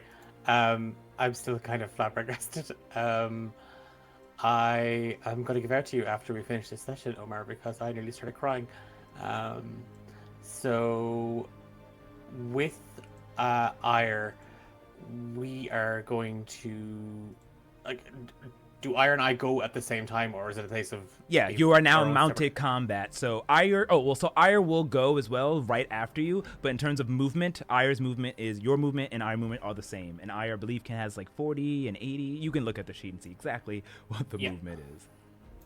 I just want to make sure we get into a so we are going to fly straight at the young white dragon, and just as Ire is about to release her cold breath, I am going to take my 2 attacks, action surge, and take 4 attacks in total with my double-bladed scimitar.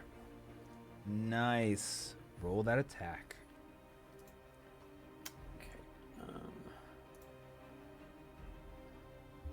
I think I'm still targeting it. Just make sure. Yeah, I am. Okay. First one's on a miss. 18 for 8 damage. 23 for 9 damage. And the fourth one is a miss.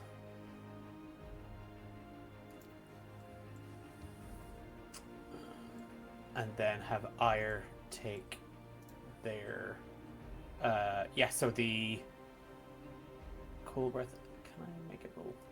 So the dragon has to make a constitution saving throw, DC 15.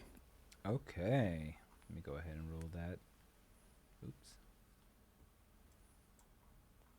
My screen is full of so many stats now. Dragon. There you are.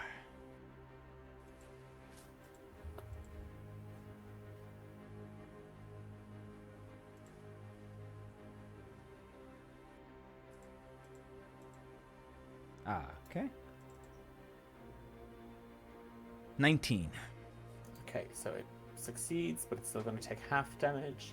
How do I? Is there a way to? Oh, there we go. Roll 5. There we go. Can I?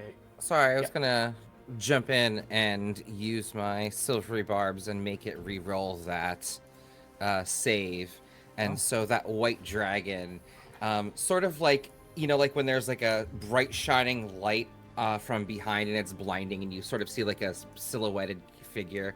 You see like my figure silhouetted, and then like the butterfly wings of Mirage and Allure appear, and it's us bending fate of this dragon, and I'd like to silver barbs it. Oh, nice. 18. Okay, well, still succeeds. It still takes 11 cold damage.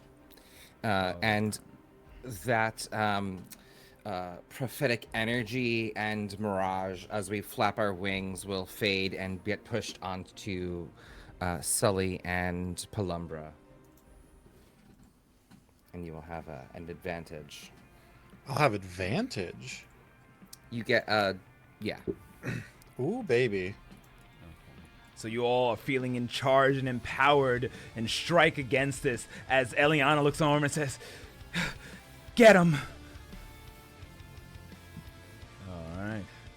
As the Sensitive Voice theme song plays in the background. Just pure anime fashion. The theme song plays in the background as Sully, you and Pelumbra go next. We go to like kind of this angle to make sure I don't hit any of my friends. But I'm going to recast Hunter's Mark. I'm going to have my sneak attack on as I take my seated position on Palumbra and using that angle to slash down into this white dragon. Nice. Go ahead and make your attacks. 21, that's a hit. And now you're all rolling high too? Jeez.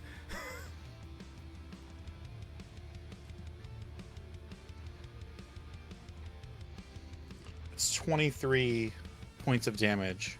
Nice. Knowing that I have my second attack, not because the battle hymn is now gone, but I still have that offhand attack that I can do.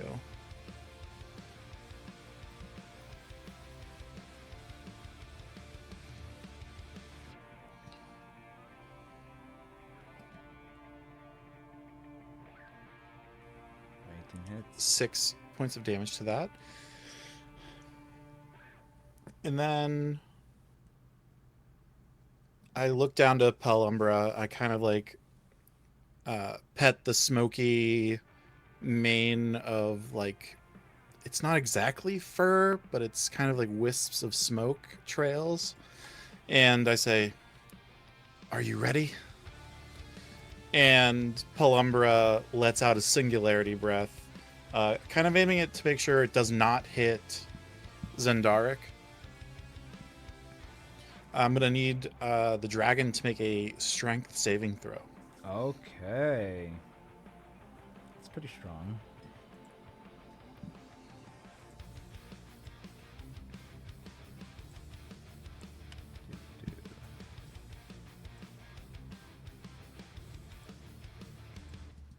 Okay. 18. It just succeeds, as it takes half damage. 8 force damage. 8 force damage.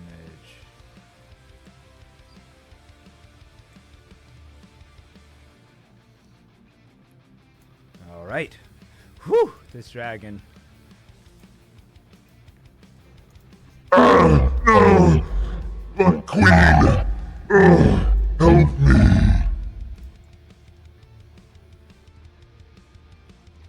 Your queen will never help you here. Alrighty. Up next,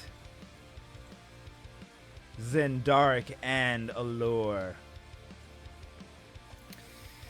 I'd like to take a creative aspect, and instead of attacking the dragon itself, I'd like to defile this place and say, your queen will be lost to the ages and be gone from this place. Your sanctuary is defiled. Allure, disappear. And I'd like to fade away if I can, or like fade back and to the altar where Eliana is. Start a hex break, but if I could, I'd like to hex break using the knock spell and knock away all of the remaining layers, or attempt to, in my powered Dragon Knight form. Okay, certainly. This is, you are in, like, you know how in anime where they're always super OP, but the next time you use it, it's more like, meh. Yeah. So Yeah. you breaking through, using Allure's ability to teleport in and out, I will allow that, sure. And shifting you and Allure over towards Eliana, and go ahead and roll that Arcana, please. Your sanctuary defiled, and I will roll that. Your Arcana, yeah. Yeah. 26. 26. Oh. As you knock into it, it all shatters. You see it rupturing and spinning over and over again as it begins to warp in and out of existence until finally, boop, it disappears. Till it boops. There we go. It disappears. Eliana is freed from her shackles. You did it! And you super hex break the shit out of that hex. We'll spin around and flash our butterfly wings, and the mirage will slowly fade around, and like the glittering of the circle being broken. We'll get like our snapshot, our anime snapshot as I pass the turn. You notice that you're not being affected by the storm either. Your armor is protecting you against the elements as well, as it has other effects to this. As the giant hyena, does the giant hyena like to join in on this? Actually, no, it's Ink and the giant hyena. So you go after. So Ink, it is your go. What do you and Sonata do? Okay. Hold on. What's our speed again? Hold on. I want to make sure I can do this correctly. 80 feet? I love that for me. So, Ink and Sonata take to the sky. Is the dragon on the ground? Yeah, you're all on the ground. Oh, yeah. Yes, all dragons are on the ground right now. Cool. And we are going to gracefully lilt and spin and twist through the air, landing on the opposite side of our friends. So when Sonata sends this dissonant breath, this disorienting breath, it only hits the white dragon. So it's like kind of twisting and curling, and then like Sonata opens her mouth, and this like wave of like almost like beautiful screeching comes out, and you can sort of see it reverberating through the air as it strikes the white dragon. Nice. So you get your attack and Sonata's attack. Yeah, that's what I want to do. I want to do that, and then I don't know what Ink's gonna do. Sure. But I want Sonata to do this first. So go ahead, open Sonata's stats, and just roll the damage die, and let me know what you need me to roll. An intelligence saving throw. Nice.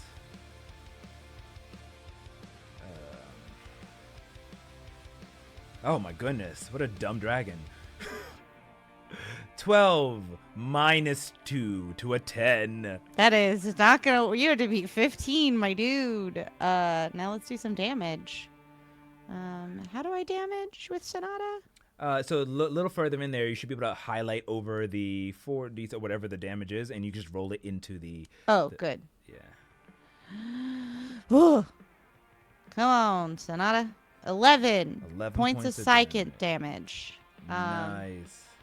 And now, when the creature makes an attack roll or an ability check, it must roll a d6 and reduce the total by the number rolled. So it has to do minus a d6 to things now. Okay. The Beep, dragon bop, boop. is barely holding on. Just this roaring back. This stretching its hands, its her head out, just trying to claw, strive, do anything she can to survive. Mm-hmm. All right, you still have Ink's turn. I do.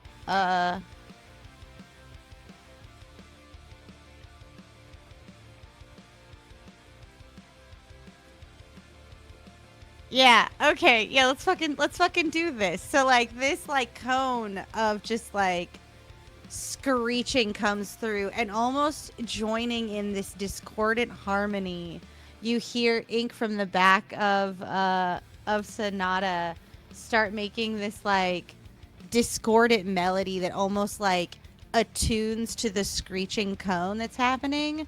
And I'm casting Dissonant Whispers. So please make a wisdom saving throw. Oh wait, I can do this myself. Oh, Yeah. never mind. Well, Damn it. Fine. Natural 20. Beans. I would like to again call forth my turn past, prophesize its failure, and it I will use another spell slot and make it roll again. Can you reach? 90 feet? Hold on, let me check. Because 60 feet is not enough, but 90 feet would be. Ooh, let me see. 60 feet, sorry. I tried. I think you see Zendaric's hands reach out like he's trying to affect you and doesn't. Wait, can I use my inspiration and make this dragon roll again? You can use your inspirations to make them re-roll again. You know what? I never use inspiration, but I want this so bad. Roll again, please. Take that star away from me. It's fine. Sure. Go ahead, and you can target that way. The damage will happen correctly. Cool. And I will pop off that inspiration. Okay, young white dragon. Ooh, come on! 13. It barely managed to succeed. That's fine. I don't care. It still sounds cool as hell. It sounds metal. It does. The dragon still holds it, covers its ears with its wings as it pushes back against your dissonant whispers. Oh wait, no, it has to do a negative thingy. Oh, is it? So yeah, what isn't it? Minus a d6. Minus a d6. Roll a Holy d6. snap! -2, bringing it to an 11, which meets it, beats it still. Son of a, you know, Well, so close. Well, fart knockers. It's fine. It's fine. It was cool anyway. I'm not meant to kill this dragon myself. I know that. But I wanted to really try and get it as close as possible. It's looking weak. Alrighty. yeah. Eliana will go and step up and says, "End her! Avenge our people! Hexbreakers!" As she yells out yet again. And we will... Oh, no, I totally skipped the dragon's turn. We'll say she does that anyway, but the dragon does get a turn. And will... Does it get its breath back? It did not roll automatically, so let's do it. No, with a 1. Oh, bye. So we'll instead attack all around it. So it gets 2 attacks. 1 claw against the Dragon Slayer. 19, which hits Should be at disadvantage if. Oh, is it attacking me or attacking Ire? you. Then it's at disadvantage because All I right. still got my club gun. Awesome. 11. Does not hit. Wait, doesn't it also have to do D6 minus for me because of my stuff? Was it only once or is it all the time? Let me read it over again. Oh. It might be. It I think says, it's until your next turn, Ink. until the Until end the of its turn. next turn. It says on a fail save, the creature takes and until the end of its next turn when the creature makes an attack. Oh yeah, yeah. So I mean that. So a whole round. A whole round. Oof. So yeah, this will be minus a d6 against you as well, Ink, because it is making attack against you. Yep. So that is a dirty 20, but minus 3. So a 16. Does that hit? No. Dirty 20 minus 3. 17, 18. 17. Again. 17. Basic math. It's a 17 hit. My AC? Yes. Yeah, that hits. Does Stone Skin give me more AC? Or No. It just makes Okay, you cool. resistant to what this is. So you'll take half damage of okay. 26. Ooh, okay. But you are stone skinned. So that's All right. So that's 13 points of Ooh, damage. ouchie, but ouchie. That's not my favorite. Ow. Hey, The whoa. The dragon doesn't want to take any opportunity to. Actually, the dragon's scared, hoping that you will miss it. It will flee and run away and fly away, just shouting out. I can't. I won't. I won't. And you all get opportunity attacks, all 3 of you, and your wyverns. Well, the wyverns don't have That a was- basic attack, so it will just basically be the 3 of you with basic attacks. Okay. Fair enough. Yeah. They haven't evolved to that level yet. Yeah. Miss. It's a hit. I would say you all have advantage because like you have this weird flanky like motion, so I would say you all have advantage too. It is fearful and totally leaving yourself open. So all of you can roll one more time if you want. Boom, 24, yes. Wait, how do I roll an attack? Just like an attack. You should look at your if you look at your sheet, you should have like a rapier or some type of weapon, and you roll with that. Yeah. Okay, cool. I'll do my dagger.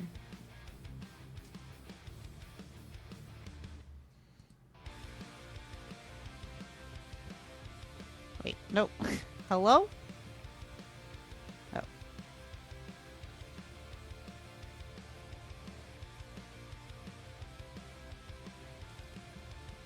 I don't hit this dragon. Okay. Well, with all that attacks and everything, you do manage to hit enough. So I will need you all to describe your killing blows. And this is for all three of you because you all kind of hit, attack, and did something. I'll let you formulate what happens here as your epic destruction of this young white dragon. Ooh. May I start since I missed?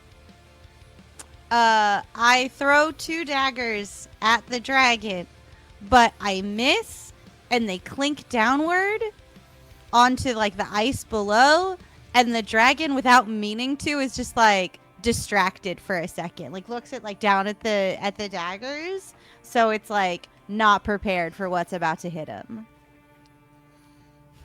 Turning my failures into usefulness. Nice. And then I'll follow up with that, seeing that opening as a true rogue would, using that point of distraction to take one final slash upwards as like I hit the back end of this dragon as it like leaps away, tattering its wings and shredding them as it starts to stumble.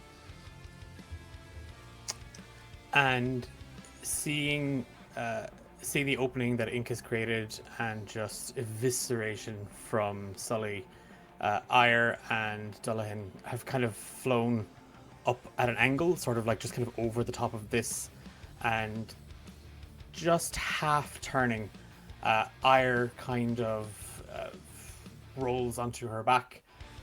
Dullahan falls backwards, and as he does, like unclicks his double-bladed scimitar, and just kind of falling backwards in kind of a swan dive, slices through the young adult dragon's neck, and lands kind of like on one knee as Ire lands behind him, just like kicking up this dust of snow and ice crystals, and blood just splattering the ground. Nice.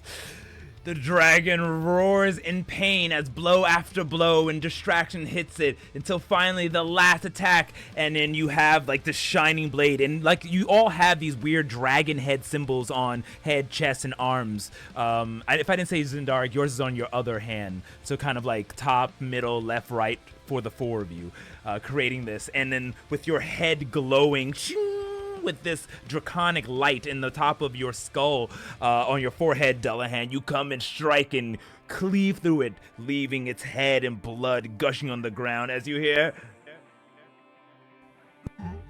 My queen! Why have you forsaken me? as it is dead, no longer living, and you have completely destroyed and ended the dragon's life. Yeah, the monarchy is always disappointing, isn't it?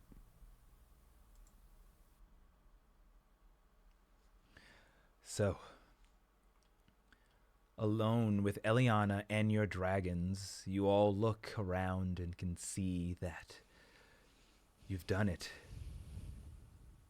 You've destroyed that dragon, an agent of Tiamat.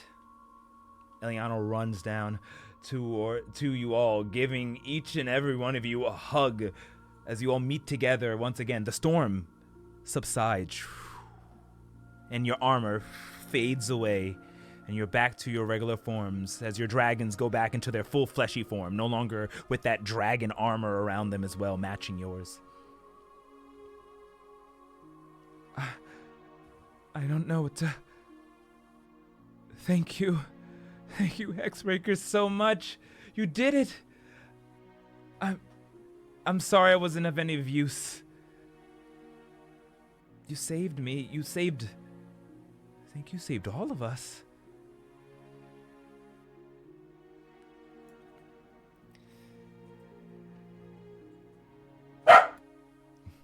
Big Steve runs in. Yeah, exactly, Big Steve. Exactly. Cool.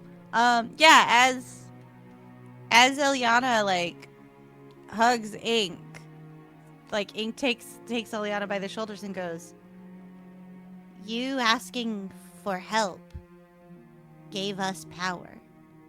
Never forget that there is power in teamwork and not having to do things alone."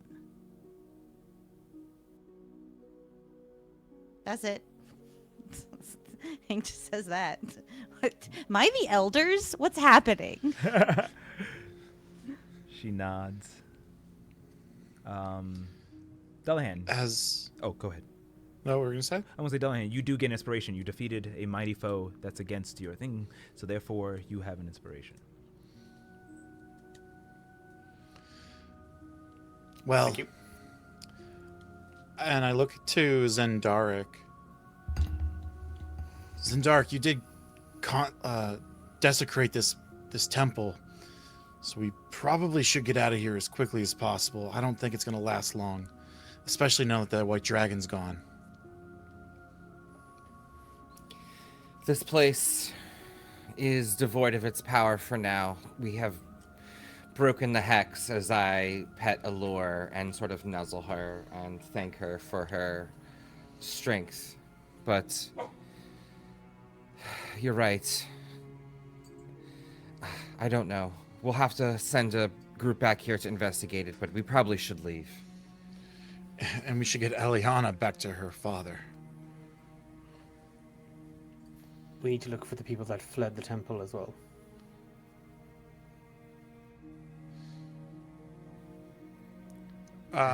DM, can we look around and see, is there a quote unquote spotlight hole sort of thing to the open air above us? Go ahead and roll me a perception check.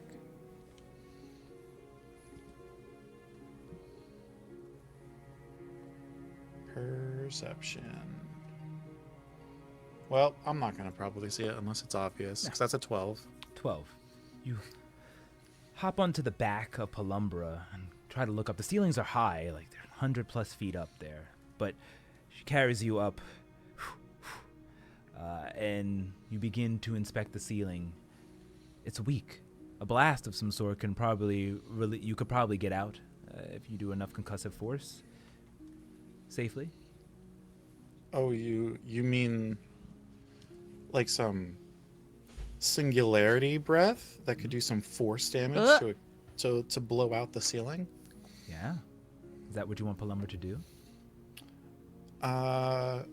Yes, and I first shout down to all my companions as Pelumbra kind of crouches down and lifts up, shooting up as fast as possible. Heads up below! I'm gonna blast it! Ink grabs Ileana and hops on Sonata just to make sure that Ileana is not in the way. So I've got Ileana. Don't worry, everybody. It's cool. And we fly out of the debris area. Yeah. So I don't know what type of strength saving throw the ceiling needs to make, but none at all. You're easily dreaming to roll damage at you as Pelumbra releases a force. It shatters the ceiling, causing boulders to fall as you all run out the way and manage to dodge them and revealing how long you been in here. It still would be day. You came in the early morning, revealing the sunlight piercing through and fresh air blowing in. Squinting, Sully, you notice something with your passive perception. As you look through the hole, looks to be 2 black dots making their way closer and closer at an alarming rate.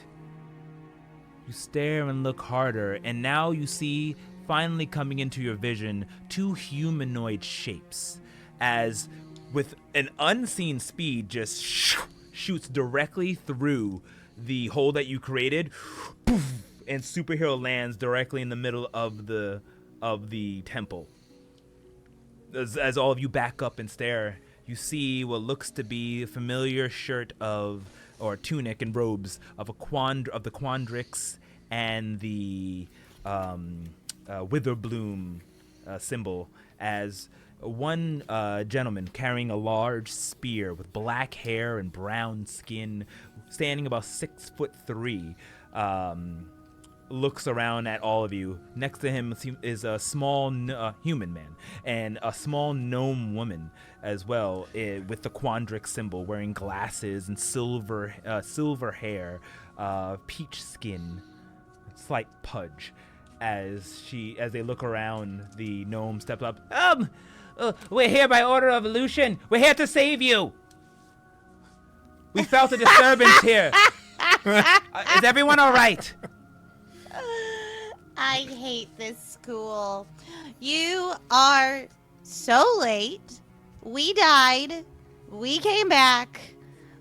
Our wyverns got cool shit now. Congrats. You nailed it. So, we came too late. Sorry, Master Lucian sent us. He tried his best. It's chaos back at the Fractal Centaurum. We managed to get out. We heard that you were facing against a dragon in the Vesper Mountains. We felt a strange, powerful energy here and came as soon as we could. But it seems that we're not needed. Huh. Good job, Hexbreakers, he says, resheathing his spear on his back. Oh, hail and well met. As you can see, this dragon is bested, but our work here is not done. There are refugees and survivors that need help. We found a secret passage while we were journeying through. They are amongst the woods in the distance, needing aid. Please, spend your efforts finding them. The human looks at the gnome and they nod at each other as she goes, okay, I'll take a look. And losing this fly spell, shoots up and leaves, darting past Sully once again, who's still floating on Pelumbra. Is everything okay down there?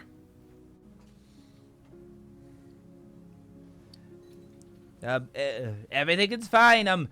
Well, we'll go ahead and make sure the cavalry who's arriving here from the Pontifex. Finally, we were able to get news, and he's sending a small army to eradicate the rest of the gnolls located here in the Vesper Hills. Job well done, X-Breakers. In your only first years. Impressive. We've spent some time in the Infinite Corridor. Good joke. Hilarious. You should laugh in the face of danger. It's a good skill to have. Well, I guess the job here is done, he says, like, moving as if he did anything. I guess we should be taking our leave. And at that moment, winds begin to pick up, and the blood that Dullahan had shed from the dragon begins to bubble and boil. It begins to swirl around, taking what looks to be a strange, draconic shape. As a familiar voice booms from this now large blood dragon. Ah. So you are the Hexbreakers who are trying to foil my resurrection. No matter. You may have stopped me now, but there are 8 more shards, and I'll be back for this one. Prepare yourself, agents of order, followers of the Nine. My reign will come. As the blood shoots across, splattering against all of you, so now you're just covered in dragon blood before it falls flat as the Witherbloom student just it's like, ugh! What the fuck was that? We need to report back to the Fractal. Come now, we'll handle everything here. Go home.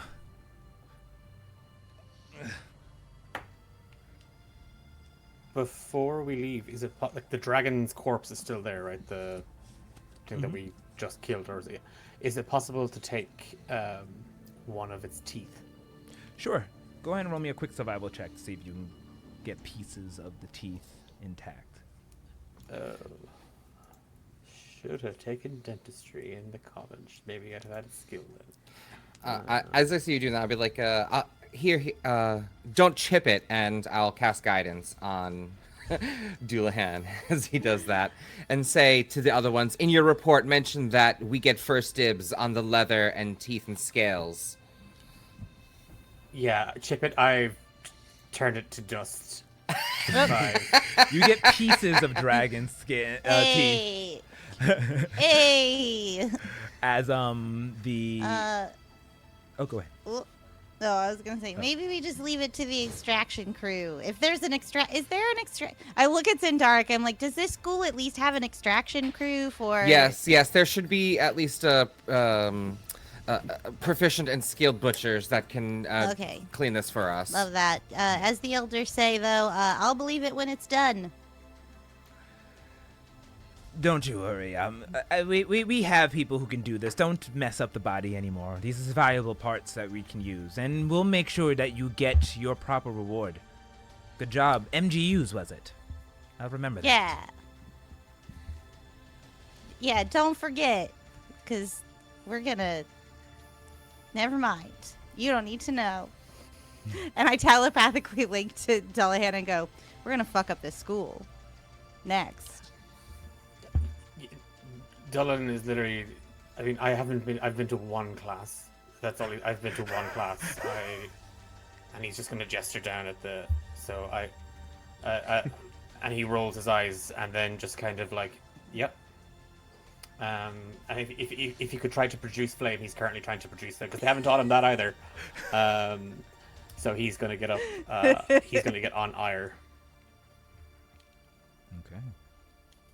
And you all can, with that, knowing that the extraction team is to come and that they're collecting everyone, you all can mount your dragons, your wyverns, and fly out, exiting and seeing the beautiful mystic moors in the background as you all begin to fly towards the east, where you know, high up in the sky towards the east, where you know the Fractal Centaurum is. Looking back, you can see that there is a small army of knights making their way to the Vesper Hills, as well as the gnome Hexbreaker finding the people and leading and guiding them back. Eliana probably would have hitched a ride with one of you. Yeah. As she goes, mind dropping me off? I have to yeah, no, don't mind at all. Here we go.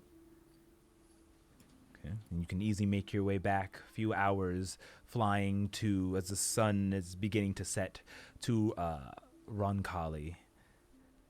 Arriving there you see the mayor, Eliana's father, standing there just in awe as your dragons lands once again, like as if he was waiting for you.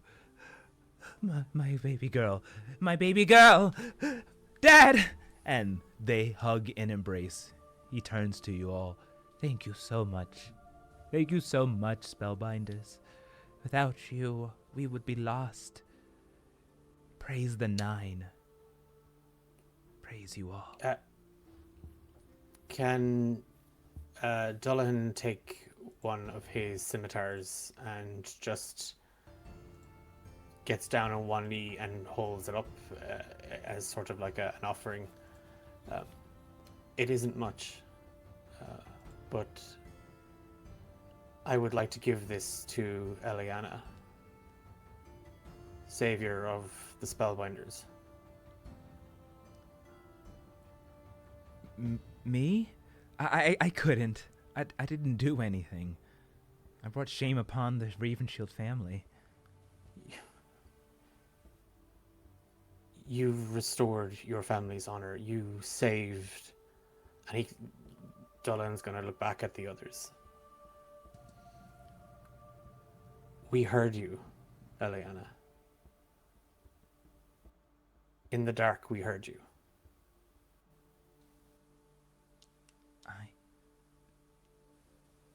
I don't. And then she looks on over at her father. Aldrich turns to her. You are a hero, Eliana. I've always known that.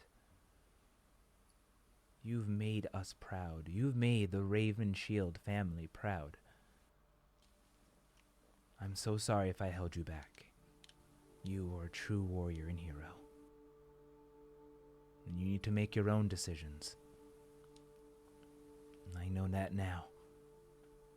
Seeing how your friends here, the Spellbinders, look up to you. Take it. You deserve it. And she looks at her father, looks at all of you. Thank you, Delahand, Zendaric, Sully, Ink. Thank you for everything. She grabs it from you and holds it tightly, looking at it.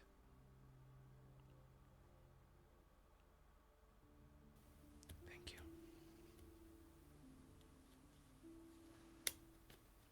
Don't cut your fingers off, okay? Be careful. That's very sharp.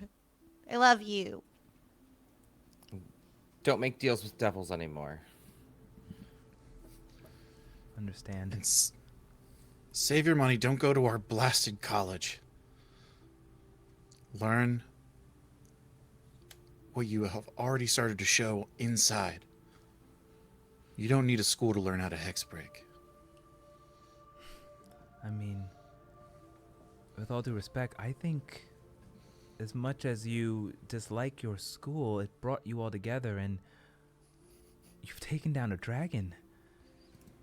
What wise words, Eliana. Yeah, very, very wise. Definitely not just we're a good team. The school definitely helped.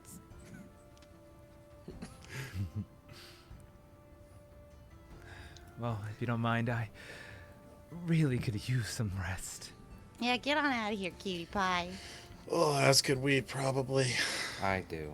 I want my bed. We should probably also get a Kayvon's lifeless corpse somewhere for, I don't know, further investigation on how we could get his soul back. He's Still with the others, I think. No, we'll Still say he's strapped on to your Big Steve. Yeah, Big Yeah, Steve. he's Oh, on Big okay. Steve. Who's Oh, with okay. you? So you have Gabe on Big Steve. Okay. Love that. Love that. So, with the sun shining down, the sun setting, and you look up and can barely see glimpses of the Fractal Centaurum, you can once again mount your dragons, your wyverns, and cast off as they wave goodbye to you, the entire town. So you have saved them and make your way up to the Fractal Centaurum. And as you go farther and farther, and the night and the day slowly turns to night, you pierce through the clouds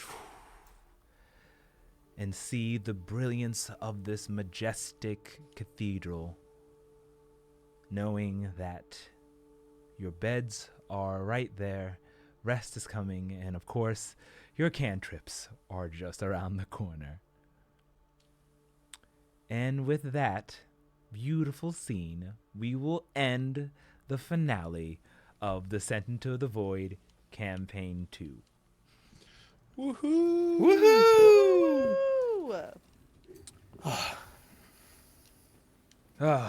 That was crazy. 2 big battles.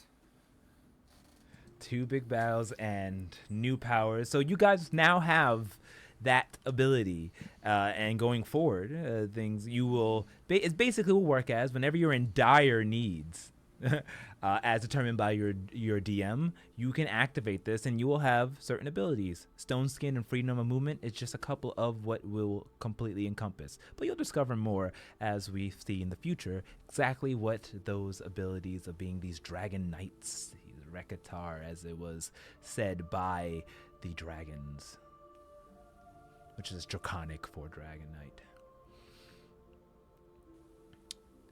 With that being said, socials, stars, and wishes. Oh, right. For one final time this season. Socials, give us your socials, and the stars. Stars are given to anybody who gave you the ooh-ah-ahs, the love, the feels. And you know what? For this just last session, everyone can get a star. So tell me something that everyone did that impressed you, and then you will go ahead and get a star for it. And then your wish for next season. So let's start things off with Sully Oberto, Zeki. Oh my gosh. Well, I would have given stars to everybody anyways, between the incredible job with Dragon Chess, Omar, and that epic finale of becoming Dragon Knights. See what I did there? It was such an epic day. All in all, I think every single one of us had a moment where we really shined, whether it was Ink coming through to pull Dullahan out of the first time getting knocked out, or, like having those creative moments at the end where we all finished the dragon.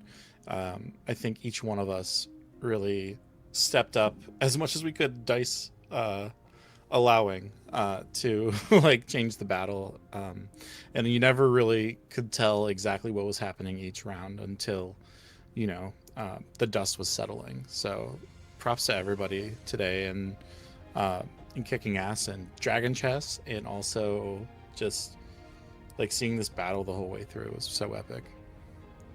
Nice. And I should mention, yes, also, in terms of wishes, I'd like to see what this means next for us at school, because I feel like we're getting like just too big for our britches in terms of like being first years. So that's kind of where that leaves me, wanting to know what happens next in the story. And it's like, do we just break out on our own and start doing things? That's kind of where I am. But socials, you can find me at Zektown everywhere. I know I kind of went out of order. But everywhere from Blue Sky to X to whatever, you can find me at Zektown. Very nice. And yeah, well, I mean, we'll see what happens next season. It might be more of a school-oriented season, or we'll see where you want to take you. We still have a lot of backstory to cover and a lot of things to discover from each and every one of you. But you've now cemented yourselves as heroes of the land. Which will then, to remember in our advanced 5th edition, that there's those tiers, 3rd tier, you have now advanced into local heroes. So we'll see what that entails, and your cantrips. Travis and Dark, your social stars and wishes. Hello everybody, I am Zendark here today. I am also Zendark IRL, and on the socials on Blue Sky. I am your local resident wizard and enchanter, and bringing him to life. So I get the unique pleasure of being my avatar and my name. So yeah, and I'm OMG It's Travi on Twitter, because I didn't think of using my name there when I made it. So, but Zendark everywhere moving forward. Thank you. My stars, like you said, goes to everyone. I want to thank first off Ink, Rachel, that tender moment. Jesus Christ, I was holding back tears when you were like giving that like moment earlier. That was absolutely just so touching, and like I felt the like family bonding and connectivity, and like I was like, oh my goodness, I did not expect this emotion right now in this episode. Like that was like so like perfect, and like you just like snuck that in right before the big battle. So like, mwah, bravo, love it. Zeki, star to you for your perseverance. The dice gods really did not like you today. You have been doubly, triply, quadruply cursed. So bravo to you for keeping it together and still finding fun ways. But you did also nat 20 on the dragon in the opening move. So like that set like a great tone. So love that. Love that for us. Declan Doulahan is always fantastic. I love these moments you have, and as you described your like killing blow at the end with ire and the ice coming, and it just like all comes together, and it's always great. Like I love everything that we say. So yes, stars to us all. And Omar, stars to you for setting up and coming up with a cool idea for Dragon Chess. I thought that was a lot of fun, and thank you all for letting me be your king. I enjoyed affecting the battlefield and playing through that and having quips with Radamon. So those are my stars, and wish for next time is see where this goes, and wish for time to copy spells into my wizard spellbook because I'm a greedy wizard. Okay. Well, definitely. I mean, I'm a sucker for time skips, like X weeks pass and we get to the next one. Not how it always happens, so yeah, you've probably have plenty of time, but we'll find out. Right. Okay, next up, Delahan. Declan, your social stars and wishes. I don't really do socials, not as much anymore. You can check out most of my work at D8 Dungeon across the social media channels, but my personal stuff, it's kind of fallen to nothing because it's just meh. It's all just meh out there. But in here, it's been absolutely fantastic. And everyone should get stars this evening. But for me, I absolutely loved Ink's moment just before we kind of took that break and we went in to fight the big bad. It's a small moment, but it means so much, and it kind of ended up making the circle a circle. Like Dullahan really feels these three absolute, well, one weirdo, and then there's Sully and Ink, are a family, that they are his family, and that they might be the people that help him figure out what happened and where his mother is. So that was a really awesome moment. I have to say, like, I hate putting it down to a dice roll, but I loved Sully getting in, confronting the dragon, and then immediately going, you know what, fuck you, here's an earth golem, and I'm gonna squash those 6 gnolls over there. So sucks to be you guys. Zendaric, I'm sorry, but like Radamon should have died like 2 rounds into that purely from the burns you were inflicting on him, left, right, and center. I was like, oof, fucking king, more like a fucking queen up there. I was like, shady Zendaric. Thank you. And in all the best possible way. I absolutely loved that. And then Omar, look, you're not getting any stars because you'll use them against us, but between the dragon chess, like, I genuinely, when all 3 of us went down, I was sick to my stomach. I was like, oh, we've lost. Oh god, fuck, we fucked up. This must be like what they felt the first time round, and their friends all died that first time that I wasn't there. You build such an amazing tense moments, and then you find a way to just, I don't know, inject everybody with just this buzz. So to have the wyverns come in at that exact moment and have Eliana part of that was just kudos to you, absolute kudos to you, because it was class. Thank you. Can you tell I watch anime all the time? I don't care if you watch anime or you're reading Danielle Steele novels. Whatever you're doing, keep doing it, and keep making it your own. So no, it was. Thank you. My wish for next season is that we do actually, Ink and I do spend some time, literally trying to find ways to burn this place down, and Because Jesus, talk about showing up after we've it all done, after we died, coming back, then kind of give us a bit of a shtick about it, and then now we have to go do exams because that's what you make people who like. The fuck is wrong with this place? And then it's just so chaotic up there. It's just so chaotic up there. We just stopped a Knoll cult from like eating like 3 villages. But yeah, you deal with your bureaucracy up there. Also, maybe find my mom. I know that's my other wish. But priority is stop that school. Oh my goodness. Yes, totally. Awesome. Thank you. And last but definitely not least, fresh ink on parchment. Rachel, your social stars and wishes. You can follow me on pretty much all social media under the handle I am Rachel Quirky. I would also appreciate if you would follow the professional wrestler that I manage by the name of Charles Stunning. She's starting to wrestle around, so follow her and see if you can watch her fight live. She's ready to do matches. Also, if you have a wrestling show and you want a weird burlesque wrestler, you get at her. She loves fighting and being sparkly. My stars for each and every one of you.